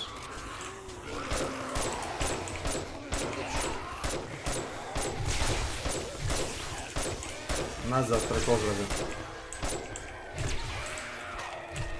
Dođu vam sad, da. Dođu vam na glavni ulaz, dođu vam, ajde maksa. A nema nikoga na glavnom. Va, šta nema, bre?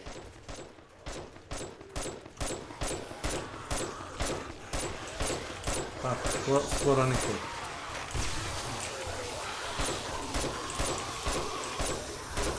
Skoro niko ne može.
Malo je to damage.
Očisti ih brzo.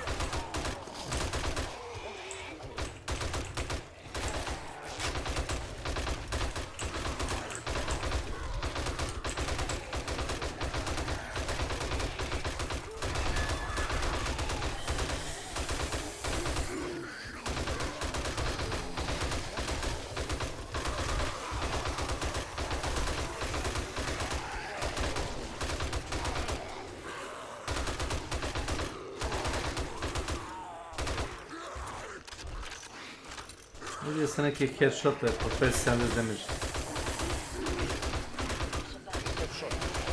Headshot je 2-3 ljeta. Pa meni piše 570, 500. Piše i žuto po 120-130 damage.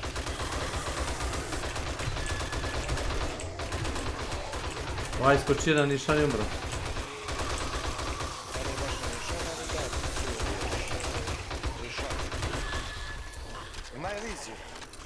Da.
Se zajebali kumeni.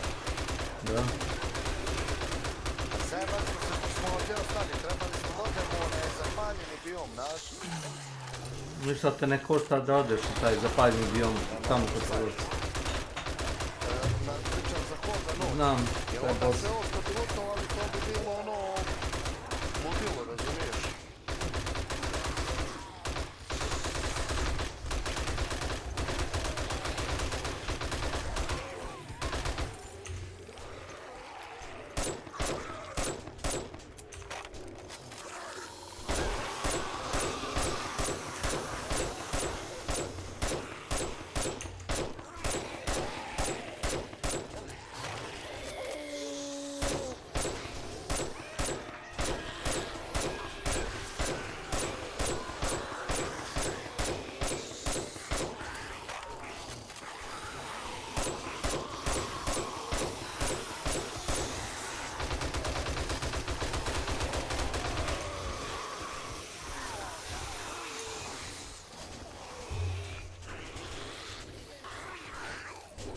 Uči se malo unazad, ej.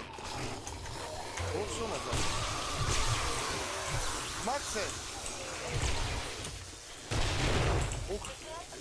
Pazi kako bacaš. Da, ne znam kako se bačaju. Na desni klik zadržiš, levi baciš. Zadržiš, baciš. To su ti kontaktne. Jer je tu kuk roziv. Ne bi rekao. Znaš? Ne bi rekao da tako radim. Gađaš u blok, znaš. Morao bi da staneš nekako visoko.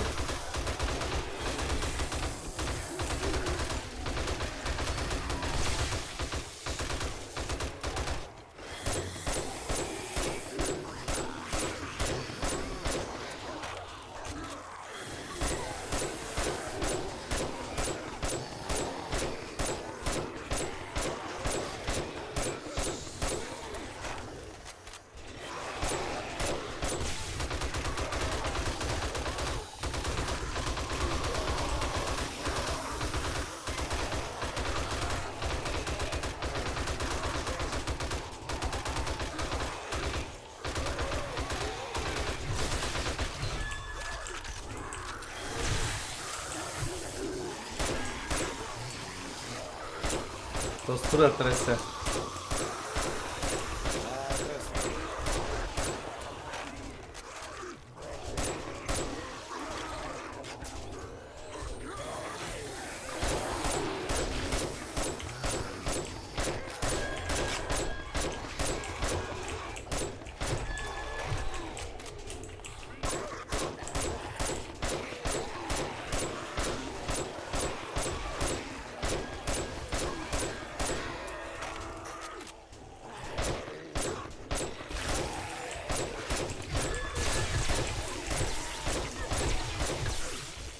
Ne vidim glavu, znaš.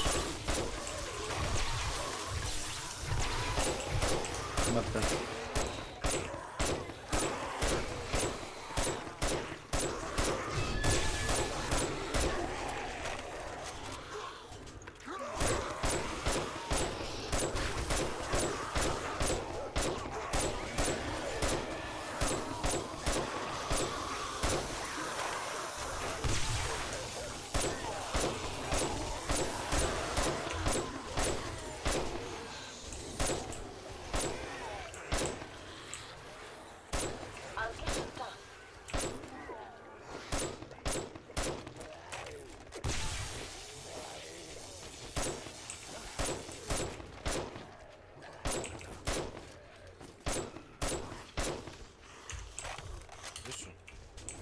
Ja, Jesu, gledaj Jesu, ja. Eto vidi. It's a good moon. I bet my last duke you won't make it through the night. Let's bet.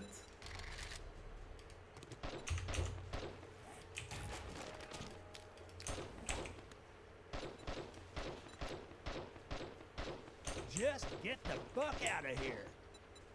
I'll check it out.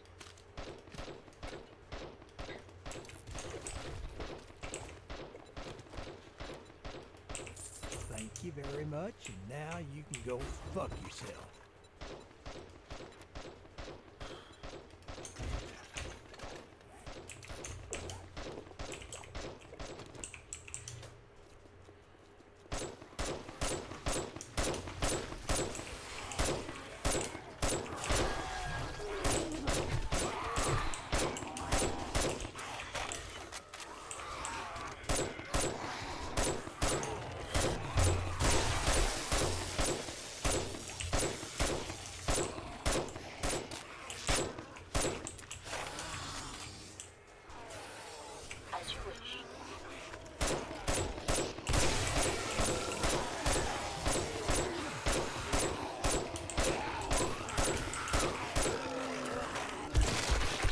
Ide ovo.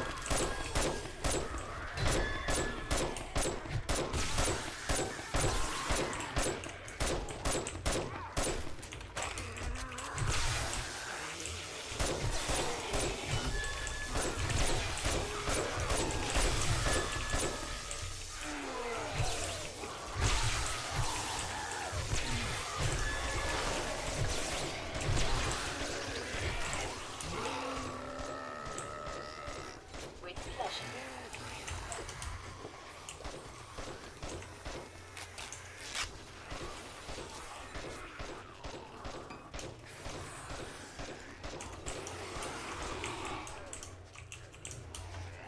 Treba da počistim malo. Što ne staneš ovdje na krov? Da ti pokažem.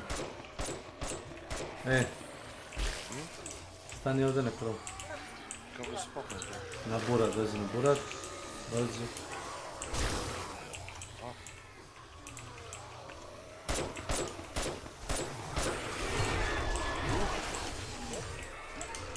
Evo. Krenuli su kao. Ipak ću da ovo dade. Znaš, dosta vi što puci, moraš njih da pobiješ.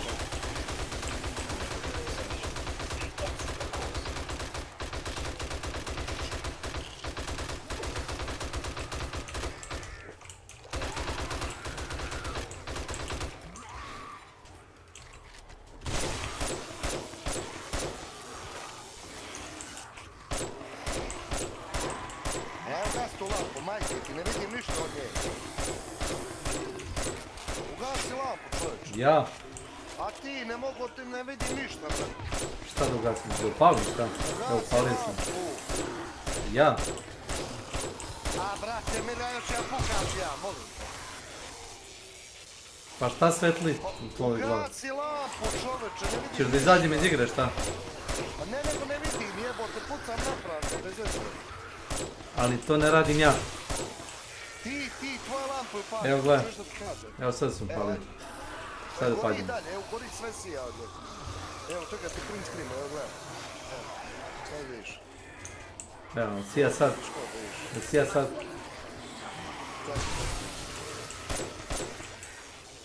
Ne. Znaš šta sam uradio? Skinuo sam s glave šešir. Šta si? Skinuo s glave šešir. I mi kažeš ugasi, ja ugasim, nema razlike, razumiješ.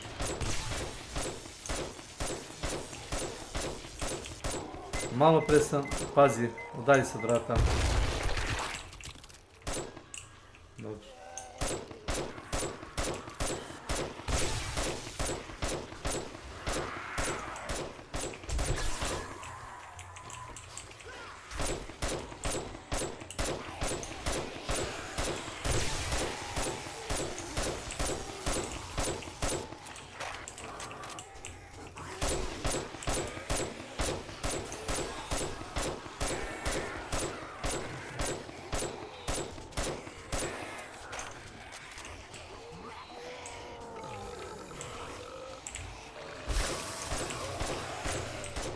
Kroz zid me bjucno, znaš. Kroz onu zelenu obradu me bjucno. Pazi, reci. Ulaze.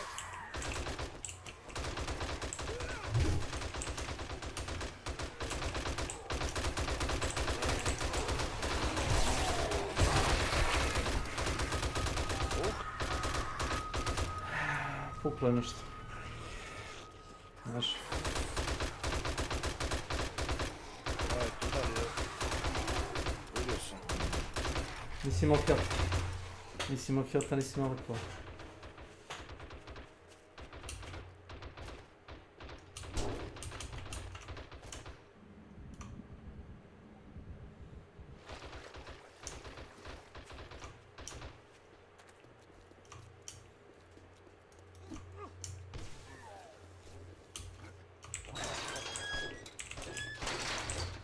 Samo se okrene bi ovoga jednoga zombija, ali? Iza leđa.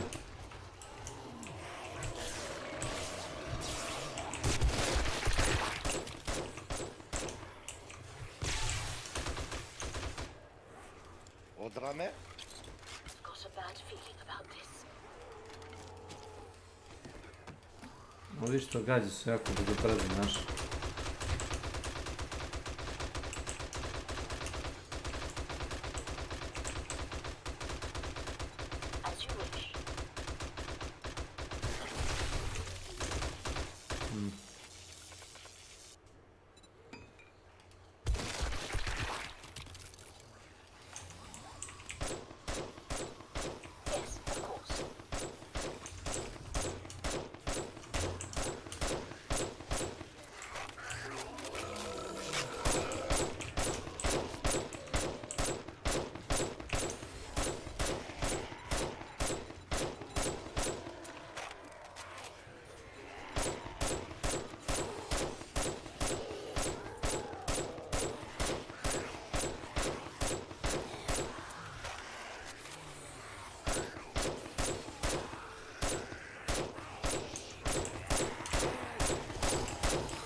Počeo se naravno da se dolazi, samo znaš.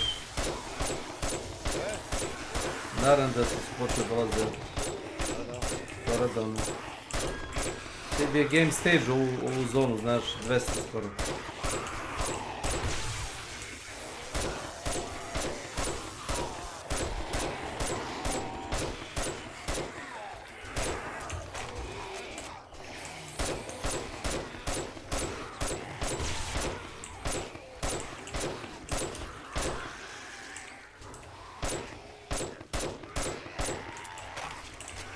Gdje su svi, bro? Vamo, vjerojatno. Ajma ih.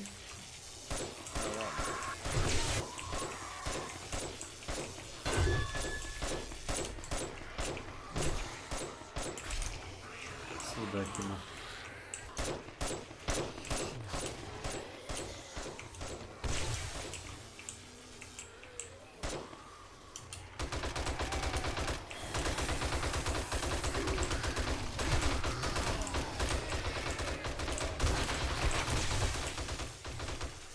Šta ih bije strujem? Šta udarim to tam?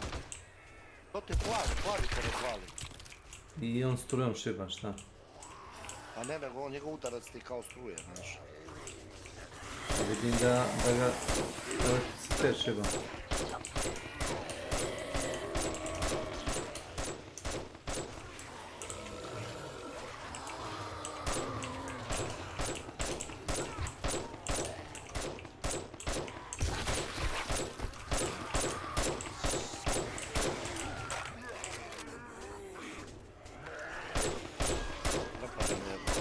Te niko ne napada, ja sam.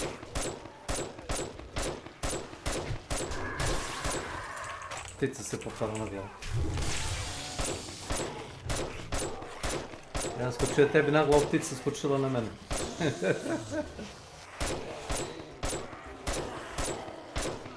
Ovo smo radili tam šodam, znaš. Skočimo svi trojici jedan drugom na glavu. I onda kad urade onaj dark side nemaju pojma da smo nas trojici svi na gomilu, znaš.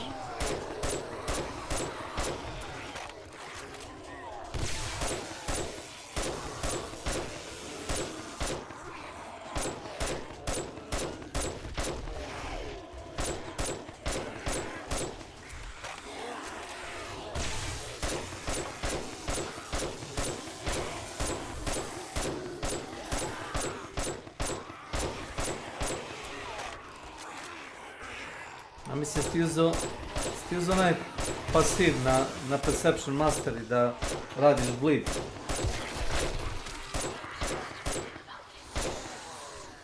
Ovo je skoro gotovo.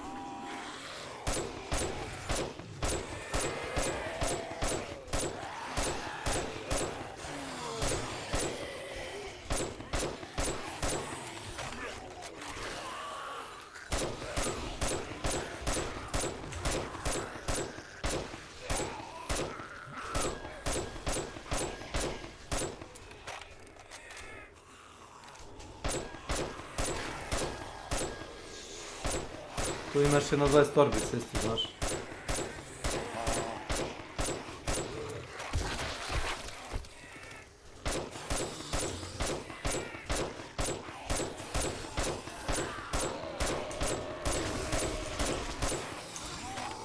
Wow.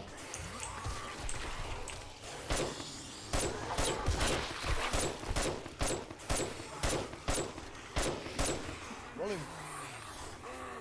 Šta si? Gdje si stavila? Šta, gdje ideš ti?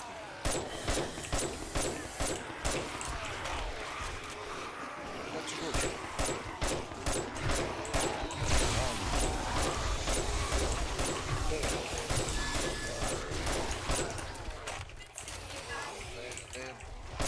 Znači, ja znam da mi trebaš pola 10 najkasnije, znači u pola 10 neću minut kasnije da kažeš. I telefon da je upaljen.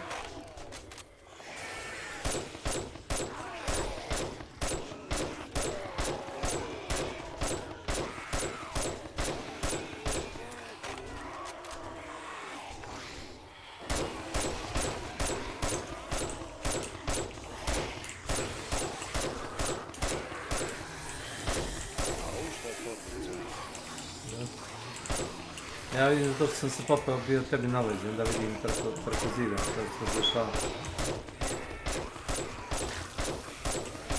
Au.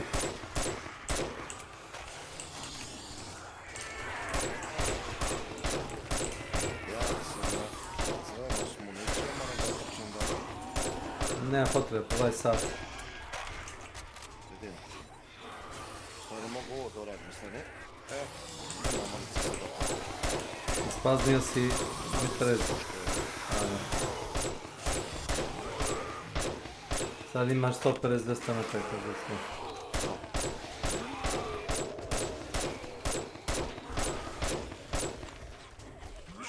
Čuje. Se gumnjeju, no?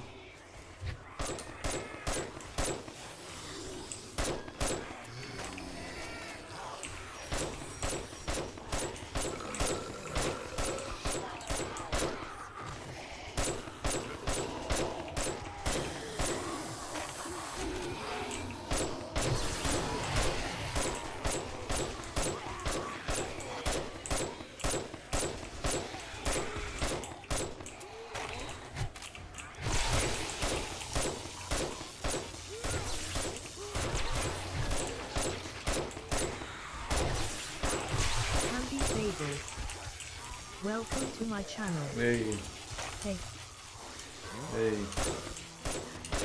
Da više stari. How are you doing? Dođu vama, ajmo da ih počistimo sad redom. Good. Polako, nemoj da slučavaš. Pa ne moraš da isrušavaš puno, znaš. Neko me bije, kume. Gdje si ti?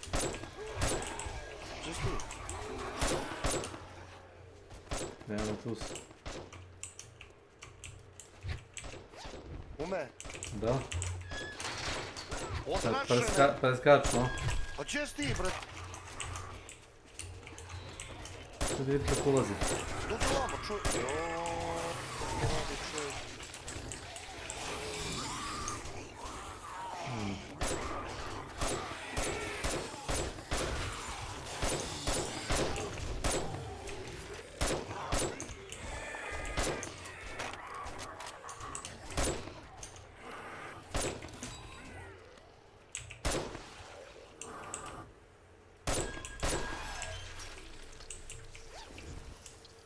Gotovo je to.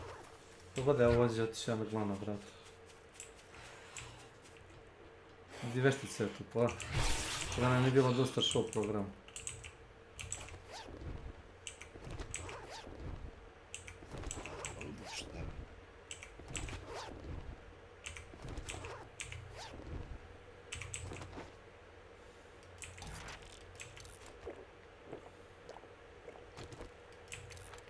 Knjiga ove, sve ću to kupim pa da ubacim u časnik. Da vidimo šta imaš ti, to imam ja.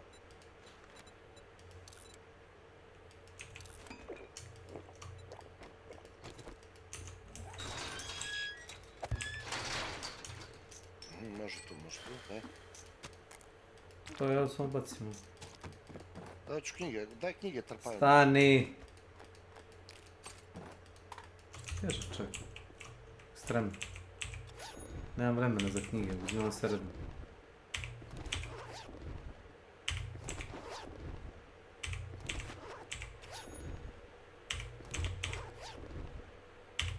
Znači ove konzerve ostavljam, a? Pa imaš da kuvaš u njih nešto, znaš. Ostavi to! Ostavi to, uzimaj dalje! Pa nemoj tako, sa shift se izbačuje, znaš to? Znaš kako ću ja to da izbačim na ono? Na ono? Daj bači gore još jedan čest na taj, ej. Treba 15-600 da se baci. Drvete su, bar se to može ovako razbiti.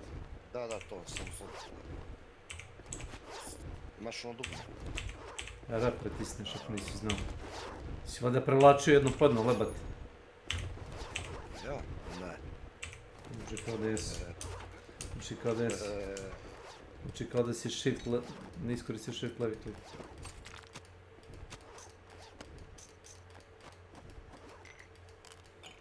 Ne, uopšte samo, pušti mi taj čest. Nema. Nema. Pušti to. Pušti. Ispunat se ovo brže. Evo radim. Da, radiš ipak. Već sam novi napravio sam. Jo, daju taj sam tu tako. Ovamo nisam pokupio ništa, bre. Znam da nisi požur. Samostal su 6 zvezdica, znaš? A? Samostal su sa level 6, quality 6, samostal sa, pomozi mi reći, zvezdicom.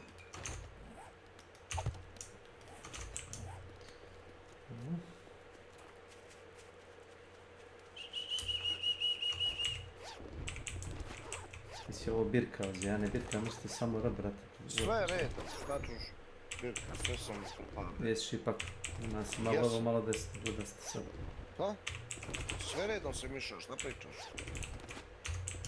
Izgleda da nisi mogao da poneseš više. Ne mogu da. Treba će 100 sanduka. Neće, evo gotovo što. Ne, šta je gotovo? Šta je gotovo?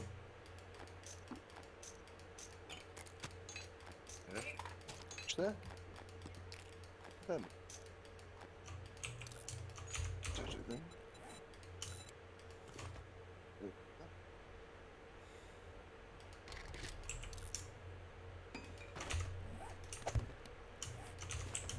Ne.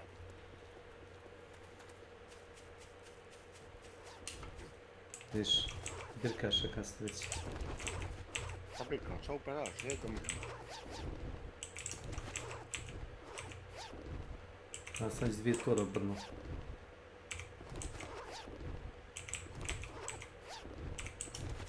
To je to, pogledaj okolo. Hop. Ima vama, ušlo. Pogledaj.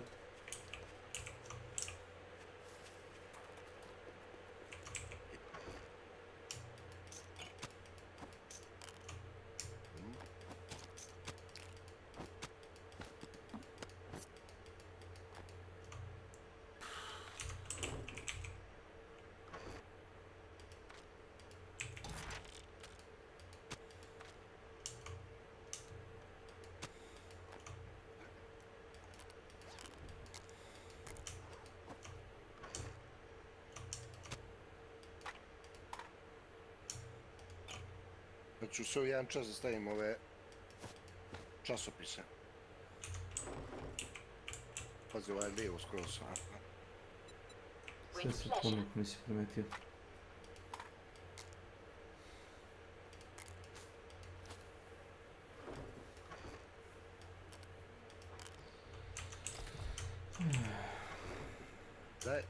Daj ovaj desni čas prebači.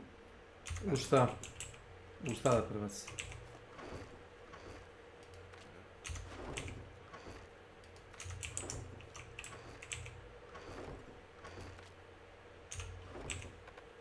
Koliko ti je armor crafting, sam mi to reci?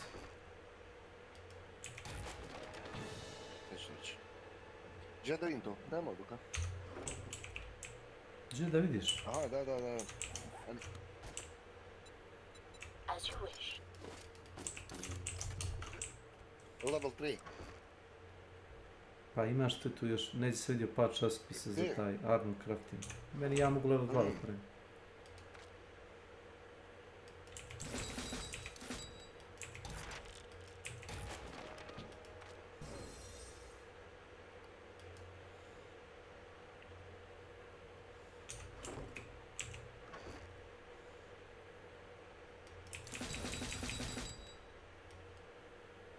Imaš ovdje jednu armor dap. Šta je to? Gdje? Armor dap se zove, si vidio?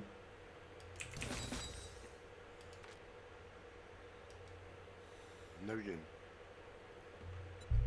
Drugi, treći sanduk piše armor dap, nacrtan čovjek. Aha, armor dap, aha.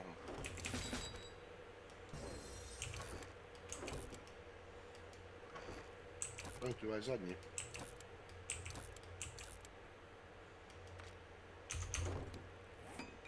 Evo ti ovamo, sve očitaj.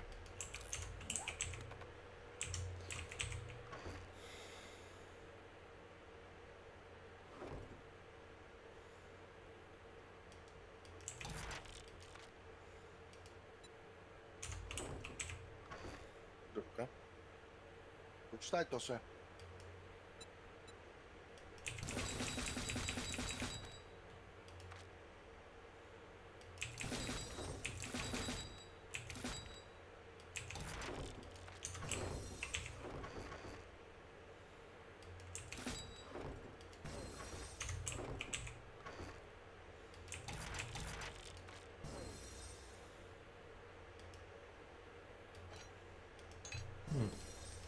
A čekaj, aha, ne ugočao, nema mjesta. Evo ti sve to poštaj. To sve imam.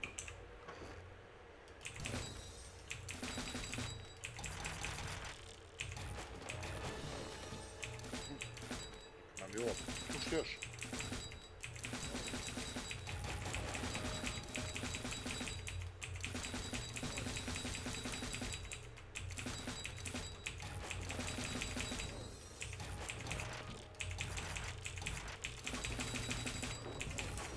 Spamam samo dugme za čitanje, znaš, moment sam.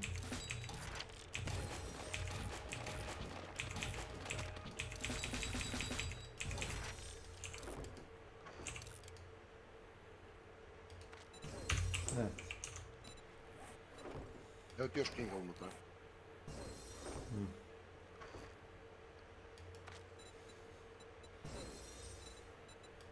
Bar brawling, to znam. Great heist, find 20% more lockpicks in loot.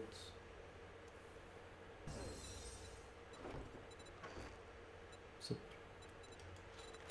Pa, da ima, firmo lutna. Ali ovo bi bilo ludilo na onaj drugi. Znači neće kućom otići tamo.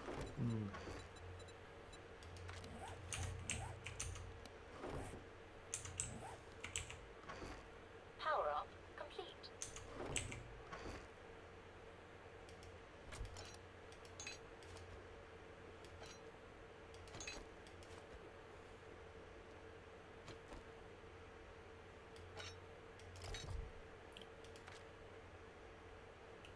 Mogu ga ukutam.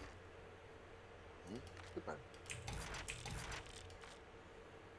Ili onoga ljutoga. Ima, a? Na onu... Tagan.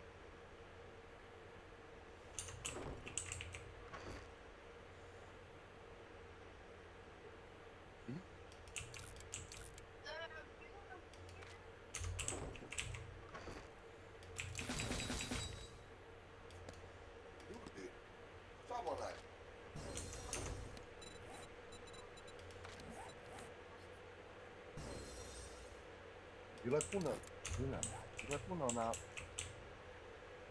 I'll get it done. Puno...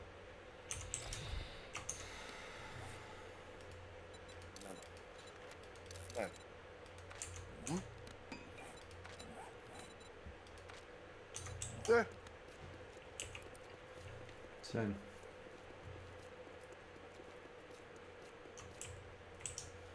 A, ovo sve treba prodati. Što se? Ne prodavaj. Razbi, da dobiješ štitove, one. Za armor crafting kit. Ne prodavaj. Dobro. Ne prodavaj to. Neš da biti para koliko misliš da ti treba. To ne možeš da napraviš taj armor crafting kit. Za level 6 armor ti treba 6 tih kitova, znaš to? Koliko si dobio pojena? Za šta? Za ovo. A, dobio sam pričat robu. 69 sam. Pa jedno 6 levela 7, ne znam. Uglavnom sam Perception buđio. I uzeo sam Perception Master i da mogu da nađem više stvari. Novca, kad cepam.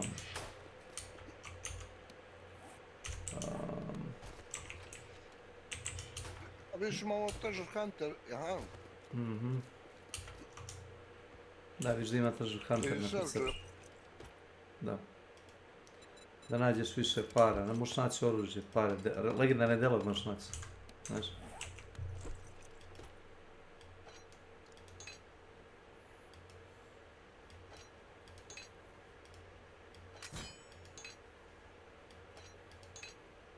Stavio sam.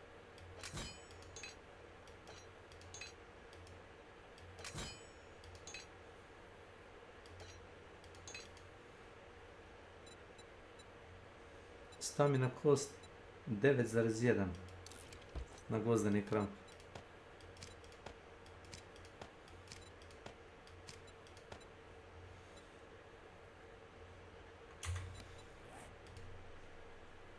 Na gvozdeni ili čelični? Gvozdeni.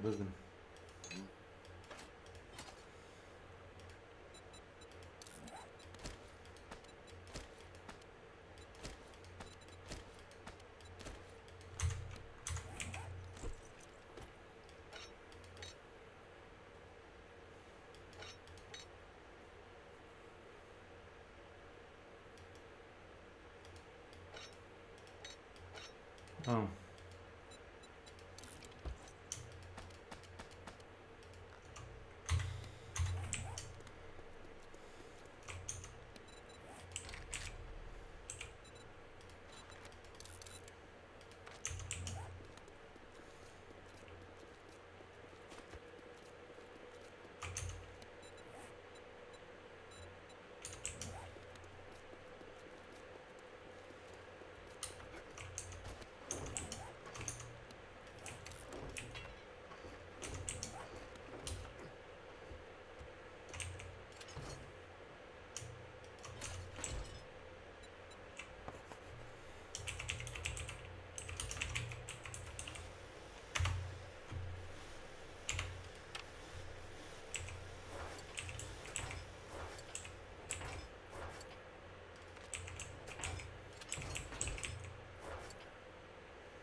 My senses have picked up something.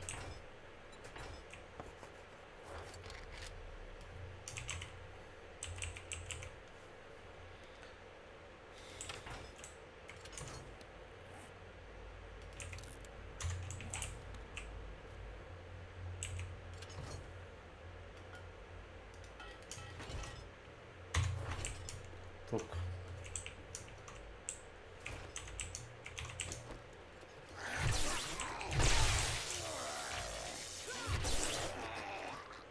Sjedi odmah.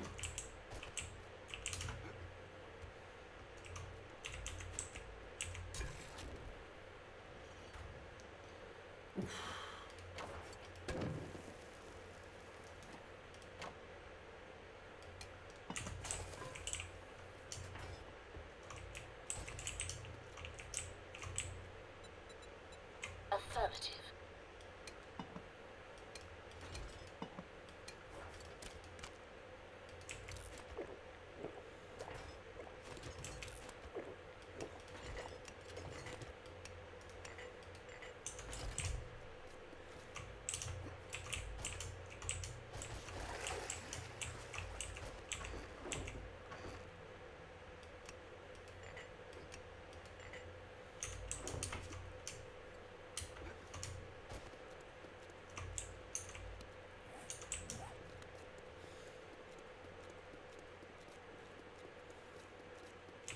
Pamuk nisam ubrao.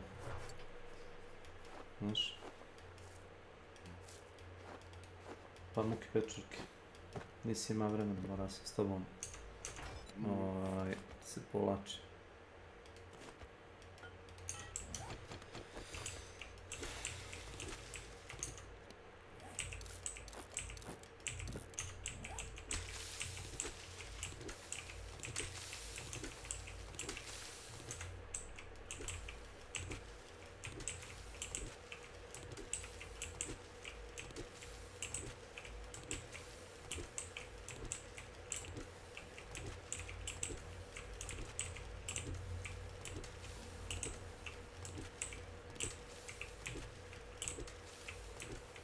Dva super korna, čemana. Baci tu gdje su semena. Znaš koji sam.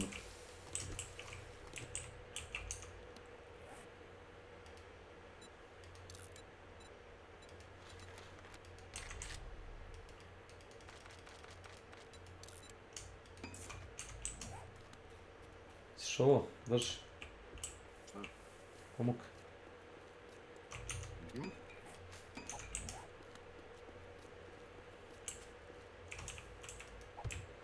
Da ga pretvorim? Da, to je višak.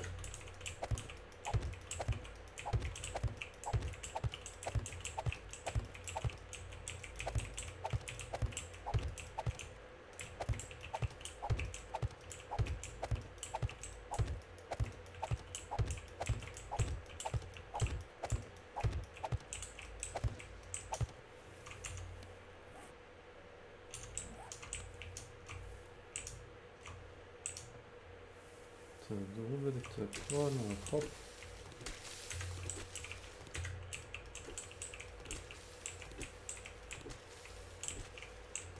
Ti napravio chemist station. Čem?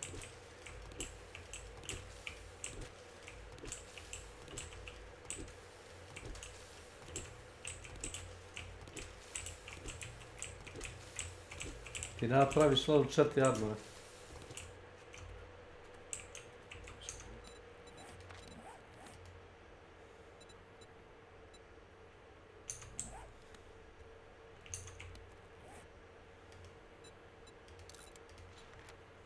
Level 3. Piši ti koliko pojena ti treba da sliči. Znaš sa strane. 20. 17, tačno nije, ajde. Još 17 pojena.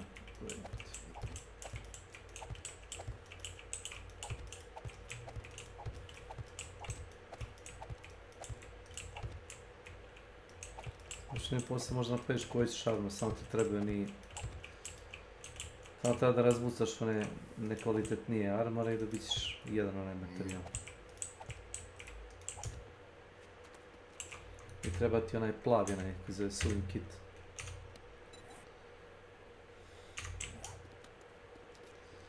To ja nosim sa robotom jedno 5 komada 10, ako mi pocijepa ruku nogu da se mogu tim zagrpiti.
Gdje ti teče sa hrana?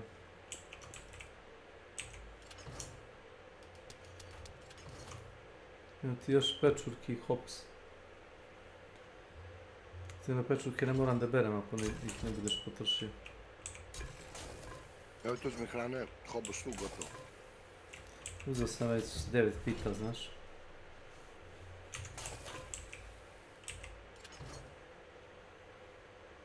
Fali nam jedno saće, znaš. Za košnicu. Stvarno, koliko ima ovih. Više sljedeći put kad budem pravio farm plotu je da rasijem cvijeće od crveno i žuto. 6 medođima, znaš. Uje, ovo je puno. U jednu? Da, tu vidiš. Ma 10 komada, u jednu 6, u drugu 4. Dobro. Puno. Što imaš da praviš od meda? Da, honey brisket mogu. Imaš onaj koji ti daje bonus na barter, si vidio? Da, kako beše taj? To ti je, ja mislim, honey glazed sham, nisam siguran. Vidim samo, ne? Nije taj, ili honey brisket možda. Nemam pojma, napravi jedan i drugi. Honey tea, si vidio honey tea lebati? Mhm. Čaj sa medom. Da. Pa ne znam, napravi od svega po jedan. Pogledaj statistiku, ako znam. Če da napravimo na honey brisket? Pa napravi, evo ti imaš sad svega. Sad sam donao 10 teglica, sam bačio. Ima 20 u rezervu.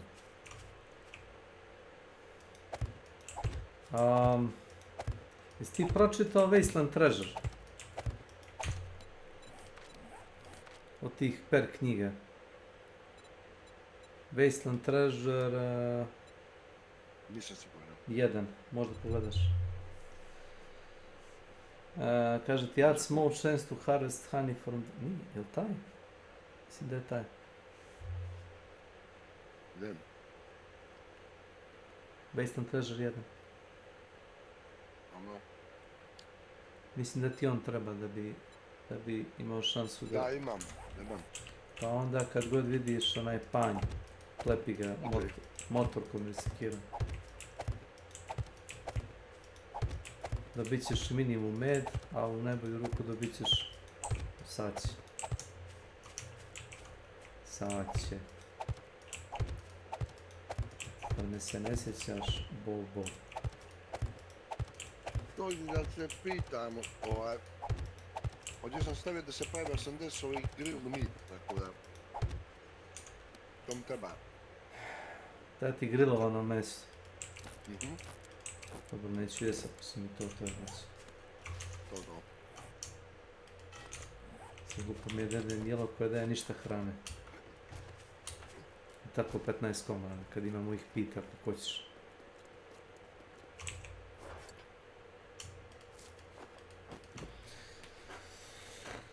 Imam Farmer Gloves level 5 i Farmer Boots level 4. Sad prse bi trebalo napraviti.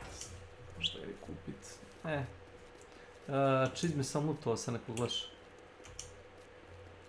Kako je čizma? Farmer Boots. One ti daju, čini mi se, veću šansu da dobiješ seme. Mislim da je seme, da.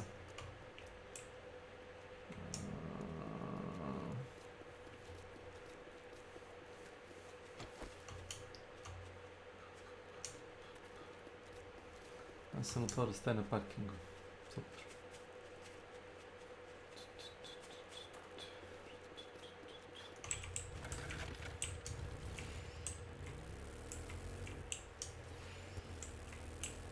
Imaš 1500? Ne. Idem da radim questove. Idem redom da radim questove. Pošto imam 10 komada, moga bi sam od jednog do drugoga. Može. Neću.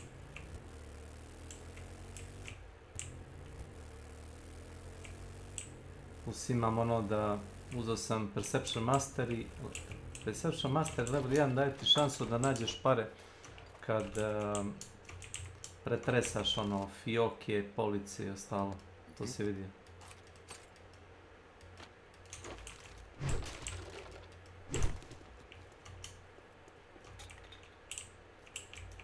Evo kauč. Evo. 15 duk coina. 30. 41.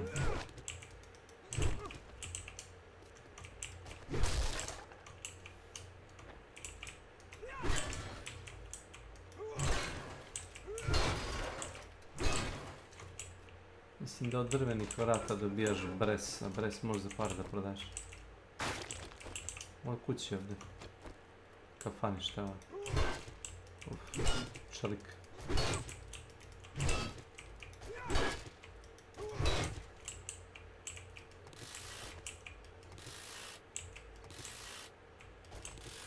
Tu su. 4 čelika. 10 gvožđa, 5 čelika.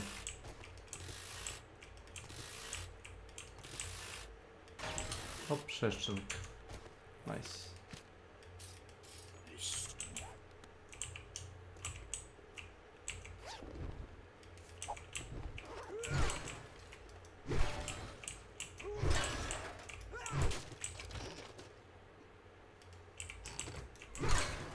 Sve što može se odraditi, ja za elektroniku sam razvio. I ovo isto za PVC. Znaš šta da je PVC? Ove kartonske kutije. To da je PVC.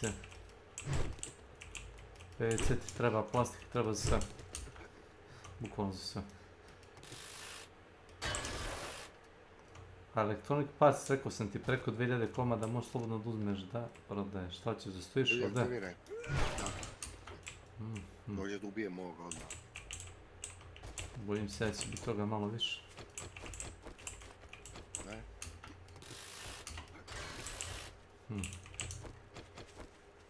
Daj taj znak da razvališ. Znak ne, ali...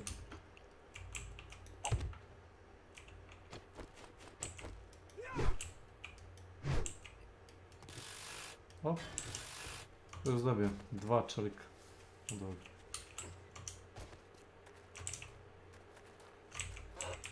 Ništa. To je to. Izvolite.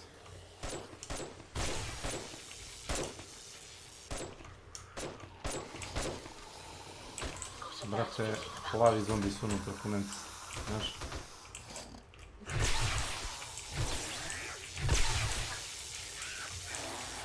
Samo garažu, izvolite.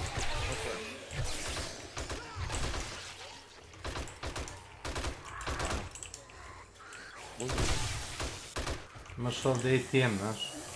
Pri zemlji. Da. O, to se dešava, koliko je zombija. Svih vrsta, znaš? I plavi i žuti radioaktivni zeleni bajkeri. Hazmat zombi.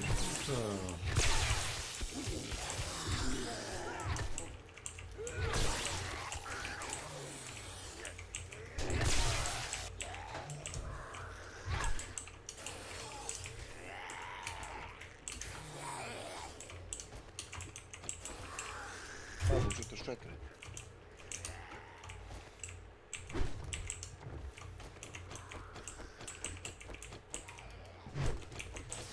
Ima zvezdicu.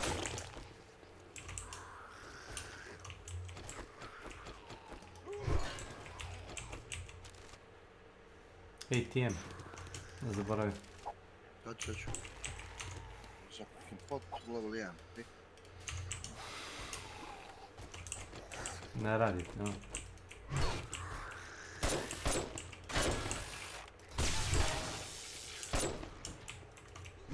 Urađeno.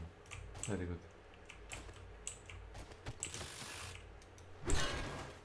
Da ti ga ja otvorim. Da.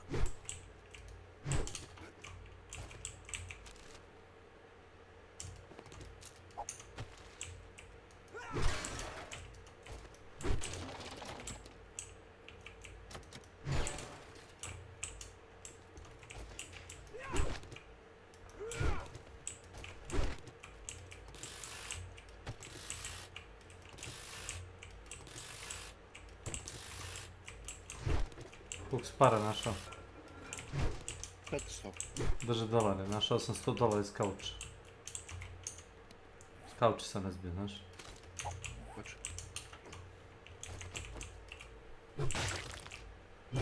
Jesi uzao Perception Master? Jesi uzao Perception Master i makar level 1?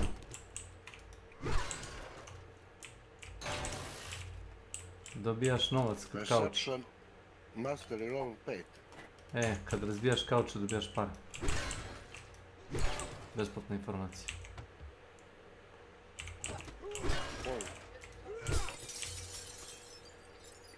Ražu tamo. Šta je najbliže? Sljedeće mjesto. Gdje su šaci, jel? A šta hoćeš dunja sa makazama? Zašto? Ne može da radiš. Da vidim. Daj zdugu na Gdje su šaci igre? Gdje je quest ovdje? Daj će drugu neku za animaciju. Drži ovo proštaje. Evo ti ja ti jem. Evo ti paljavo.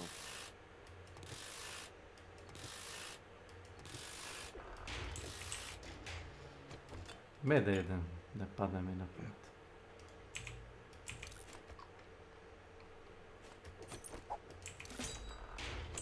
Ovo za jedno. To dam robotu da drži iz našu šteku. Yes, of course.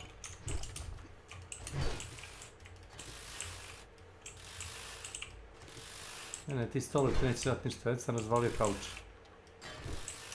Uđo, pole. Hop. ATM sam razvalio.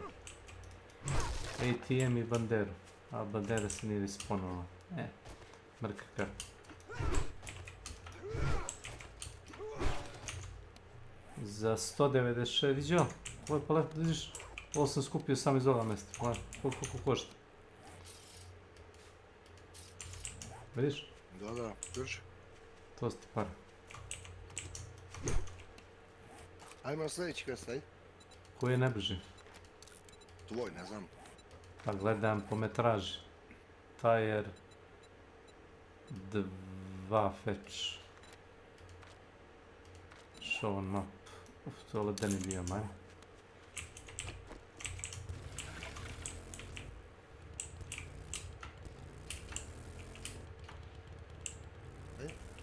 Pokušavam da vidim gdje pokazuje ovaj kursor. Aha. Southwest vidim.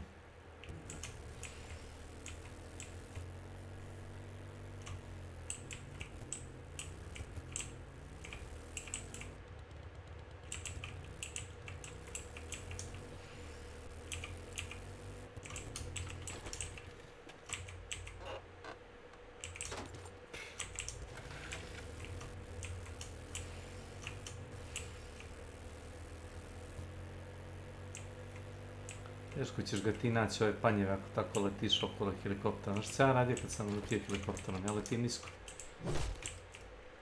Tipa, ne znam, 20 metara za zemlje. I onda stalno ono dajvujem, znaš, idem gore dole. Čini se kada se tako brže krećeš, možda trpam.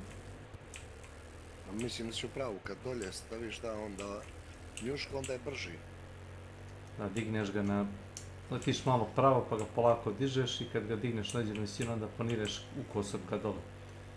I onda kad udariš neku granicu koliko nećeš da ideš dole da se ubiješ, onda ga opet cimneš gore i sad tako.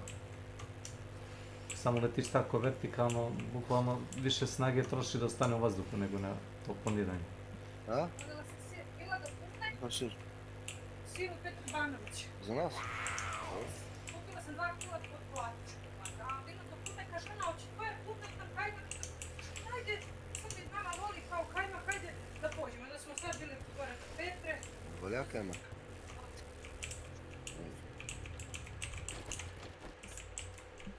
Jedna prodavac je. No. Komu kažem, vidi gdje je? Šta je ovo, je ovo prodavac, šta je ovo? Ne znam šta je, uđi unutra ako hoćeš. Spodi, sunce, može se vidjeti. Uđi unutra, dobar loot. Neću. Ne, uđi uzmi ti kažem. Neću.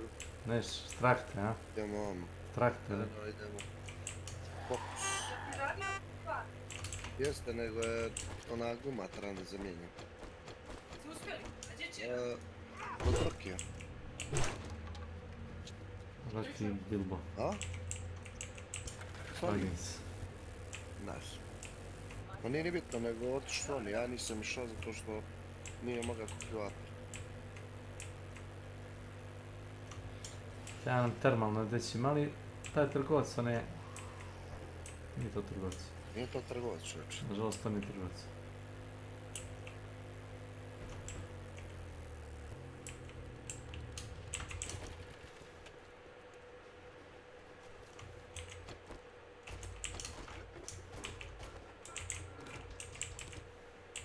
Nosim ovaj papir, ne znam ni sam zašto.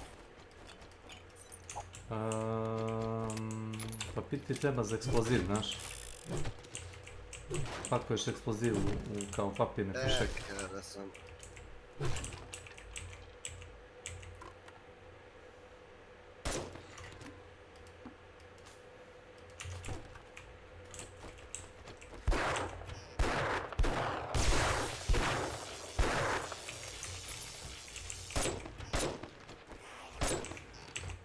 Hiljade ih, znači u glavu i nije malo. Ne.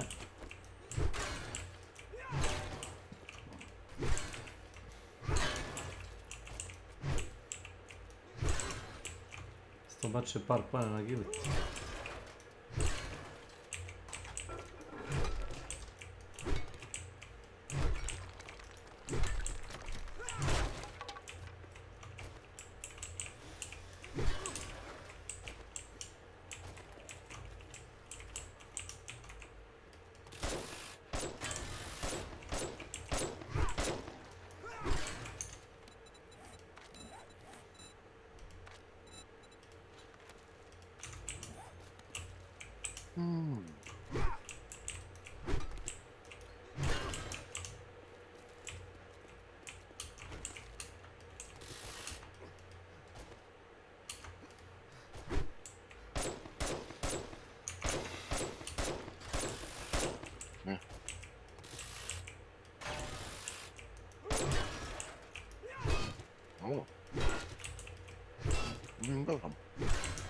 Ti?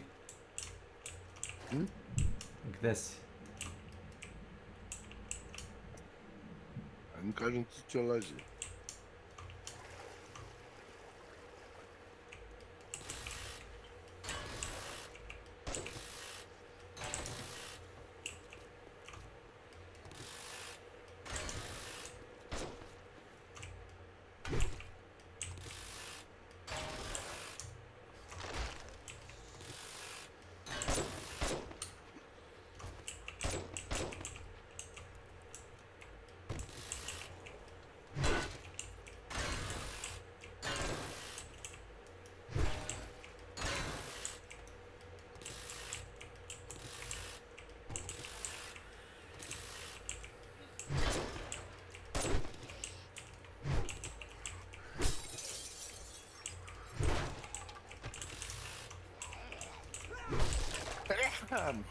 Azaj.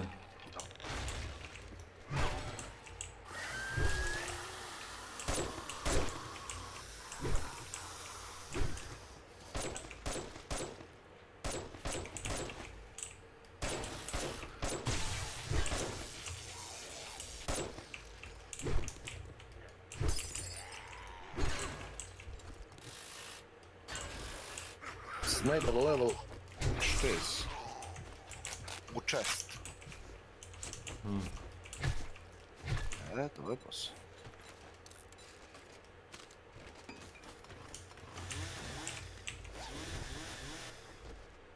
Legendary part u smeću.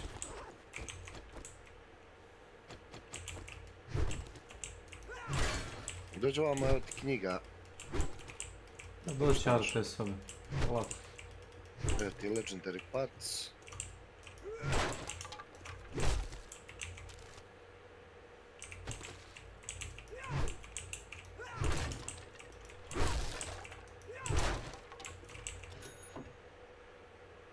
2500 košta snajper.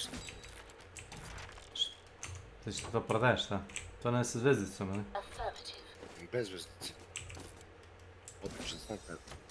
Mislim da ću ga prodati. Daj ga meni, ja? Kaži ga prodaš. Daj ga meni. Zašto? Level 6 snajper ćeš ga prodaš. Pa što ima već level 6? Daj, da, pa imaš jedan, jel da? I ne treba više ni jedan u igri, jel tako? Dobro, evo stavit ću. Kažem još.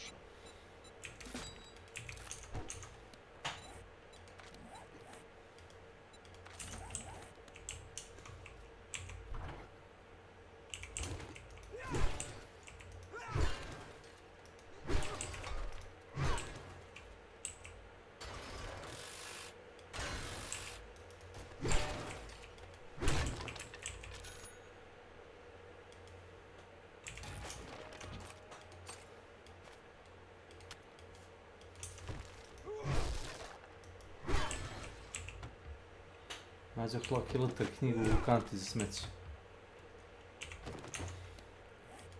Recite ga, ne?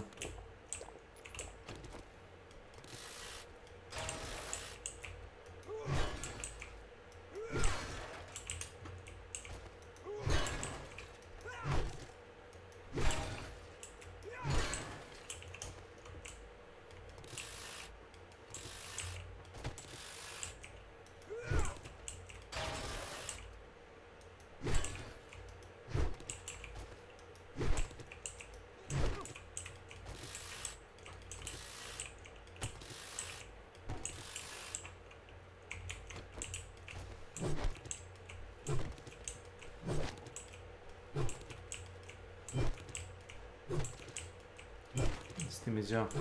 Mislim da moram sanski ključe, ne moram. Mogu i sa sekirom da cijepam, znam šta je.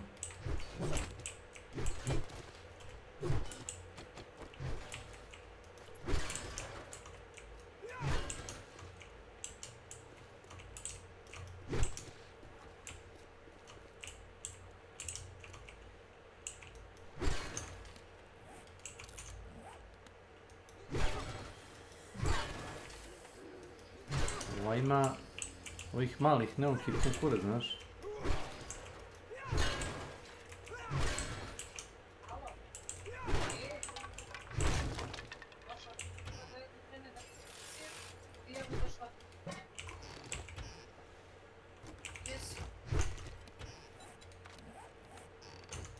Znaš ti koliko je tebi bilo stage ovdje bez da ideš u onaj radioaktivni biom? Da, vidim.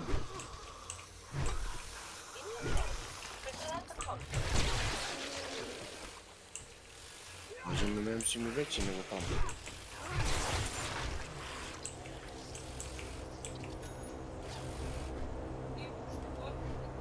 Uđi vam, da vidiš šta je zombi bačiće, dođi vam. Very important. Very, very, very, very important. Ovo smo čekali, odi. Ajde, evo, biđi 2 kruga oko mene. Uzmi ga. Šta, nemaš to? Nemam. Super, jebeni čanč. Što se vratimo nazad da to napravimo prvo. Ne, ajmo gore da završimo ovaj kroz dođu vam. Gdje ti je taj snajper? Blago vam. Vamo, ajde. Dođi. Ali sam skupio 540 ovih elektronika partova. 3600 vrede.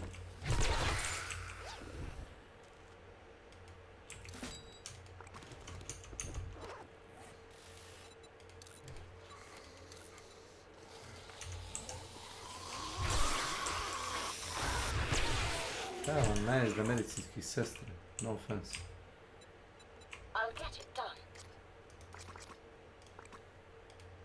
Sad su dio večer unutra doktorice i ova kao internista. Sad nas smo zakazani. Gdje je to? Gore? Vamo. Napravi, probaš do mene.